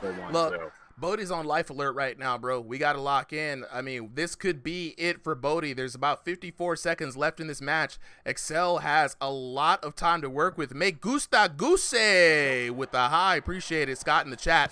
C-Style, welcome back, bro. Yeah, this is a high-flying, entertaining fight. Bombshell Boss is absolutely correct. This is going to be a fight to remember for the ages. Both of these boxers have a good amount of punch selection, Solly, right? Bodie's snapping out that jab, but Excel, man, targeting all of the weak points with devastating effect. Yeah, and that's the problem, again, like when dealing with a fighter like Excel, right? It's just speed, speed, speed. You think that you have your opening, like, there, you're like, oh, that's only been open for a second. Excel is downloading each time that you have those gaps, those hesitations, and he can put 2 shots in the space that you think you'd only get 1. Yeah. And Bodie, very adaptable fighter, right? We've seen Bodie be able to throw the kitchen sink at a player, and oh my God, at the last second, Excel with the TKO. Bodie almost made it out of that round. Oh and my Bodie goodness. is down. And it was a fatal flaw there at the end, right? Excel was coming over with the right hand. Bodie moved into the right hook, got absolutely crushed. Yeah, I didn't get a chance to finish the thought, but like I was saying at the end of the round, right? You start watching more VR boxing than IRL boxing. You feel you get that like that feel for it. Same thing where if you play more, VR boxing than you fight IRL, you start to just become like a masterful VR fighter like these two. Oh, absolutely, man. That was crazy. Like Bodie almost it was literally 1 second left in that round when that right hand came crashing down. Like that is crazy. Bodie said, "I've been eating all day, man. I was full as hell. I was expecting this since the start." Matthew Bell said, "Bro, what the hell was that?" And I was like, "Hey, you tell me." We had about like only one round to see, and you know what I'm saying? So it was kind of crazy. It was kind of crazy, man. A lot of hands flying in VR. Sometimes hands fly too fast for the tracking to keep up with. Scott, I'll see you back here in a little bit, bro. All right, Bodie, Excel, where y'all at? Yo. All right. We got to lock in with the homies real quick. All right. Now, Bodie, you said you predicted this, right? Oh, yeah. This win is how you expected? Well, I mean, I've been eating all day. I overcut weight. I went from 158 to 147 to, not even 147, sorry. I skipped that one to 142. So I need to gain 5 pounds, so I've been eating like crazy. Oh, 8 wow. waffles in the morning. I've had 2 bowls of chicken Alfredo. Crazy, bro. How long do you have to put the weight back on? Oh, I have all week, but I got to make sure that I'm up there. Because, I mean, I cut a lot of weight. I'm dehydrated. Dang, bro. Yeah, drink that water, so man. much weight, though. I cut over 10 pounds in a week, bro. I was like, oh, my Lord. That's crazy. Looking for Kobenomics to join the stage. Kobenomics, your fight is up next, bro, if you're here at Kobe. And if not, then Kobe's here. He's just saying his headset crapped out for a second. He's just resetting it. Okay, gotcha. Just want to make sure. Go, though. I got another league to fight in. Look here. All right, Bodie, take it easy, bro. Excel. Yo, what's up, man? Yo, Excel, man. Hands, speed, like sharpness. It's been a constant thing with you every time I've seen you fight, right? Every time since the early days, it has been this blazing hand speed. Now you got V6 behind you, bro. How has V6 affected your fighting style? Bro, I had to change up my form.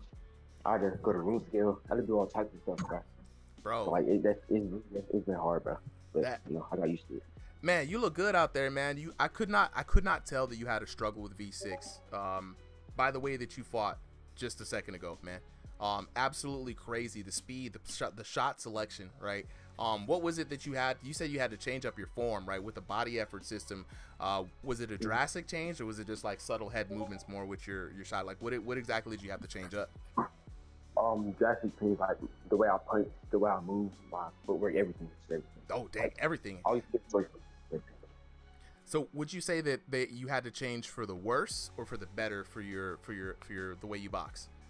Like, do you think it's like you had to kind of sacrifice some things to be better at the game? No. I mean, I'm better now. Okay. Are you good now? Look, Excel, man, I want to see more of you fight, bro. We got some other people who can match your skills and abilities. I want to know, after this, is there anybody particular that you want to call out? Nah, I mean, it really don't matter. I mean, I'm better than I just showed. I just got on. I didn't even warm up or nothing. So. Hey, bro, I'm looking forward to it.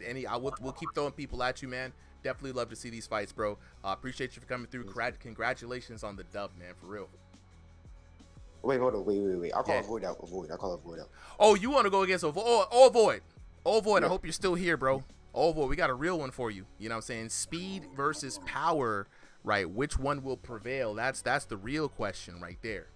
You know what I'm saying? That's what I want to know. Like, will Avoid be able to withstand the offense long enough to land a power shot, or will he hit our boy Excel and will Excel just turn to dust? Like, we got to know.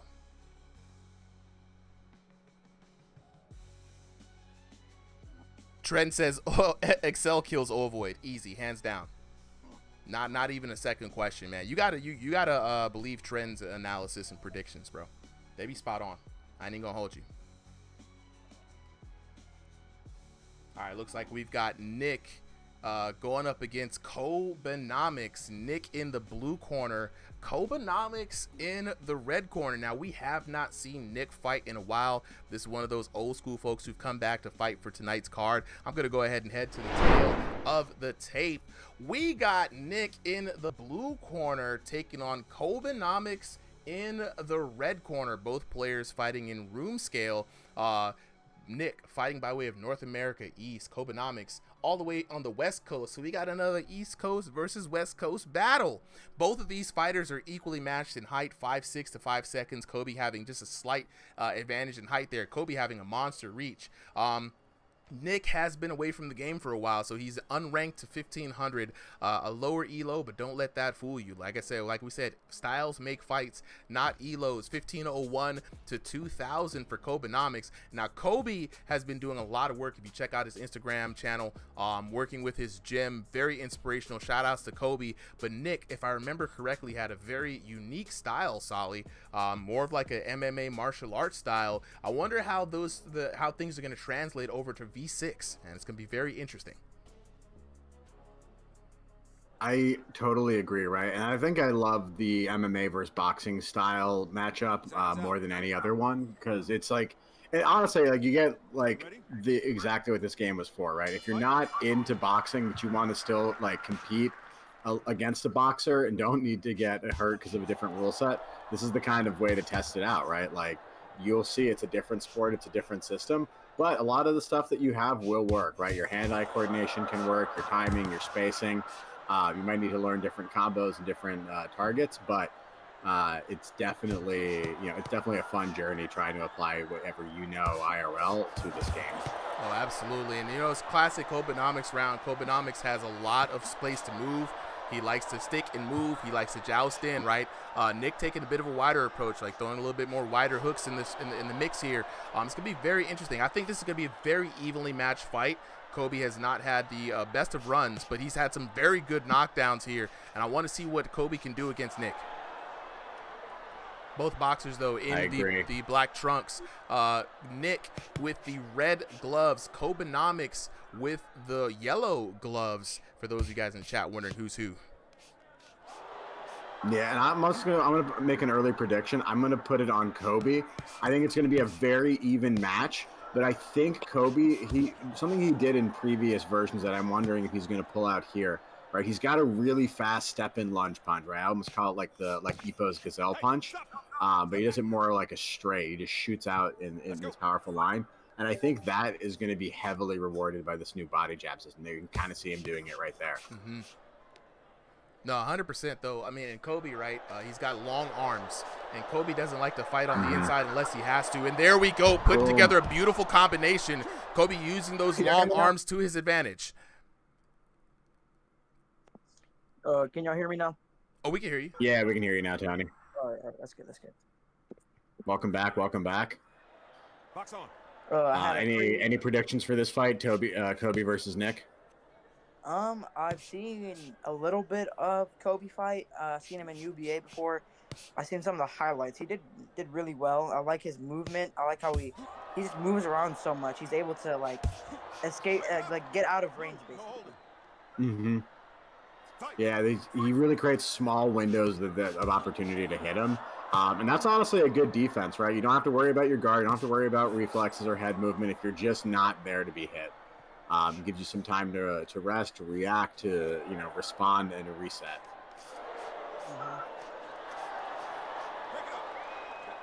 Nick having a little bit of trouble there. Yeah, I was going to say, what do you think Nick's going to have to do to get back into this match? Kobe already got a good knockdown, and I think is starting to be a little bit, a little bit more comfortable being aggressive and starting to come out of these exchanges with more damage. I think Nick is fighting two opponents here. Number one, Nick is fighting the lag. You can see him kind of stutter stepping a bit there. You can see him kind of jitter a bit.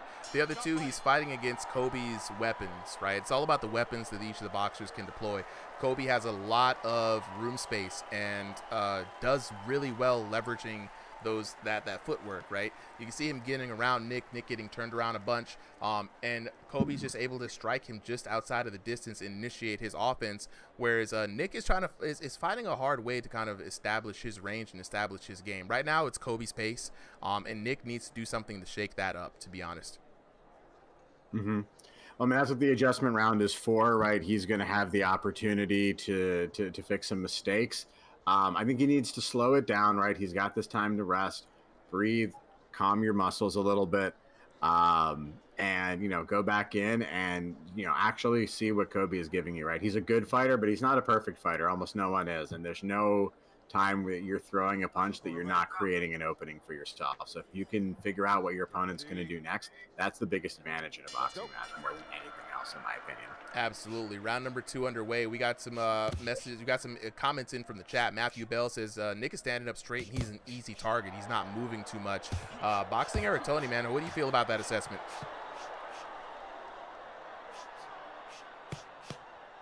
There he is.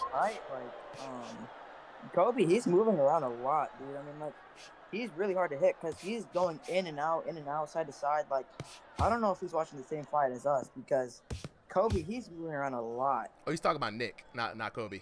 Oh, Nick. Yeah. Oh, okay. I heard that one. Yeah, Nick, he is standing a lot, really straight. He hasn't really. I feel like what he needs to do is kind of follow Kobe, if you know what I mean. Like, kind of move with him, if that makes sense. Now, we've seen this work against Kobe before, right? We've seen other boxers who have success against Kobe time when he's coming in and when he's going out. And when he's stepping back, trying to retreat, he'll jump in, engage, step back out. And that's when they choose to cross the distance and put Kobe on the back foot and really because Kobe would not be expecting that. Or if Kobe tries to go in, punch, and step around, they actually block, follow Kobe around, and then now Kobe has already taken his retreating step and he's caught unaware, right? But this time around, Nick is just comfortable staying in that range, and this is what I was talking about earlier. Kobe is in his element. This is his pacing. He's fighting at his maximum range, and he's doing his game plan, and Nick is hard-pressed to change that. Yeah. That being said, though, one thing Nick is getting better at is blocking those punches, especially when Kobe's coming from far away. Mm-hmm. They happen fast and he closes that distance, but because he's so far away, you can see it coming, especially if you have good reaction time. And Nick is doing a great job of putting up his guard, blocking most of the heavy shots, and at least trying to return something before either a clinch or Kobe gets back out. Yeah. And in this game, guys, for those who aren't aware, the air quotes clinch system that's referred to is more of an anti-collision system at this point in the development of the game, right? It's to prevent people from running through each other. So when they collect, I guess it's when your head goes through the other person's body, right?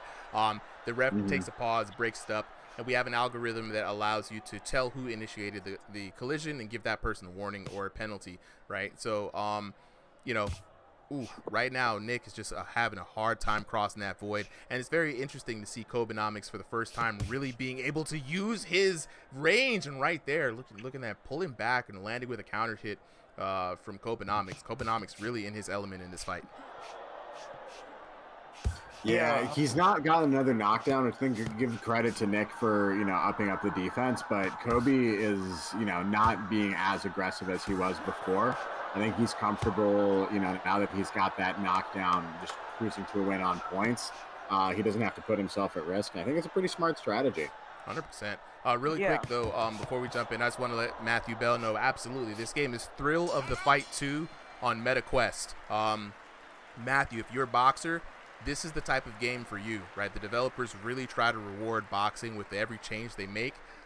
Actively listening to the community, and the community has been actively helping them develop this game. And a lot of people who prefer this game really like to see that they've been punishing things that don't really jive well with boxing, both offensive, defensively, and tactics-wise, and really kind of rewarding you for that. So definitely check out Thrill of the Fight 2. But with that being said, Boxing Era Tony, man, we are now in the last round of this 3-round format. We've seen Nick do his best to kind of defend against Kobenomics, man. What's your outlook on this, bro?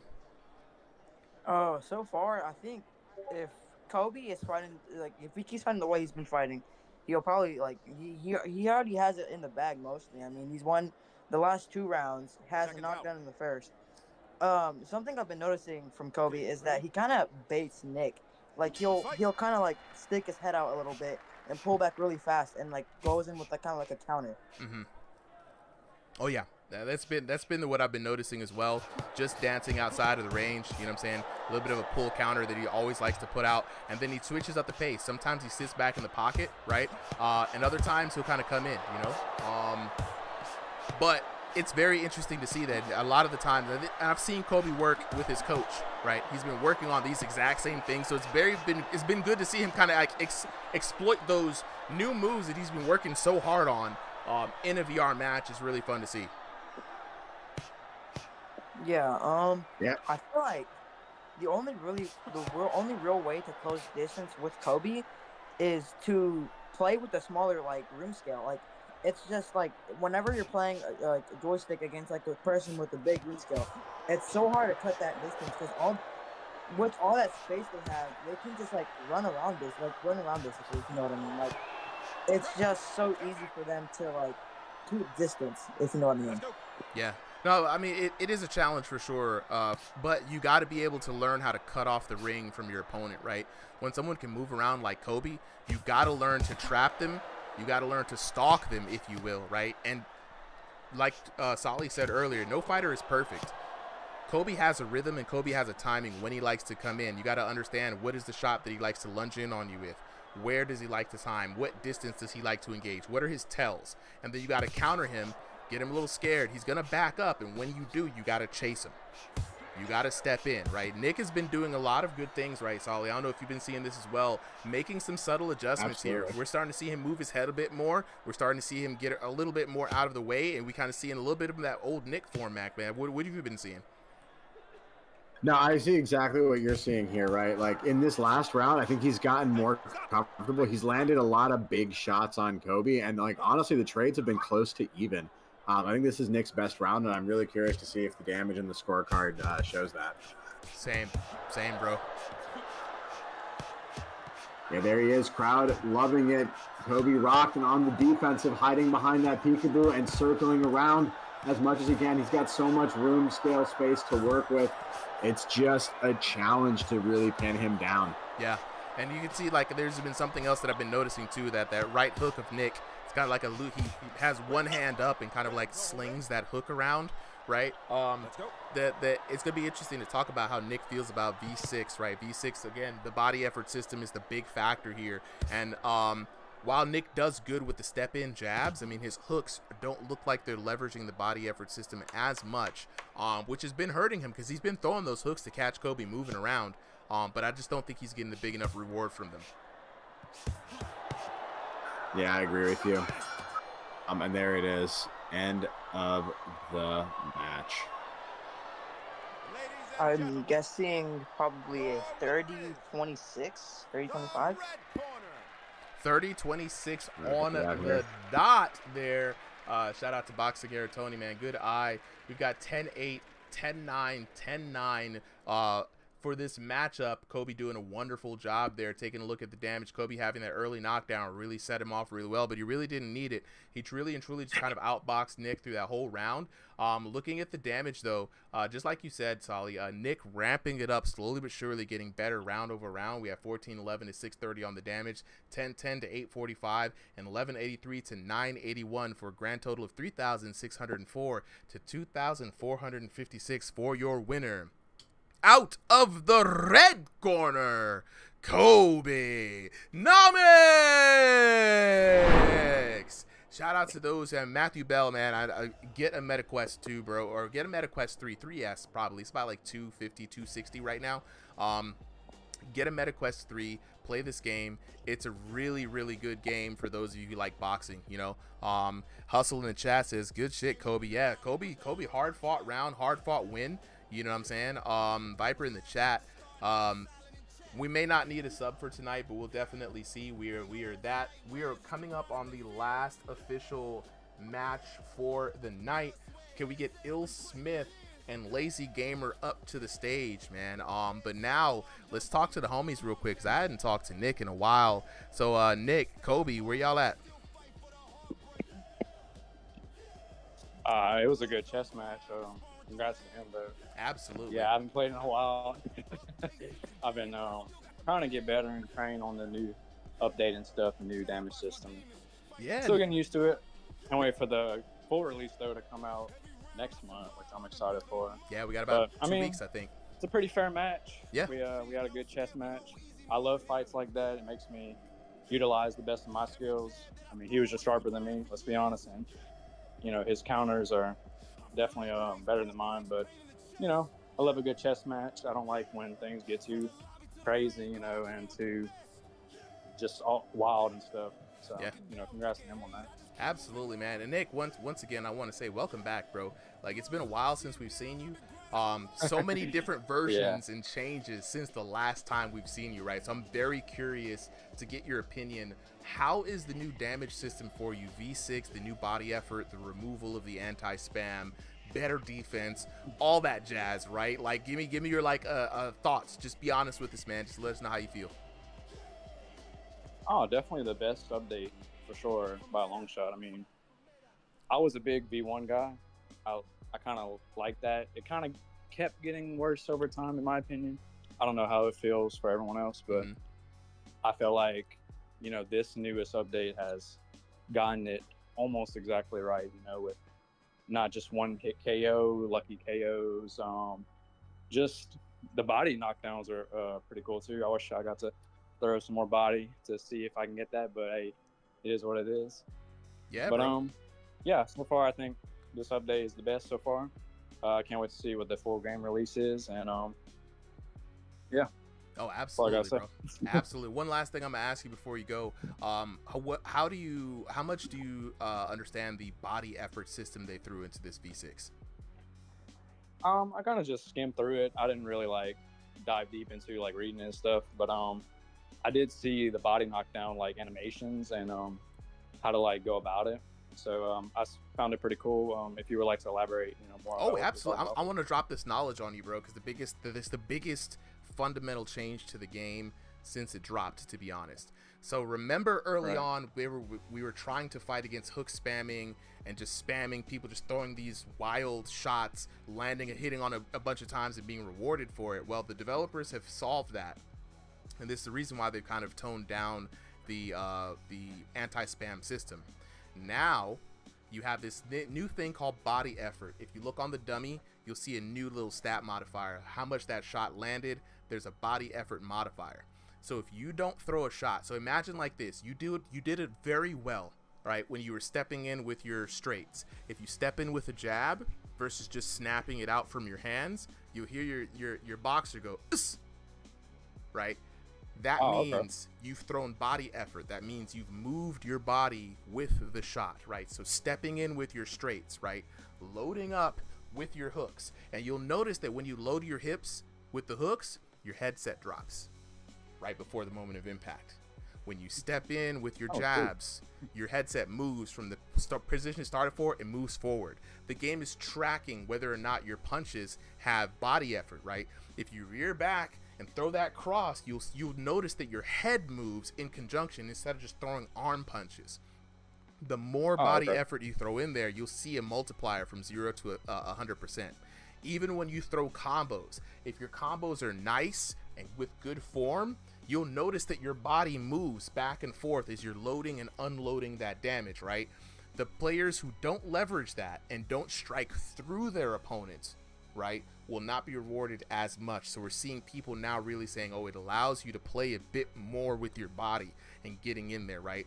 So really pay attention to body effort system. I promise you is the biggest key to victory for your damage. Now on defense, they made the glove sizes bigger, and the gloves now, if my punch glances your glove before it touches you, you will see a green or a blue indicator. That means your gloves have reduced the damage of that punch, which allows you to be more intelligent with your defense now. So now we're like, okay, we're starting to add more systems in here that really rewards boxing and boxing technique, IQ, versus more of the gamified, just add random numbers. There's no counter hit damage anymore. So when you land a counter hit on somebody for now, right, they will be hopefully be working on something new in the future.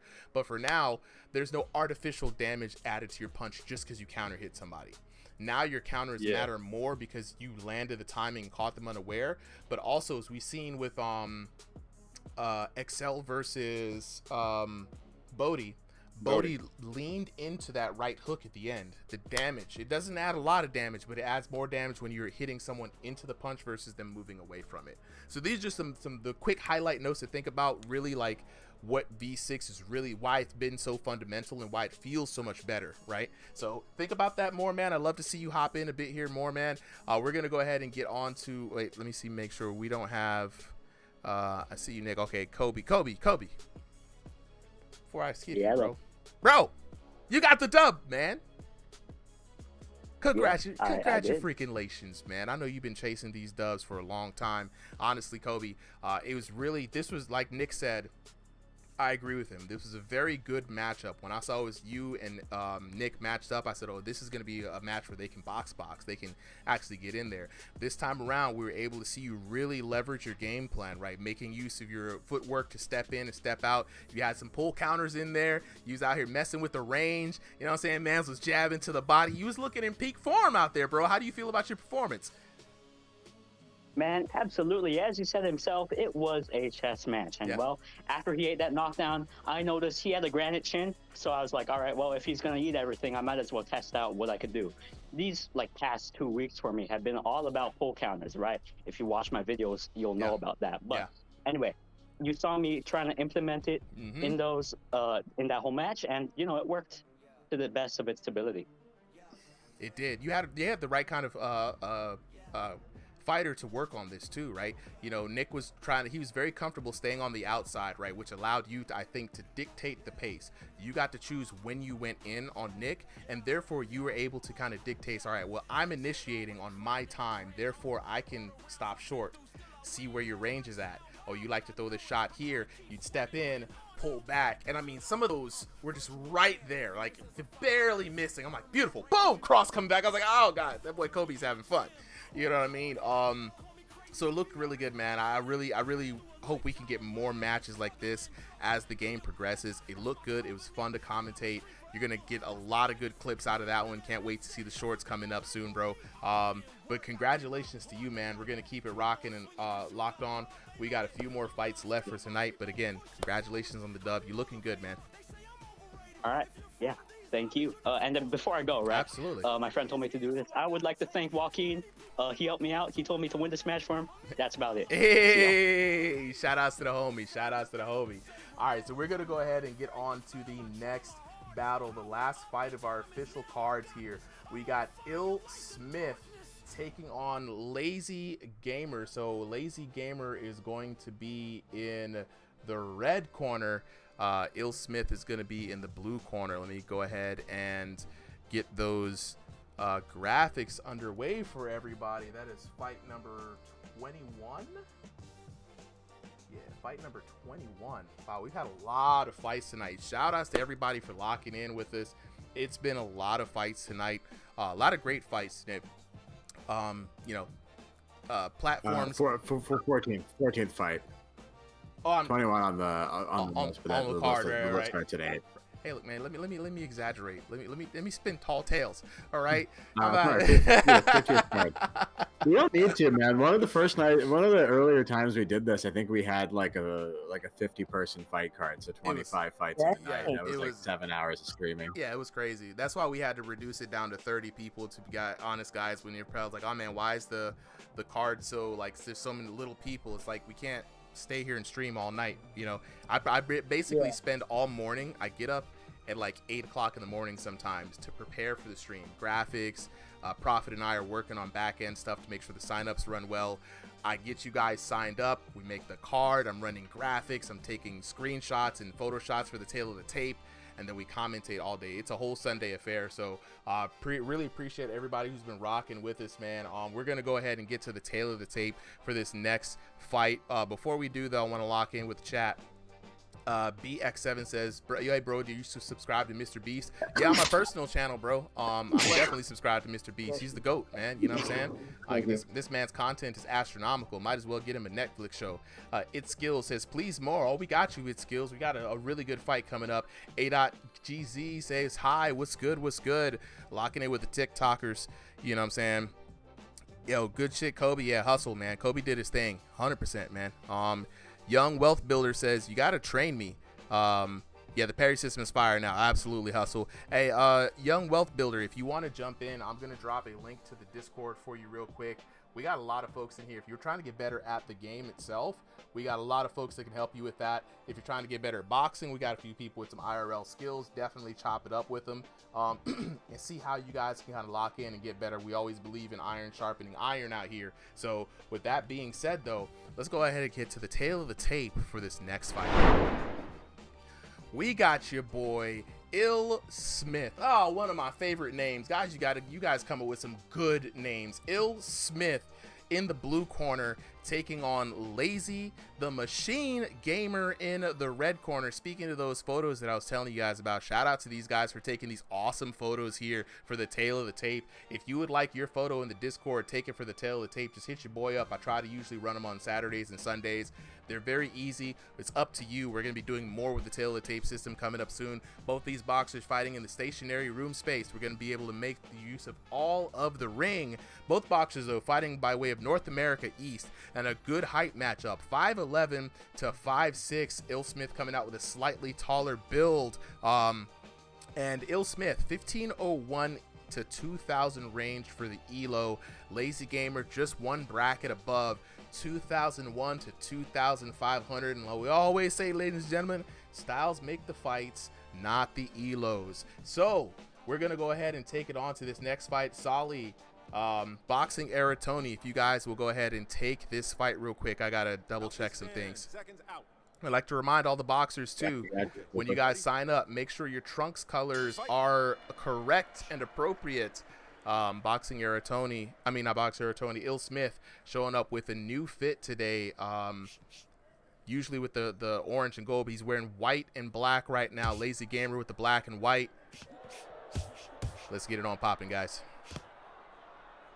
Let's get on to popping indeed. And now Ill Smith, I don't know if he's been around before, but definitely for my first time seeing him as a fighter, so making his debut. He used to go by the name of Bruce Lee. Okay. Yeah.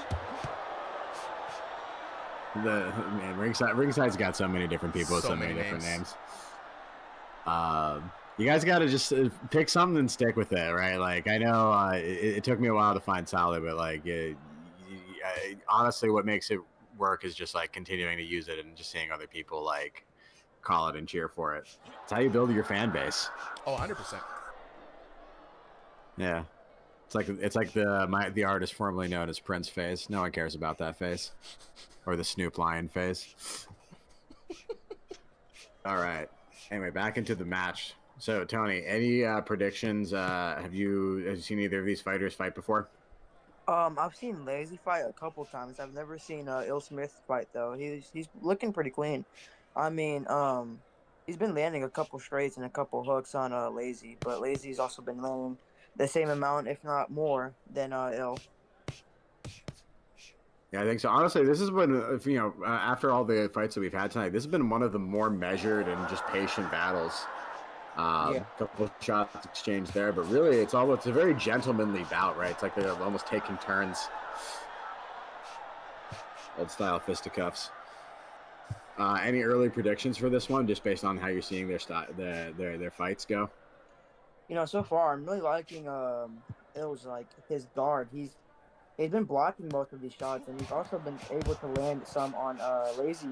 Whether they don't do much damage or they do a really good amount of damage, they're still landing. Just like that right hand right there. Yeah, he's been landing a lot of punches on Lazy, so Lazy's got to be a little careful, making sure if he is gonna have his hands low, to stick to that name of weave machine and actually be able to weave all these punches, because these punches are clearly with harmly intent. So he's got to be careful. Yeah, I see what you mean. That's a good point, right? Like, I like the people putting in the different nicknames, but I feel like you gotta, if you take a certain nickname, you gotta at least match that style. And right now, Lazy Gamer is trying to do it, right? He does have that good lateral side-to-side movement. You go get that aerial shot, so if you can see what it looks like from above.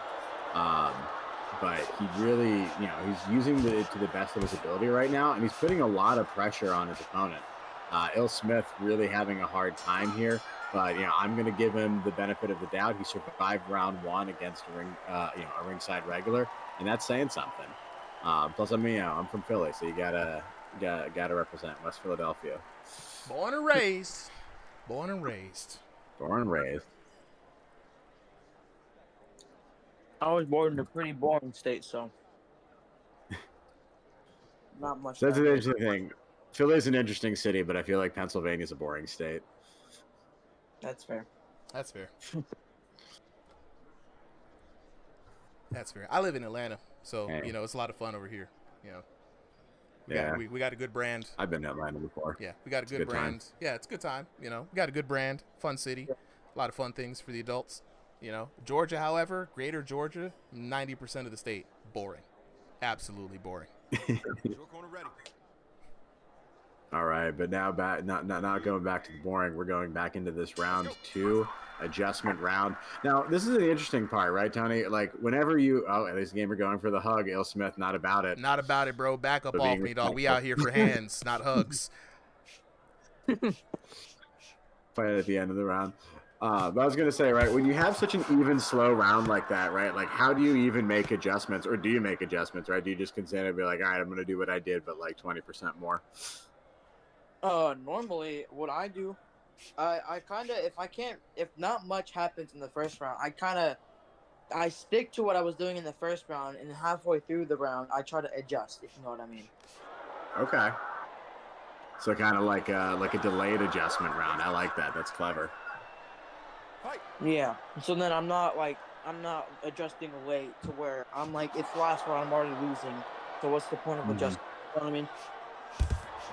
Right. Plus, too, if they don't, if you do start winning with that, they don't have as much time to figure out what you're doing before round 3. Right now, it looks like these fighters are just going with, let's do what we did in round 1, but 20% more. And it is going to looking well now. Right now, more punches landing, and Lazy Gamer starting to hit the barrage, and here he is throwing gas on this fire. Yep. Something I noticed though, he hurt Lazy earlier in the round. He's been able to land a lot more punches on Lazy, and yeah, I mean, but at the same time, Lazy's still landing a good amount of punches. Dude, like they're exchanging a lot, but I feel like was that a spinning back elbow? Spinning back elbow. Luckily, the elbow doesn't actually hurt anybody, guys. It's just for visual flair. No, pure style points there.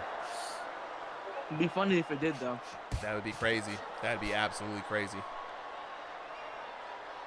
We're very close to a UFC game, guys. We get knees and kicks, elbows involved. Man, I cannot wait for that. Now, here's a question that I want to ask people, right? For things that are clearly cheating, ooh, lazy gamer, not cheating there, finding a clean couple of combos to the face. Clean. Yeah, Ill Smith honestly not taking advantage of the openings that Lazy Gamer is giving him. Now, Lazy used to be known as the weave machine, right? And so he is kind of shelling up, keeping that body protected and relying on his head movement a lot. But I feel like Ill Smith, with the reach advantage and the height advantage that he has, doesn't need to get this close to engage. So you could throw a feint and see which way Lazy Gamer likes to move, and then capitalize on that once you have the download. I totally agree there. Okay, And there it he is. is doing exactly what you said, finding Lazy on the spot. Let's take a look at that in the Giving him replay. a little bit of that taste of that combo.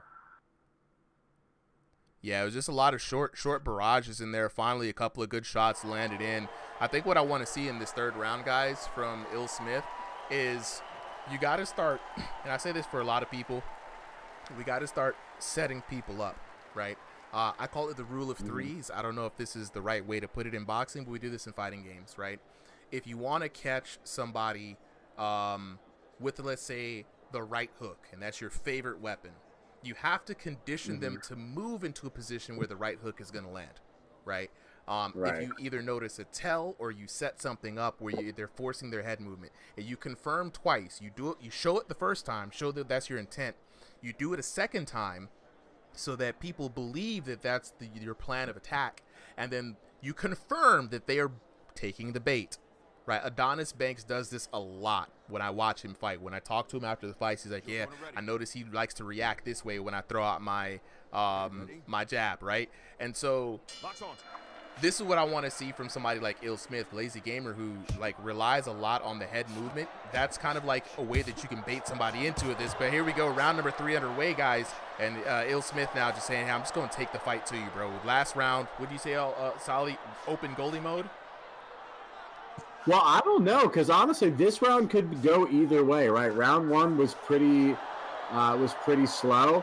Round 2, we have an even knockdown. It was much more fast-paced. We have even knockdown. So, like, this honestly could be anyone's match. I don't have a clear idea of who's ahead. Yeah, it's real. Look really like close. Lazy's hurt here. Oh, guys, Lazy. Yeah, boxing era, Tony, bro. If you had to have a read on it, man, who do you feel like is going to take it over in this match? Right now, so far, I mean, like, the second round really could have gone either way. So, Yeah. like, it really could have gone either way. Oh! Got to answer Lazy quick. Man. But as I was saying, Lazy, he for sure took that first round, but that second round could have gone to either man. Right now, it looks like Lazy might take this round if he kind of just plays it safe. Just tries to take the win, but it's up to him. Either he's going to play it safe or he's going to keep doing what he's doing and keep pressuring. 100%. I think that, Ill Smith has a lot of time to work with here. Lazy has been, let's give him the credit with his head movement. He has been mitigating a lot of damage from Ill Smith. But, Ill Smith has shown that he has the ability to knock Lazy Gamer down. So if Ill Smith can make this knockdown count, he's going to bring it to the judges, and we're going to be for an interesting decision. Exactly. Mike. If he's able to get another knockdown, if Ill's able to get a knockdown here, this is going to make the fight so much more closer. Yeah. It was interesting here. And like, Tony, let me know if you're seeing this too. Like, usually, somebody who's head movement a lot, you go dig to the body, right? Slow him down. The body doesn't move quite as much as the head does. But I like how, like, Lazy Gamer has been keeping his hands low, mitigating a lot of damage that Ill Smith could do. Ill Smith is almost forced to, like, really prioritize the body a bit, man.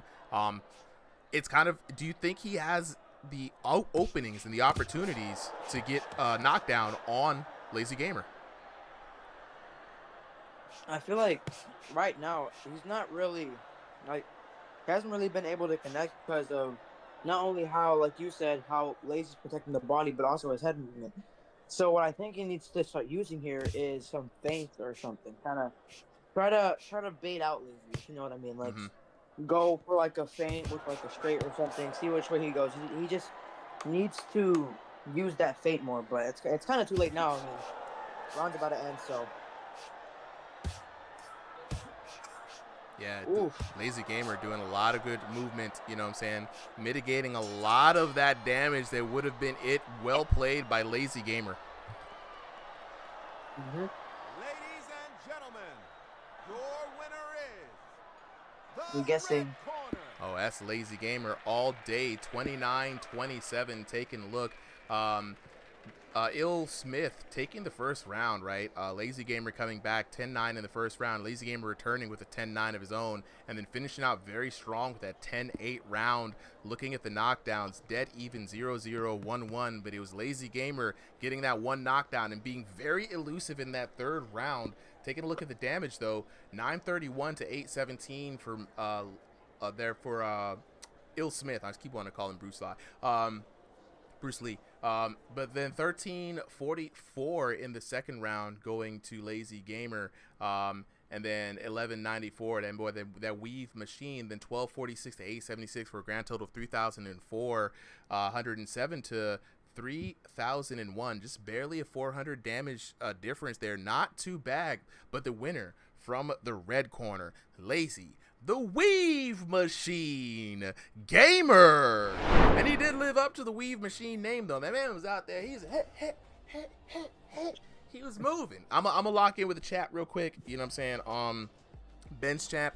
This is VR boxing. It's Thrill of Fight 2 out for MetaQuest 2 and 3 right now. It's a multiplayer competitive VR boxing game made by the Hapric Studio. So it's only been out in early access for a year. It's about to have a full launch later on, about 2 weeks from now. So yeah, you know, imagine. And so then you know, Matthew Bell asking, do you have to have a full room size to play this game as far as foot movement is concerned? Like, how do you move in this game? So 2 ways. So you've seen people in this game come in as room scale or stationary fighters, right? We've been letting folks know about that. So what it is when you have room scale, you actually set up a boundary, right? You draw a boundary. There's a minimum amount for room scale, but usually most room scale players have on average about 7 feet to work with. The size of your room, you draw a square and it puts you in there, and how you move in that space is that you actually have to move with your feet. There's no controller that's moving you, so you've got to actually move in that space and move around. So a lot of people set up the room scale space in their living room, the garages, outdoor on the patio to give them a big enough play space, right? The problem with room scale is that not everyone has the same play space. So what do you do if you have a 12 by 12 room and your opponent only has a 6 by 6 room? The game is going to automatically put you guys into the smallest play space of the two, right? So your room scale gets cut down. You have to fight in the section in which your opponent can fight in. It's a very big challenge for VR designers to kind of go about, because not everybody has the same room space. Now, the other way that you can fight is stationary, where they give you a 3 by 3 circle around you, right? That if you move outside of you kind of like jump out of the body of your character. In that movement, that is meant for people with extremely small rooms, and then also people who can't otherwise move, people who have to play in a chair, people who are paralyzed, right? People who don't have enough space to turn around. That way you move with a controller, so you move your actual body. That's why Sally says it's like fighting on skates. You're sliding along, and you can still throw hands and move. You just can't step outside of that bubble that you're in, right? So you have a little bit of space to work with, but not a lot. So hopefully that answers your question.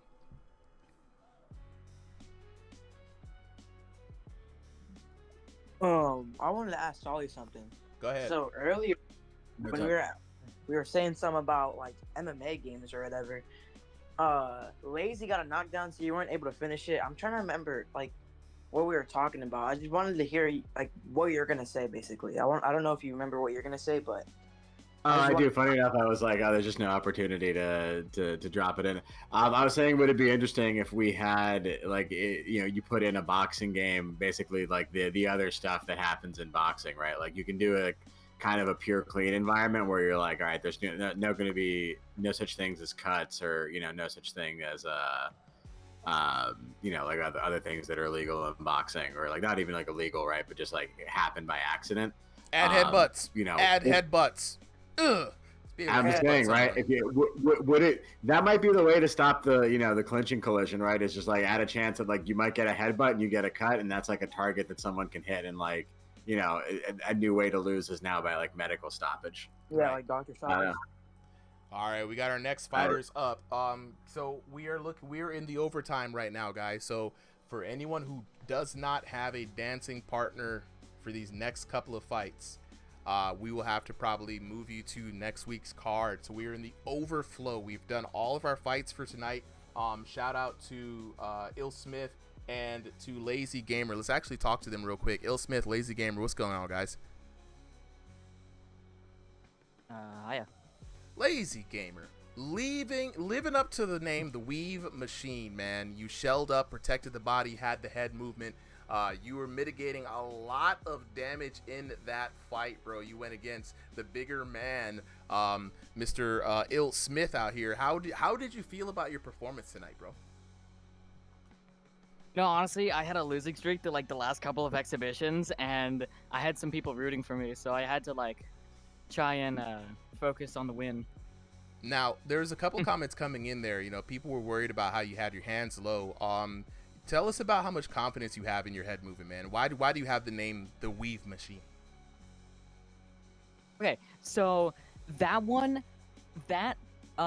nickname is entirely based off of a single clip that I did where I perfectly dodged like 3 punches, hit him with a 3 strike combo, and then dropped him. I think I may have the clip in my introductions. We gotta see it. Like introducing. So I could share it. Yes. You gotta drop that. There. Gotta drop that, bro. I love lore moments, right? And at first we were like, I don't know, bro. He don't got a lot of head movements to be call himself this. But then you really pulled out all the stops, man. Especially in that third round. I mean, you really used your defense to prevent our boy Ill Smith from ever coming back and really making that a decision match. So shout outs to you, shout outs to the dub, man. Really like your style. Hope to see more of you, man. Glad that you ended the streak.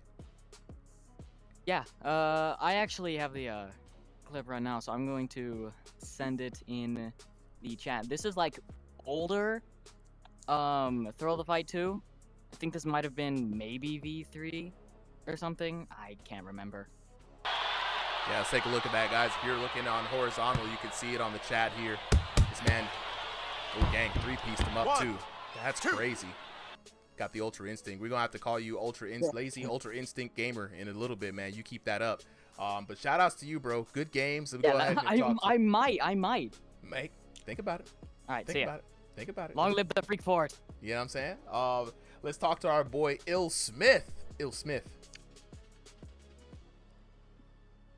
Hey. Yo. How's it going? Bro, you almost were able to bring that back to a decision, bro. Third round came in. The boy, Lazy Weave Machine Gamer started putting the work on you, man. Now, we was over here debating back and forth, right, about the approaches that you could have taken in this match. When you're fighting someone who's fighting like the Weave Machine here, keeping their hands low, shelling up, right, but using head movement a lot, especially for someone like you who likes to get in on the inside and throw the short hooks, man. How challenging is that to get around? Kind of a hit or miss, actually. You know, like I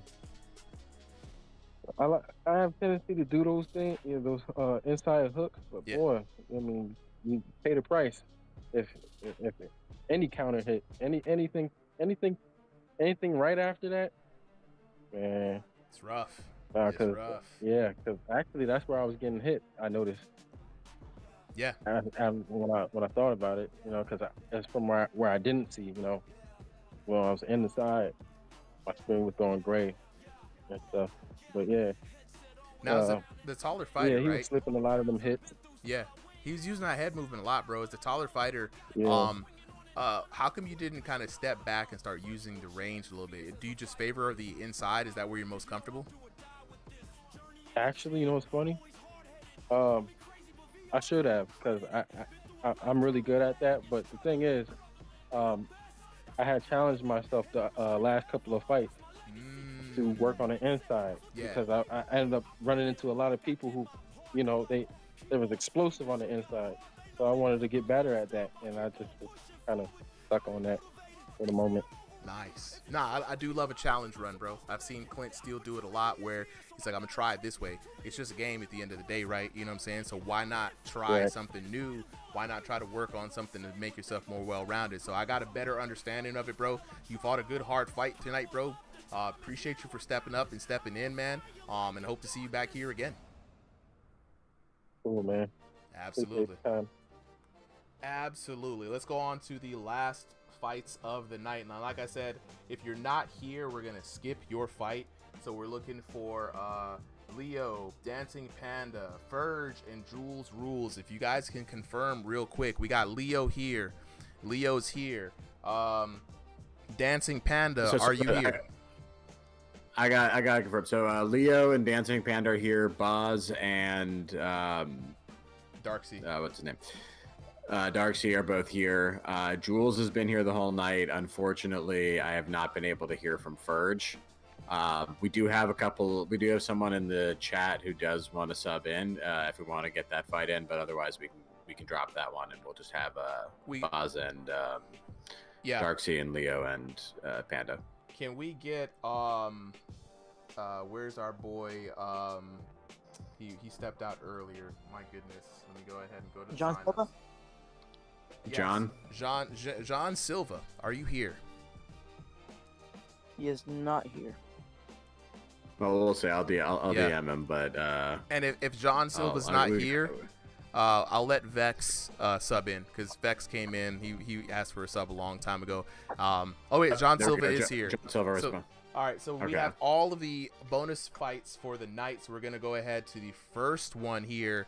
We've got Darksea in the blue corner taking on Bombshell Boz in the red corner. Let's get it ready to go to the tail of the tape. Darksea in the blue corner fighting in stationary, Boz in the red corner fighting in room scale. So it's going to be one of those interesting fights. You guys are going to see a lot of these coming up in these next couple of fights. These overflow fights are not made with the same level of like scrutiny. We just kind of let the people kind of fight it out. So we try to prioritize region and elo. So we're going to see a lot of mixed room space fights here. North America East fighting against North America West for Boz and Darksea. East side versus West side. Make some noise. Darksea coming in at 5'6", Boz coming in at 5'11". Darksea though with a huge, he's up there, you know, 2,500 plus elo, and then Boz fighting in that 2,001 to 2,500 elo. But if you guys know Boz, you know the Boz has the nickname Bombshell Boz for a reason. He's got power and chaos behind those fists. So, like we always say, styles make fights, not elos, and this is going to be a great example of that right here. Okay, get ready. Real quick, I have to go do my homework. Oh, bro. So I gotta go. Appreciate you for coming through, man. Peace out, Tony. Absolutely, Peace Tony. out. All right. Here we go now. Darksea in the red trunk, Solly. Boz in the black and white. And you already know, ooh, Darksea looking good. Piecing up Boz early on. Yeah, Darksea maybe giving Boz more of a fight than he expected. But fortunately, Boz has been in the ring with some monsters himself. Not going to be easily intimidated by by a brutal combo like that. Yeah, and Boz living up to the name Big Bombshell Boz. Nothing stops an opponent faster than a seriously heavy shot in this game. And there we go. Down goes Darksea for the first time in this fight. And like we said, you may not be able to feel the damage in these games, Solly, but when you can consistently hit over to 50, 60 damage, people have to respect those shots, right? So Darksea coming in, landing at least 2 shots to 1 for Bombshell Boz, actually beating him to the punch in a lot of instances. And I think with this, Darksea now knows that Bombshell Boz has that bombshell power. If you're Darksea, you're going to have to start picking your shots and really coming in. You do not want to stand and bang with Bombshell Boz. Darksea hurt again. Big uppercut landed for Bombshell Boz, and hook after hook. Bombshell Boz serving up the bundles, the weaves, the mink doubles, and down goes Darksea. There it is. And here's my advice, right, for any newcomers here. Don't stand and bang with someone named Bombshell Boz. Don't, bro. Do not. It's a good way to catch a loose grenade. If you Exactly, bro. Exactly. All right, now here's the interesting part now. Darcy has learned he's on life support right now. One more knockdown. It's going to be an early night for Bombshell Boz. You got 1 minute and 13 seconds, a good amount of time to survive. If you're Darcy, you got to think smart about this.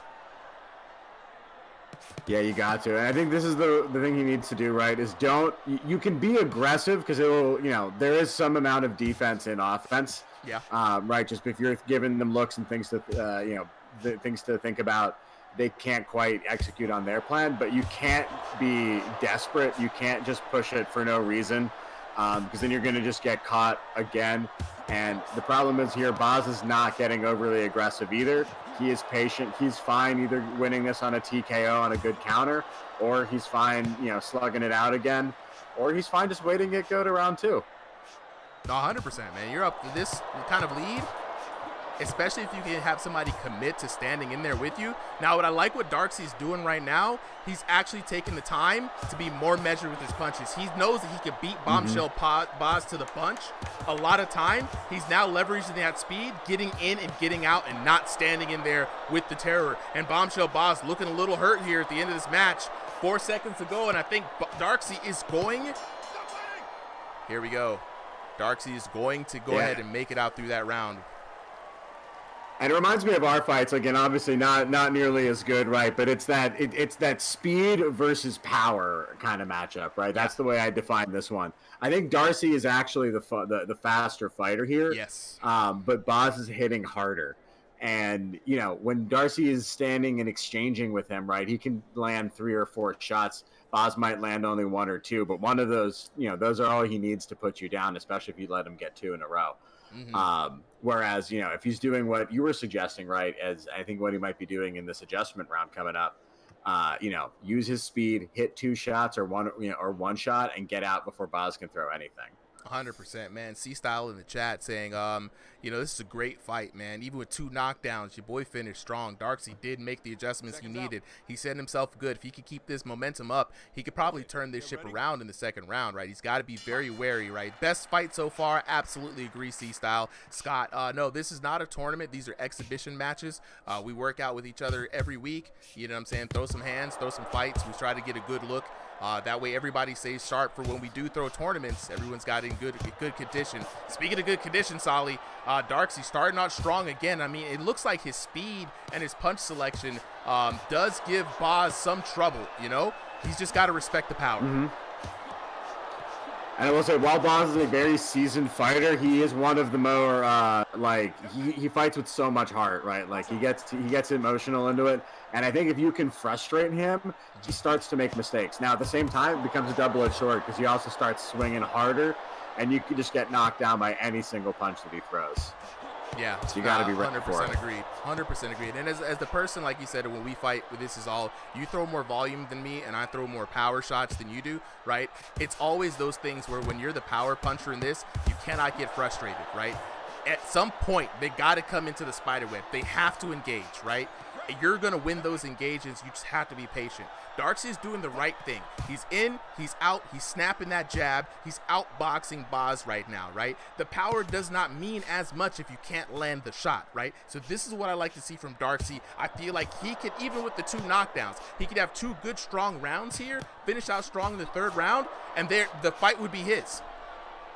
Mm-hmm. No, you're absolutely right. And this is honestly one of the more exciting matches that we've had tonight in a night that honestly we've had a lot of bangers, right? A lot of knockdowns, a lot of fights that go back and forth. We've seen a million different styles, but right now this is my early contender, or I guess late contender for fight of the night.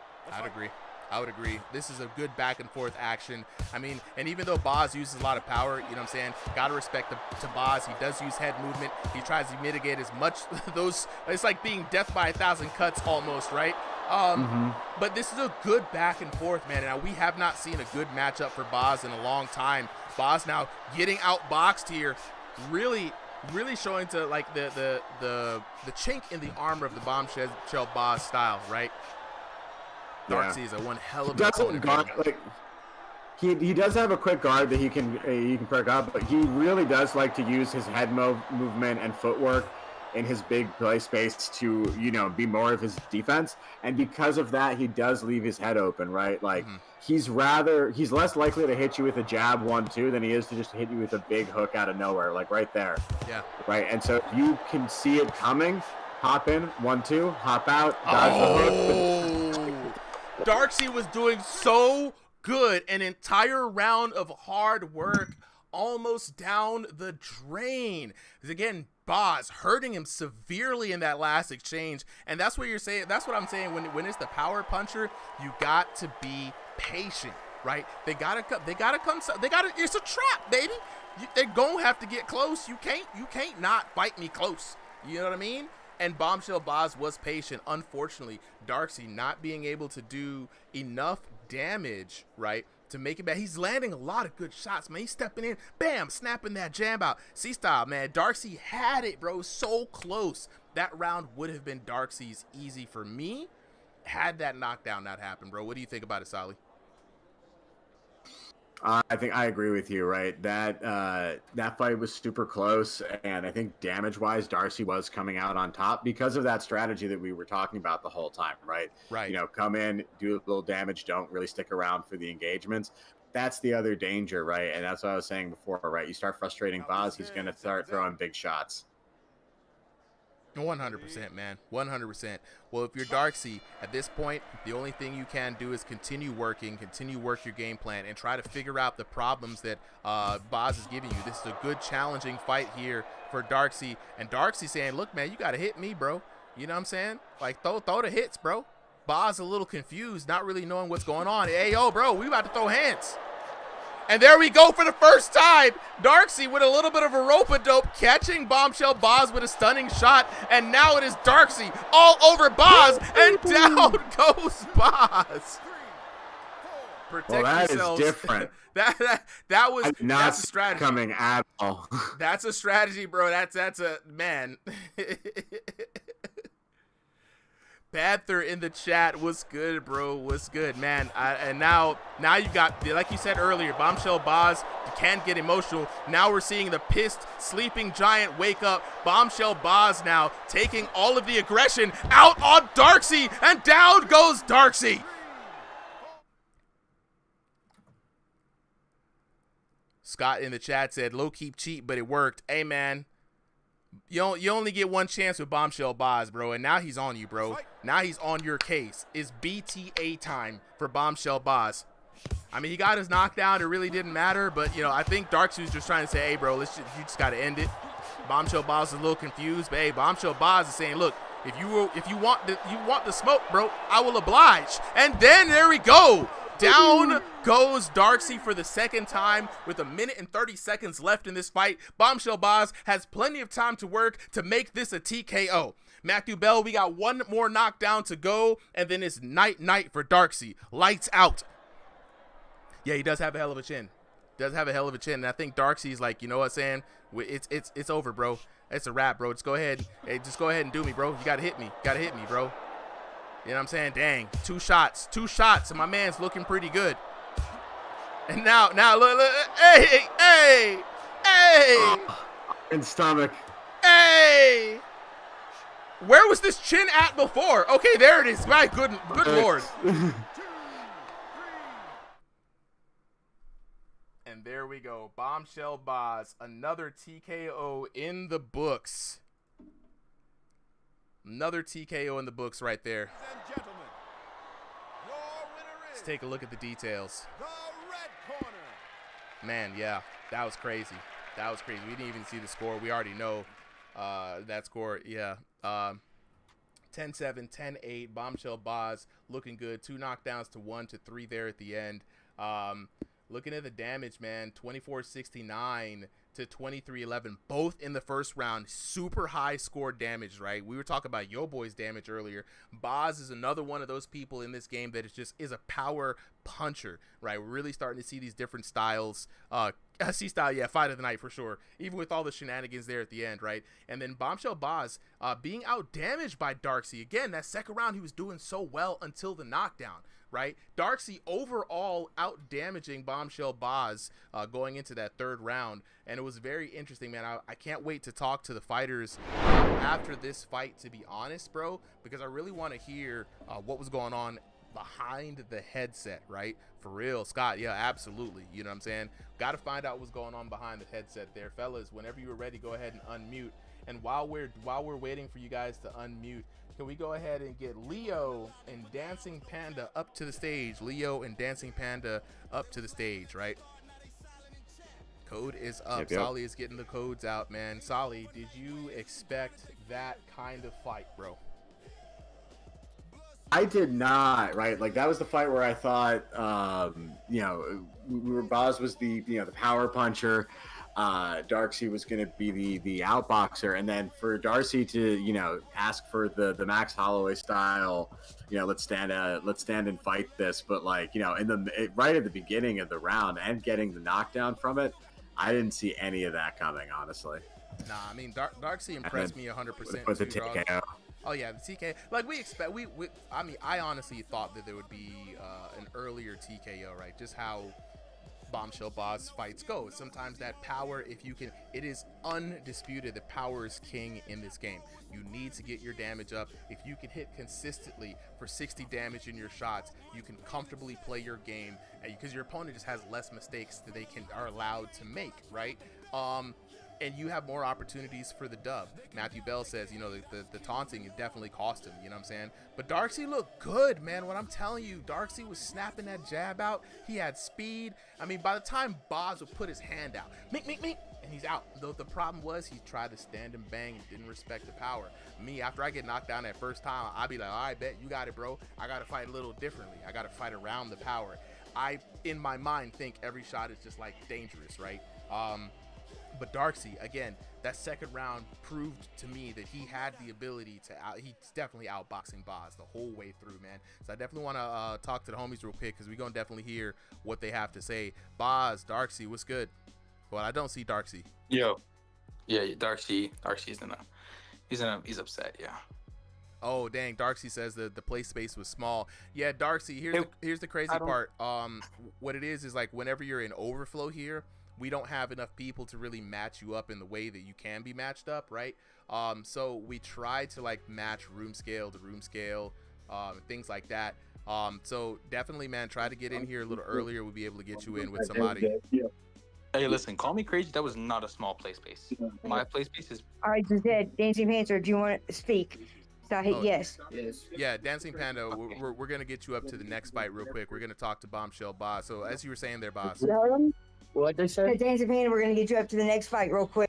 And he's muted. Okay, anyways, wow. Go ahead, that Boss. was interesting. I mean, yeah, my room scale is not small at all. It's like bigger.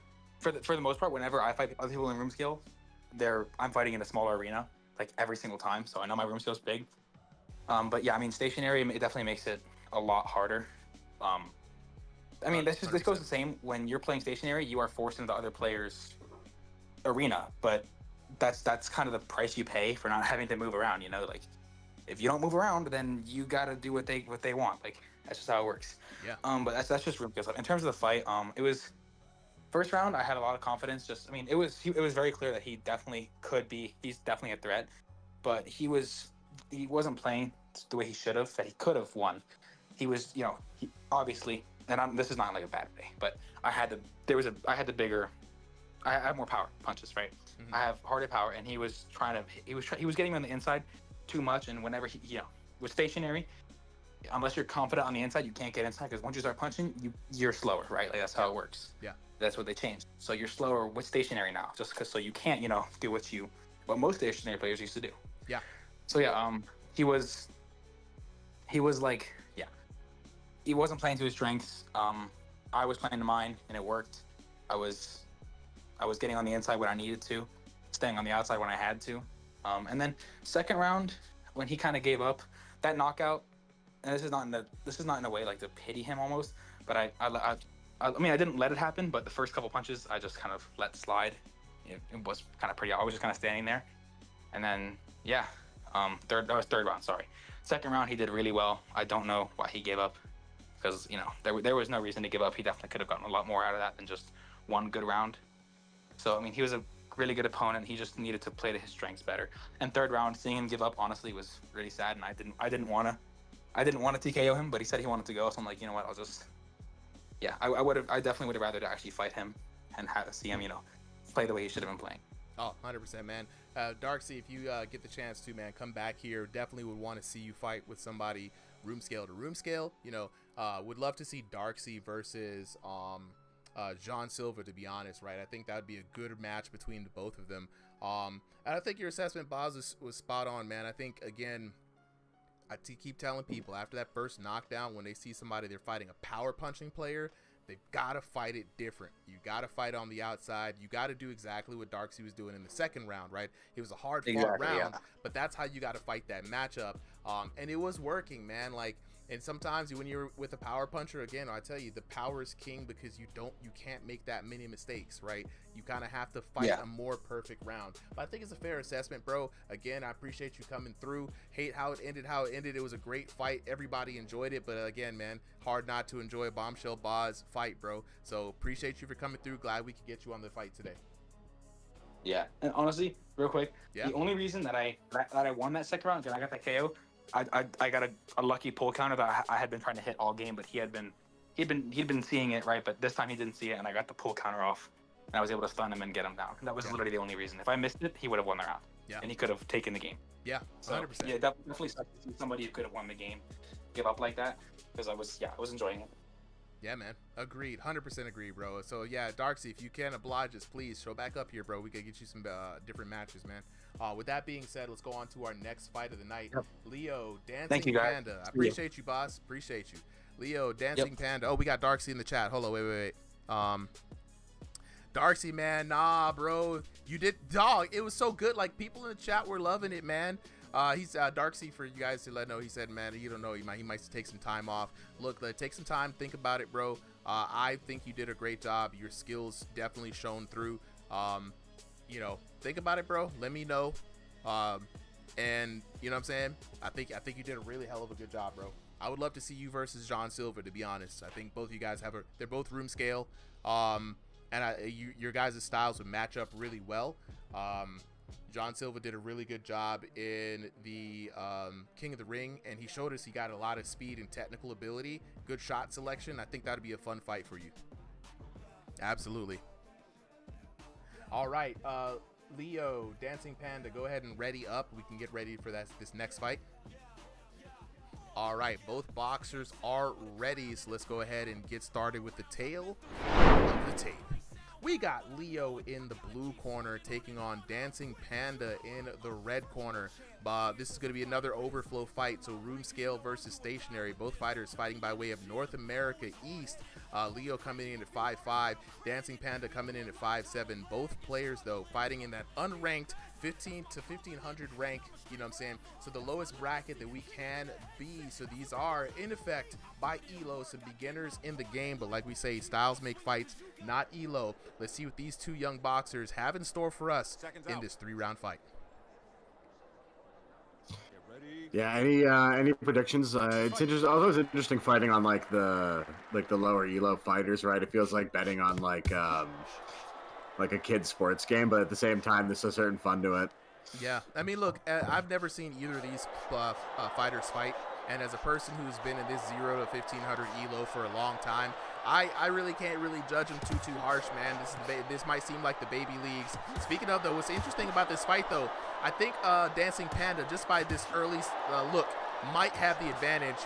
Leo looking with some small T-Rex arms. We've seen this happen before. Never mind. Oh. This reminds me of a young Pake Jaw. Remember when Pake Jaw had the little baby T-Rex arms? You know who it actually reminds me of? This is a blast from the past. Machiavellian Man. You know what's interesting? Machiavellian Man was the originator of the overhand chopping right with both hands strategy, right? He's got the Machiavellian Man approach, swing, Mm-hmm. but the tiny little arms, bro. It's definitely Pake Jaw. It's definitely early Pake Jaw. And what's crazy is seeing Pake Jaw's tiny hands and seeing his IRL cameras, I know them weren't his real arms now. You know what I'm saying? So looking at Leo, he probably definitely made those arms shorter artificially for sure. Yeah. Don't want to judge anyone ahead of time, but once the game starts to read the elbow poorly, that's when I think you can tell the arms are too short.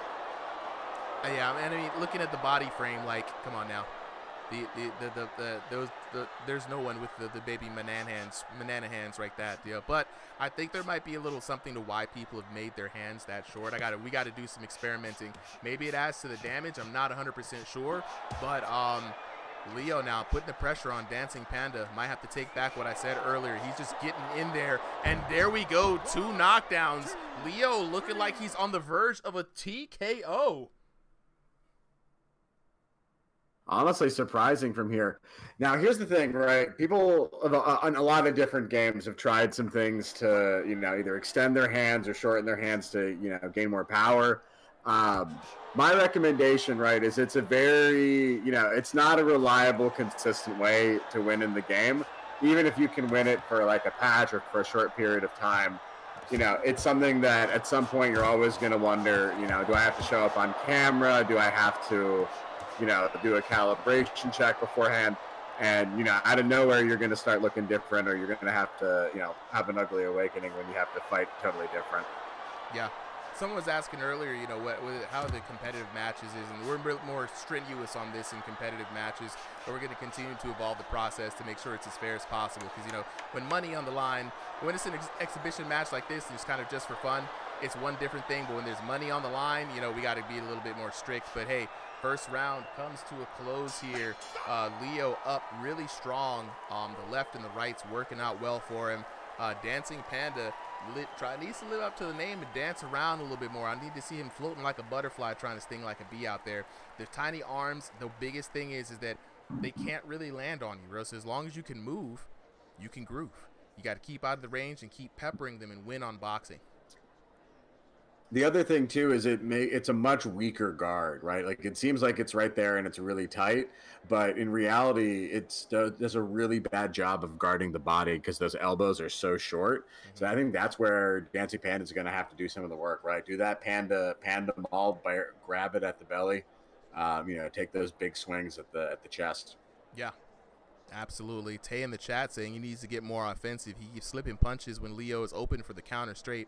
A good. Hey, Tay, Xylo, that's a great point, and it's something that's been brought up a lot of times. Like when you create an opportunity, you can't dodge for the sake of dodging. You got to be able to capitalize on that space that you just created and catch them with the counter shot. Right? I've seen people win entirely off of making people miss. Right? Because they're wide open. Mm-hmm. Right? You know what I mean? Right. If someone doesn't have an opening, have them create it for you. Yeah. There's an art to it. And a science. Ooh, right now, though, Leo putting him back in the corner. Dancing Panda's going to have to dance out of there. It's not a space you want to be, because honestly, that neutralizes the one advantage you have. If if he closes in, you can't use your range. Ooh. Leo saying to come in on him. Dancing Panda. I think he's doing the right thing. Yeah. Yeah. He's doing the right thing, right? You still have the range. You don't need it. And what's interesting about this is, Leo's offense is primarily the short hooks because he only has short arms.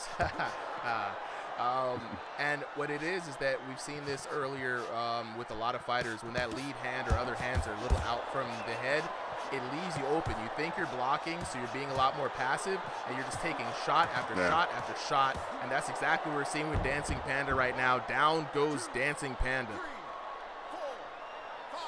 And I'm wondering if there's something to it about it's maybe easier to do higher levels of damage, right? You're clearly not doing like Yo Boy style one-hit knockouts with them, so it's I wouldn't recommend this as the optimal strategy.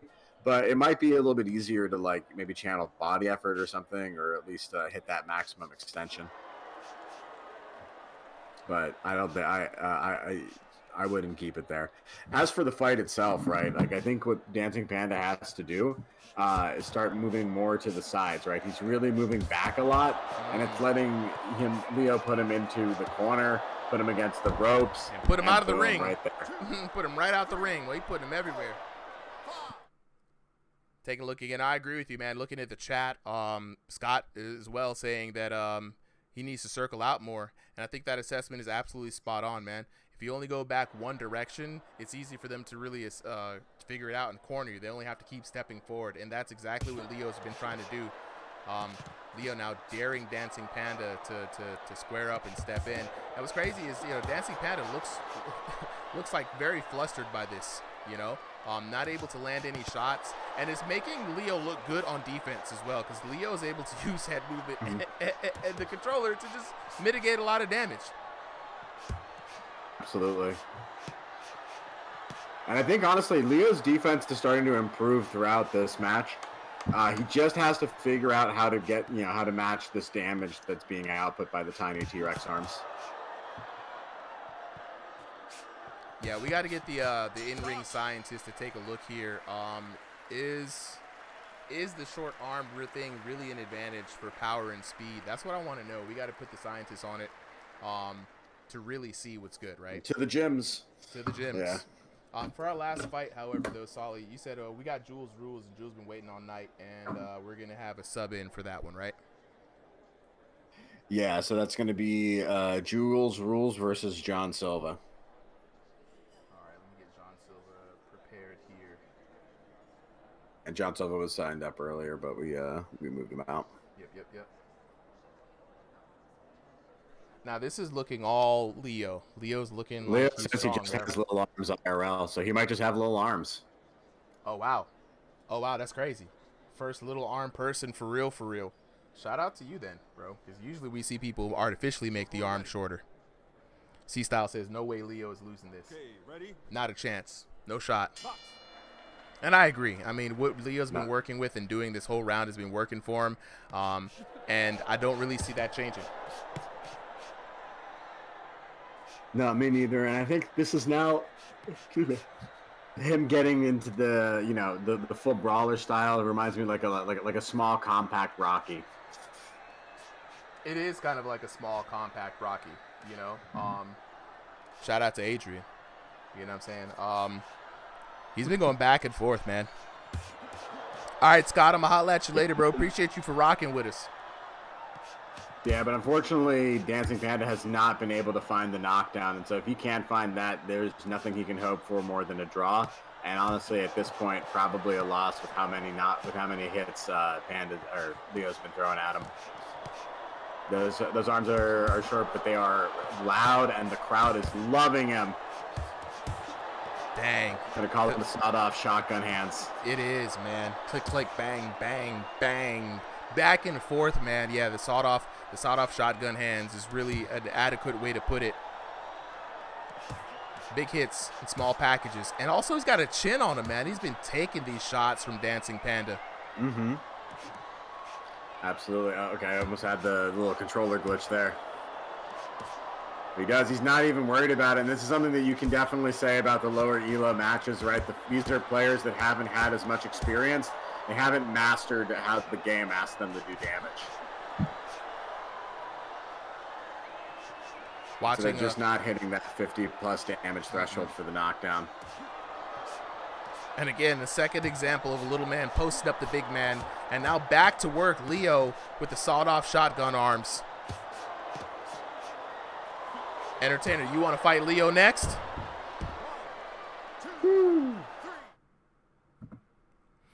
Yeah, Tay, that's exactly the right assessment right there. Zylo saying he's seeing a lack of power from Dancing Panda. You know what I'm saying?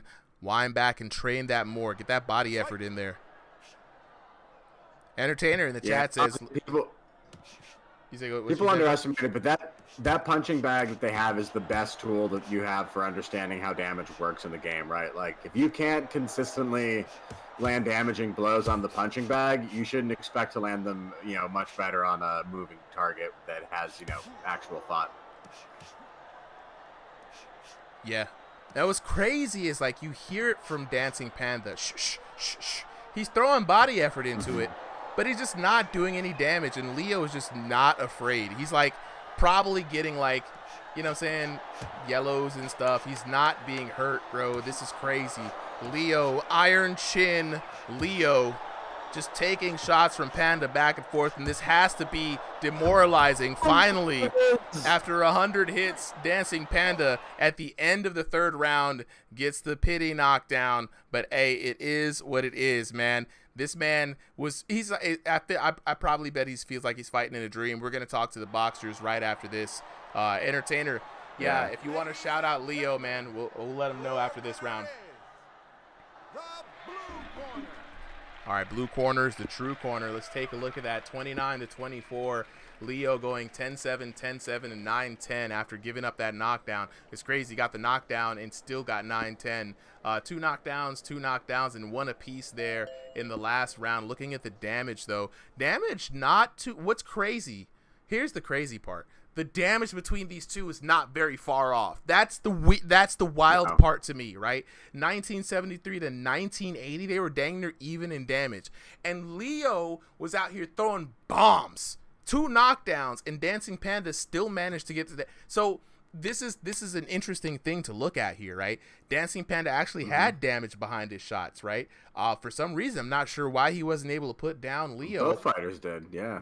Yeah, you know what I'm saying? Like, I feel like he's close, right? Because it's not like he's throwing, like 10, 20 damage shots, right? He's throwing like 30, 40 damage, but I think he's just right below that knockdown threshold, and it's it bears out in these numbers, right? Like if every shot's hitting like 48, it looks like a 50 damage round, 50 damage punch, but it's just a little bit less. Yeah, we got to lock in with it, man. 1606 to 1236 in that second round. But here's the surprising part. Even at the end there, 21-23, 2,100 damage, and he could only knock down this man one time, right? So that shows you guys the damage is very complex in this game. Very complex indeed. Let's lock in with the homies real quick. Fellas, go ahead and unmute, man. I want to hear what you got. What was going on behind the headset? Oh, we got to unmute Dancing Panda. Hold on a second. We got to unmute Dancing Panda. Yeah. Okay. All right, y'all can hear me? Yeah, Dancing Panda, we can hear you. First of all, we got to talk to you, bro. At first, it looked like you weren't doing damage, but looking at the damage numbers right now, you guys are almost pretty even, man. Just like a 400 damage difference between you two through the entire round, bro. You were going up against a tiny Titan in Leo. What was going on behind the headset? Oh, I don't know, man. I've always wanted to be a boxer. They don't have boxing around here. I'm 41 years old, and this is my first shot into being able to do anything like that. Okay. It's been like that just playing the regular game too. I'm getting a lot of damage here and there, even sometimes outscoring people on damage. Yeah. But I'm not getting the knockdown, so I don't know, honestly. We can work with this, bro. We can work with this. First off, one of the unks in the building, appreciate it, bro. You're like a year older than me. So I always appreciate the unks coming in. You said they don't have boxing in your area, and this was a way that you can get in. No, I'm about 50 miles from New Orleans, right inside of Mississippi, a little place called Picayune. Nice, bro. The closest gym to us is in New Orleans. So as a kid, I wouldn't get my people weren't gonna drive me all the way to the city out there to box. So basically, I seen this. Damn, my mind went blank. Tony Jeffries, I seen him. I've been watching him because on YouTube you can learn anything. Yeah. And he plugged in the game right there. So I went out and bought virtual VR, just to do that. Which I've never been tech savvy, so it's all a learning curve. Mm-hmm. But I get beat up on the internet, and then I go watch YouTube to see how I can, bro, do better next time. Yeah. Okay, W's in the chat for this man right here. Like, this is really good to hear. I'm very excited for this, right? Because you have a unique story, right? You like boxing. You wanted to give it a try. You're the exact person that they made this game for, right? You're able to go in. Shout out to on the nose too. On the nose, bro, like crazy. So what's great is you're able to put in damage, right? You're taking lessons from Tony Jeffries. And it's just a matter of like really locking in with how the game wants you to punch. right? And I think the members of this Discord server can help you out with that. If anything, bro, I can help you out with that, right? It's just a matter of, like you said, just locking in with the game, really getting. I think you're just almost there, bro. And I don't understand Discord at all. Like, I really do not understand it. So I couldn't even find my DMs to get in here tonight. So, you know, if anyone can help me with that and help me on this boxing stuff, man, I'm be more than happy. Dude, you know, I'm disabled after a motorcycle accident, so I'm bored. So, you know, I got you, bro. Look, we're gonna lock in. Sorry to hear. Yeah, we're gonna lock That's in, what I bro. was gonna say. I was gonna say, right, something you're perfect for is go back and watch this stream, right? Watch yourself fight. You're gonna learn so much just from having that perspective, and yeah, definitely come back, more and more.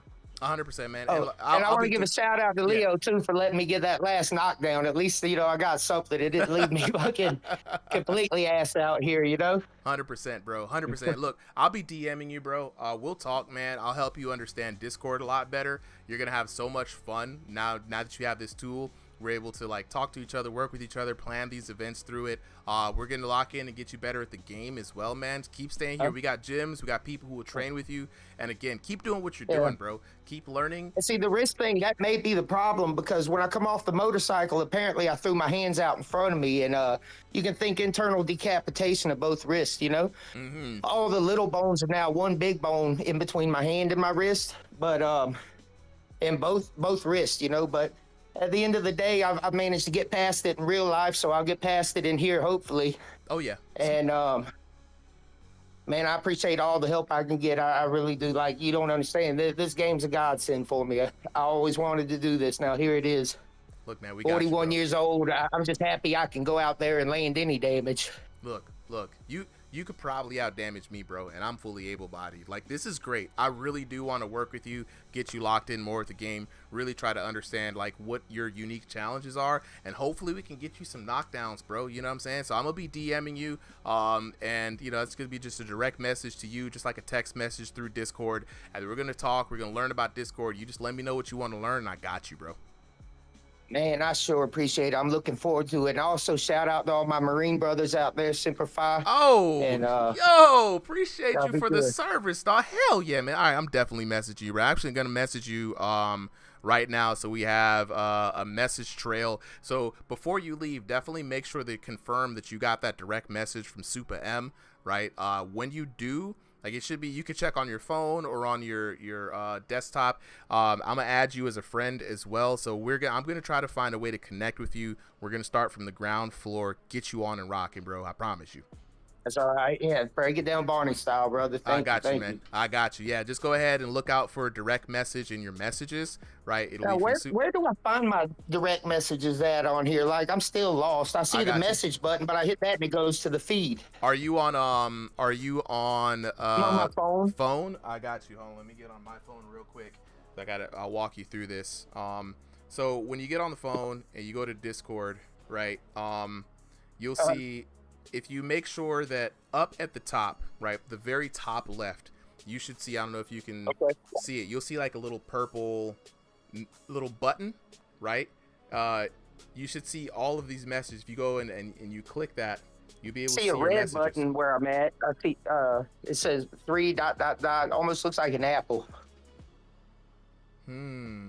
Actually, hold on. How do we get to? Because I really don't want to lose this moment. Because I feel like if we don't do this now, I'm gonna lose you forever here for a second, bro. Hold on.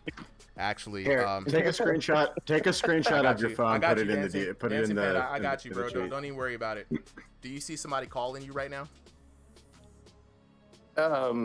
Negative. On your on your phone, it didn't ring. No, sir. Oh dang. Oh man. Hold on. I can't even call you. Okay. All right. So Dancing Panda, what I want you to do now. Interesting, bro. Can you read the general chat?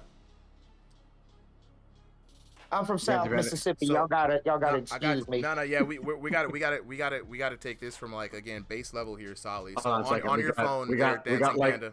Like Kyrgyz tech support here. Yeah, like Kyrgyz tech support. Hey, Panda. Yeah. Yeah. Real quick, click the chat button.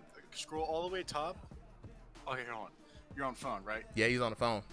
I'm on what? I'm on phone. Yeah. What kind of phone is I it? have a Android. The was it the Samsung? Okay. So message Panda real quick if you already have. Yeah, I messaged Panda already. Okay. All right, Panda. Look all the way to the left. We see where the groups are for Discord. I think so. Right. Swipe all the way up until you see the chat box, the chat circle. Click that real quick. Yeah, Sorry, you got chat- describe it to him. Okay. Make sure he knows what it looks like. It looks I'm like on the the Discord Showtime icon. stage right now. Do I need to get off of that? Nah, you're good. Let me know All when you right. tap. It's when you swipe up, it should be the very top thing. All right, it's going up for a long way. It's loading messages. Bro,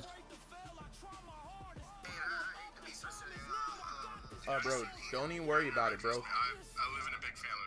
We have a lot of elderly people. That's we got it, bro. I can't say old. Old is offensive towards me. So I say elderly as a respectful way, okay?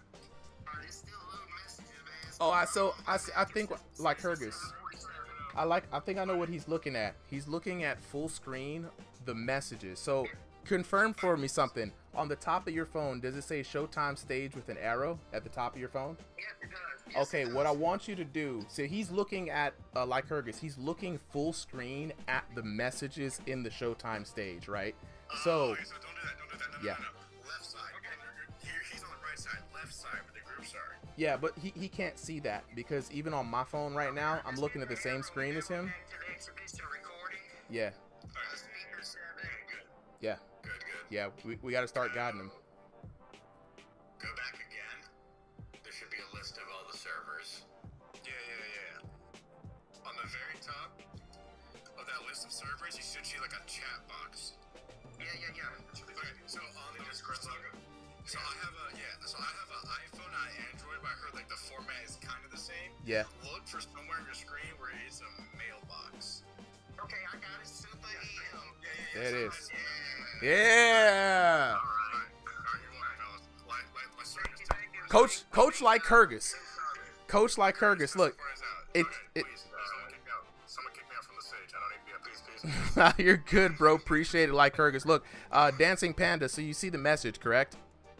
Yes, message contains All right. attachment. Yes, sir. All right. What I want you to do is message me back, right? Okay. So just click in that bubble. Just say, "Hey, man, I see your message," or something like that. Really doesn't matter. So that way we at least know where. And I'll keep messaging you, man. There we go. I see you typing. Perfect. Yeah, thank you, man. Thank you. Thank you. Look, hey, we here to help. This is what a community is, guys. You know what I'm saying? Sometimes we take the time out to help the members out. Do not be ashamed to ask for help. We don't feel bad about it, bro. I love to have new members in here. I see your message. We'll be able to message each other, bro. We're gonna learn this Discord thing together, man. One step at a time. That we're gonna take it in and we're gonna learn, because you're gonna be getting into the rotation a lot, bro. I can feel it, man. I'm really glad to have you in the community, man. Glad to have you here. Absolutely, bro. So with that being said, though, let me go ahead and actually jump back into the Showtime stage over here on my Thank you. All right, Leo, my bad, bro. We had to help the homie out, man. You still there? Yeah. All right, hold on. Let me actually jump back into the Discord channel here. All right, chat. We had to help the homie out, man. Shout outs to our latest member, man. One of the onks, a veteran as well. Man, the perfect person for this thing. So Leo, real quick, bro. Actually, let me jump up in here real quick. I'm on Showtime stage? All right, there we go. I think I'm back. Yeah. I don't think you ever left. Okay, that's crazy because I definitely jumped out on my phone. You know what I mean? It's been doing that. Anyway, then we're gonna move Dancing Panda back to the audience. So Leo, man, the little boxer that could, bro, got the natural short arms. Sorry for saying that you might have artificially shortened those. You had a hell of a fight, bro. Welcome to Ringside VR, man. How you feeling about that fight? I'm feeling good. I mean, I kind of feel bad because he was like 41 or 40. I don't know. Hey, don't feel bad for us, unks, man. We old.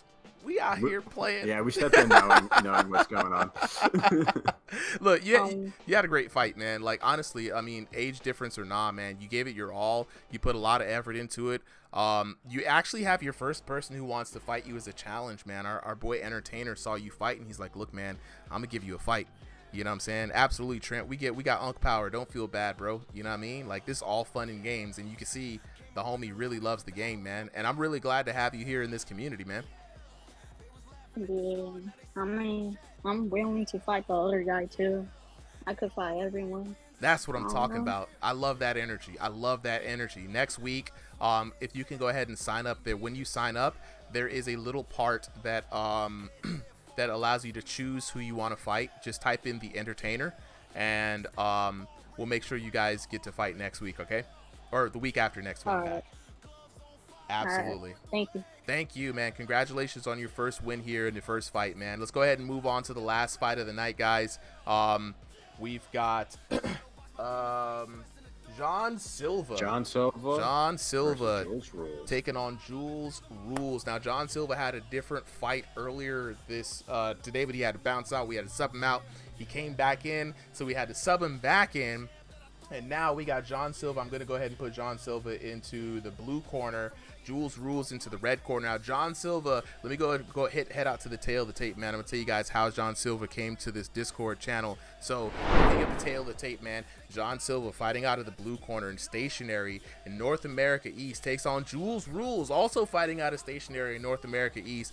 5'9" to 5'9". This is going to be an evenly fight match. And now, this is where the mismatch happens. John Silva coming in with a high elo, high octane. This is going to be Jules Rules' toughest fight ever. We had an opponent for John Silva set out to fight, which was much more evenly matched up, but hey, we just tried to get the man in here in any way possible. So a massive 2,500 elo to an unranked to 1,500 elo, man, is looking rough.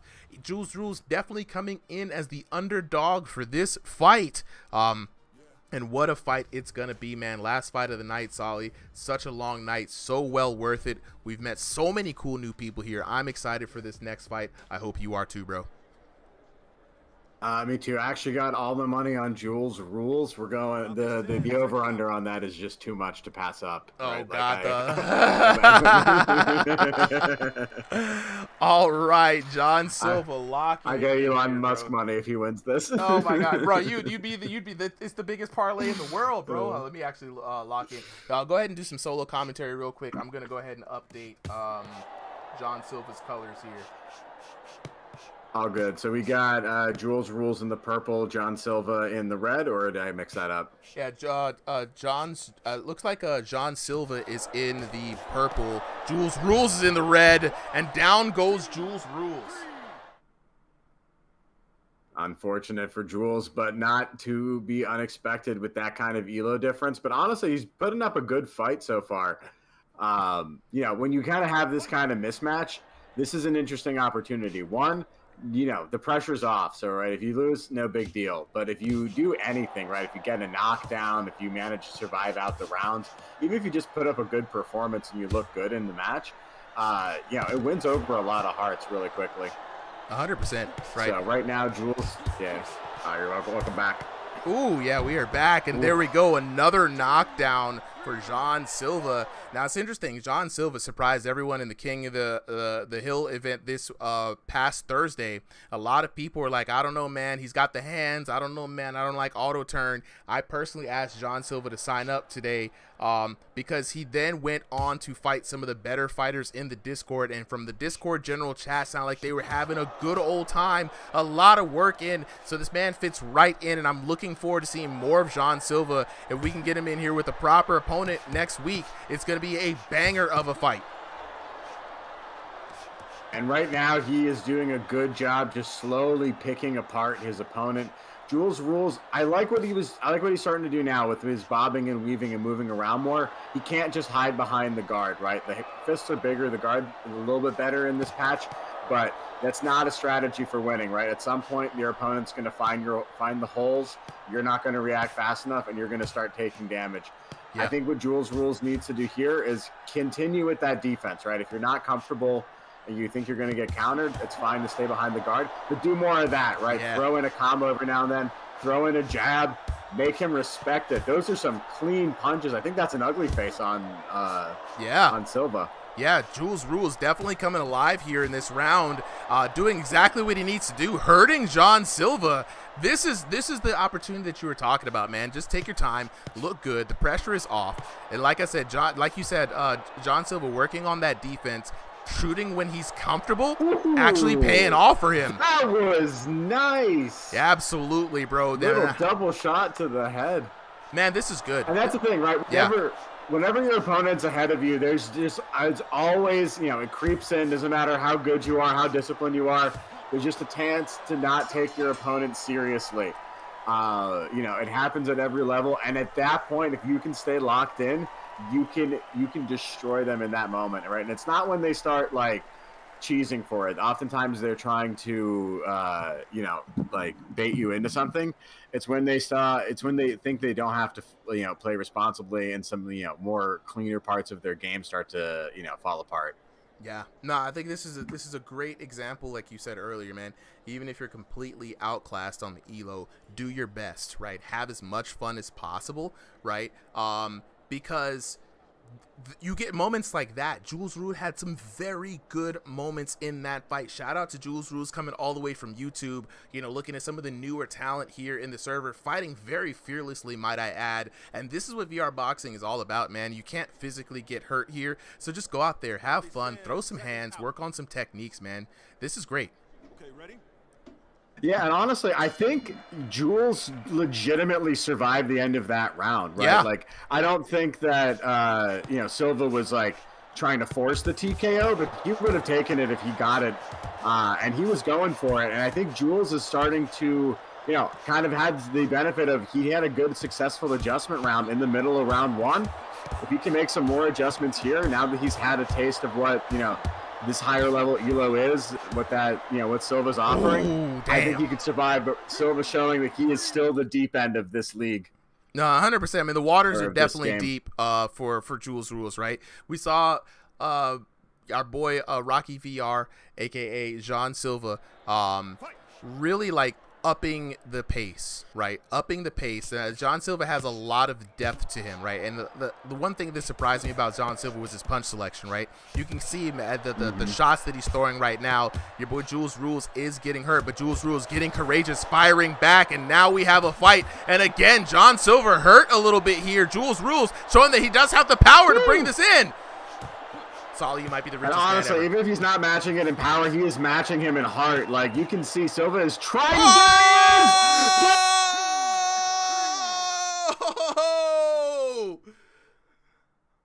I'm telling you, right, the fighters get overconfident, they get caught, and that was a beautiful combo from Jules Rules. Beautiful indeed, both in heart and spirit, and this is what we're talking about. Solly, you might become the richest man ever, man. You took the odds. It might go in your favor. I don't think so, but if I had just bet for like one knockdown, that would have been all I needed. That would have been all you needed. But oh my goodness, crushing left hand finds the face of John Silva, and out of the ring he goes. That's the thing about Jules. You can't get overconfident, right? You gave him that Jules smoke early on, but he's still the deep end. He still knocked you down a couple of times, right? You have to basically fight 110% for the entire match. But 100%. I think this is a fight where Jules has really come to life, and the fact that he's gotten his first knockdown, he wasn't even during like a cheesy moment, right? Like, he knows he can do it. 100%, man. Like, this is why we say styles make fights and not elos. We're looking at an unranked to 1,500 boxer taking on a 2,500 plus elo boxer, and this is an actually interesting match. It really is, right? Like, and this is one of those things where it's just, it's just about seeing how high can he go, right? How much of a challenge can he give to Silva? And honestly, this is one of those fights, right? And he might be one of those fighters where if you gave him 12 rounds, he just figures you out and just outguts you. Yeah. Man, 2 seconds left in, and what an interesting fight. Jules Rules putting in the combinations and going wild like a madman at the end of round number 2. Ladies and gentlemen, this is worthy of a final fight of the night, if you ask me, for my humble opinion.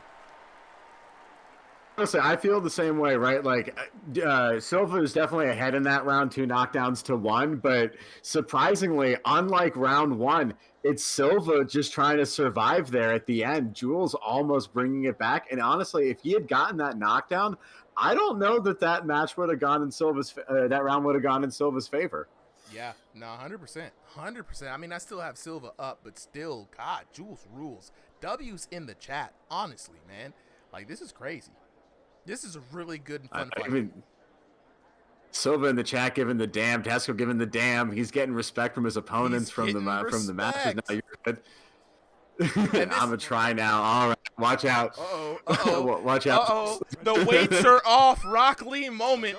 John Silva saying, "No more pity from you. You have earned the right to fight me at full power." Let's see if Jules Rules can make it through this fight. There he is. Joe's trying to fake out. Ooh, big hit, but Jules getting rocked there. Ooh. Ouch. And that is John Silva showing that there is a lot more depth to this iceberg than you think. I mean, come on now. It's like every shonen that there's always a hidden power level behind what you're shown, right? That was only John Silva's base form. And now you're in for a fight, Kakarot. Let's see if you can lock in. And oh my God, 2 knockdowns with 2 minutes and 15 seconds left to go. His power level may just be too high. John Silva has completely unlocked the next mode. This is a crazy fight. Now, honestly, if Jules can get a knockdown in this round, you know it's 100% earned. Nothing at all questionable about it. He got the ugly face. He's doing it. Solly, you might be right. Oh!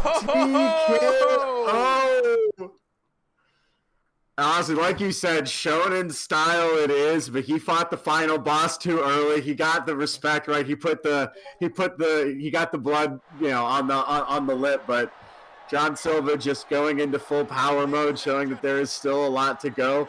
But I think this might just be the start of this young man's protagonist arc. Man, honestly, I mean, shout out to both of these boxers, to be honest, bro. Taking a look at the win from technical knockout here in the scorecard, right? RSVR, Jules Rules, 10-7, 10-8, 10-6, 30-21. 2 knockdowns for John Silva in the first round, 2 knockdowns in the second one. Jules Rules getting that respectable knockdown. Y'all put some respect on, Jules Rules' name, right? Getting the TKO there at the end, but showing a lot of incredible heart, really putting it out there, honestly, man. And looking at the damage, respectable damage from Jules Rules, 1712 to 896, 2068 to 1812, and then 1055 to 297. It was 4,835, but look at the damage from Jules Rules, 3,005. He cleared an average of 1,000 damage per match. You got to respect that, but it is your winner out of the blue corner, John Silva. Taking that match, we're going to go to find out what was going on behind the headset for the last time for the night. John Silva, Jules Rules, go ahead and unmute whenever you guys are ready.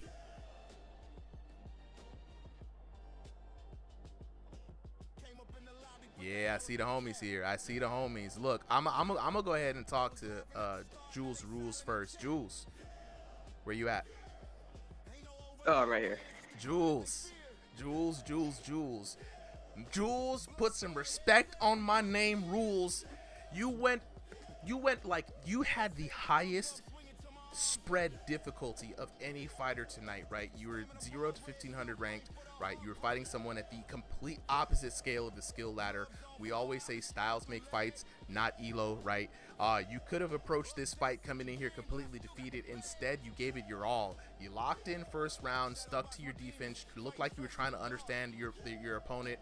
You surprised everyone with a knockdown in the second round, right? You gave it your all. Unfortunately, your opponent was hiding his true power level and decided to give you a taste of the seriousness. But how do you feel after coming out of that anime level fight? No, I feel good. I don't really see it as winning or losing. I just like to meet all these new people and get experience from this. Bro, Amazing fight. You gave it your all, man. I see you got you got respect from Tesco. You got respect from our boy Jean Silva. You got respect from it all. You got respect from the commentators. I'm glad you had fun. And this is again the type of attitude that we really like here at Ringside VR. Just come out here and have some fun, bro. It's a game at the end of the day. You know what I'm saying? Give it your all. Have a good time. And that's really what we're here for. You know what I'm saying? Yeah, he had me hiding behind my guard that first round. Yeah. It was smart of you to work on the defense. Jean Silva has a lot of good shot selection, and when he throws, he gets his head off that center line. He's coming. You know what I'm saying? So if you was wild and just swinging back, you would have opened yourself to a lot more damage. It allowed you to survive that first round. It allowed you to have the opportunity to get the knockdown in the second round. And when you let the hands go, you was landing damage, bro. You had the man hurt a couple of times. So big shout outs to you. You know what I'm saying? Jules, you know, like I said, we were only able to make up those overflow matches. They're kind of raggedy. I'm not going to lie, right? Just not as much in the algorithm to kind of match all those up. But try to sign up early next time. We can get you in on an appropriate fight. All right. Absolutely. All right, let's go ahead and talk to our final winner for the night, Jean Silva. Yo. Okay, bro. Yo, y'all can hear me? Oh, I can hear you, bro. Now, John Silva, you came into the Discord the first time that I saw you was this past Thursday in our King of the Ring event, right? An absolutely amazing performance, right? You showed a lot of skill, technical ability. There were some people who were saying, oh man, this guy's only winning because of auto turn. But even without the auto turn, bro, you still had a lot of sharp awareness, right? Shot selection, power, speed, technique. That's why I asked you to come here today and show up on the exhibitions. Unfortunately, we were not able to match you with the opponent we had set at first place, but despite that, you had one really fun fight here. Were you surprised, first and foremost, by the gusto of your opponent coming in from such a low elo rank? Oh yeah, for sure. Like, this dude was low key. I was kind of surprised when he had that knockdown on me, cause I fought people way higher elo, right? This dude really knocked me down, like, compared to the other people. Yeah, it shocked us all, bro. Even Tesco was in the chat. We were all like, yo, hold up, this man's gonna do it. He's you know, Solly just, if he just bet on one knockdown, he'd have been a millionaire in fake VR bucks right now. So look, you damn shame, bro, damn shame. Now, John Silva, you obviously turned it up on your opponent. You were like, all right, cool. I gotta power up a little bit. You know, a little first form warm up was out the way, right? Honestly, I would love to see you fight. You fought a few other people in the server, right? Right after the King Ring. Who were some of those people that you were fighting? I fought mostly high level players. You know, I fought Excel, Smoking them, all those guys. You know, they're pretty good. So yeah. That's what makes me better as a fighter. Absolutely. Just fighting people like them. Now, you went up against some of the best, right? You know what I'm saying? I want to ask you, I know we brought you in from King of the Ring. We're putting you on the exhibitions. I'm putting you in a bit of a fast track, right? You weren't able to compete into the tournament, but I really want to see, like, would you be interested in fighting in our ranked league coming up next month? Of course, I would love to. You know, that'll be me, like, that's like my goal right now. Absolutely. Fight. I'm gonna let you know how they work, right? So usually we kick things off with a tournament. It just establishes the rankings. I like to reward people for the tournament. We pay out money and prizes, right? Shout outs to our sponsors, right? And then what I do is I like to run a series of weekly matchups, right? Just for the folks who are ranked. I'll invite some people to challenge the ranks. We keep them separate from exhibitions. Of course, you're more than welcome to participate in exhibitions, you know, crossing the voids, anything to get a little bit more work and a little bit more exercise in. But what I like to do is give people the opportunity to climb to the top of the ranks, because when the season is over, I like to run a little top 8 card, right? Just get the top 8 boxers in room scale and standalone. We do separate the divisions, and I run some prize fights just to reward the guys for sticking it out through the season. So definitely keep it locked in with me in the DMs. I'm gonna be taking a break next week, but when I get back, I'm gonna be trying to work in and plan with the new ranked boxers. We try to run it on Saturdays, but you know, I like to get the feedback from the homies on what day is actually best, right? So if we can run them on Saturdays, They're going to be privately recorded. We don't have to do a live stream. I will run those fights on Sundays on the live stream. That's usually my plan. So the ranked fights are kind of like we're doing more of a watch party than a live stream. But if Saturdays work for you, bro, just DM me. Let me know what your times is looking like. We try to get you working in on some matches. Yeah, for sure, bro. I'd love to. Absolutely. Appreciate you, bro. Appreciate you for coming through. Welcome to Ringside VR chat. I hope you guys enjoyed that fight. Honestly, bro, I'm going to go ahead and sign off right now. It's a little late. With that being said, thank you to everybody who showed up today to make this stream happen. Shout out to all the boxers who signed up. We got the extra overflow in. Shout out to our commentators, new commentators on the mic. Jay Baca, Boxing Era Tony. Shout out to Solly, you know what I'm saying? My man's Prophet in the wings, who's rocking with me early this morning. You know what I'm saying? You know what I'm saying? It's been a blessing to be able to put this together for everybody who's watching on the streams. Even though the stream went down on TikTok, we still kept it rocking for those who are watching. You know what I'm saying? We're going to continue to try to bring you guys the best that we can in VR boxing entertainment. More things. So just stay locked in with the community. Join us. And if you're interested, man, just join the Ringside VR Discord community. You know what I'm saying? With that being said, I'm going to take my behind to bed. It's been a wonderful night, Sunday night of VR fights. And I'm going to catch you guys here a week after next week. So this upcoming Thursday and this upcoming Sunday, I will be out of town. So I won't be here, but I will be back the following Thursday. So just keep it locked in here with the Discord. The refs will probably still be running events on Thursday, even though they're not streamed. So keep an eye out for the announcement from the team. And with that being said, I'll catch up with y'all later.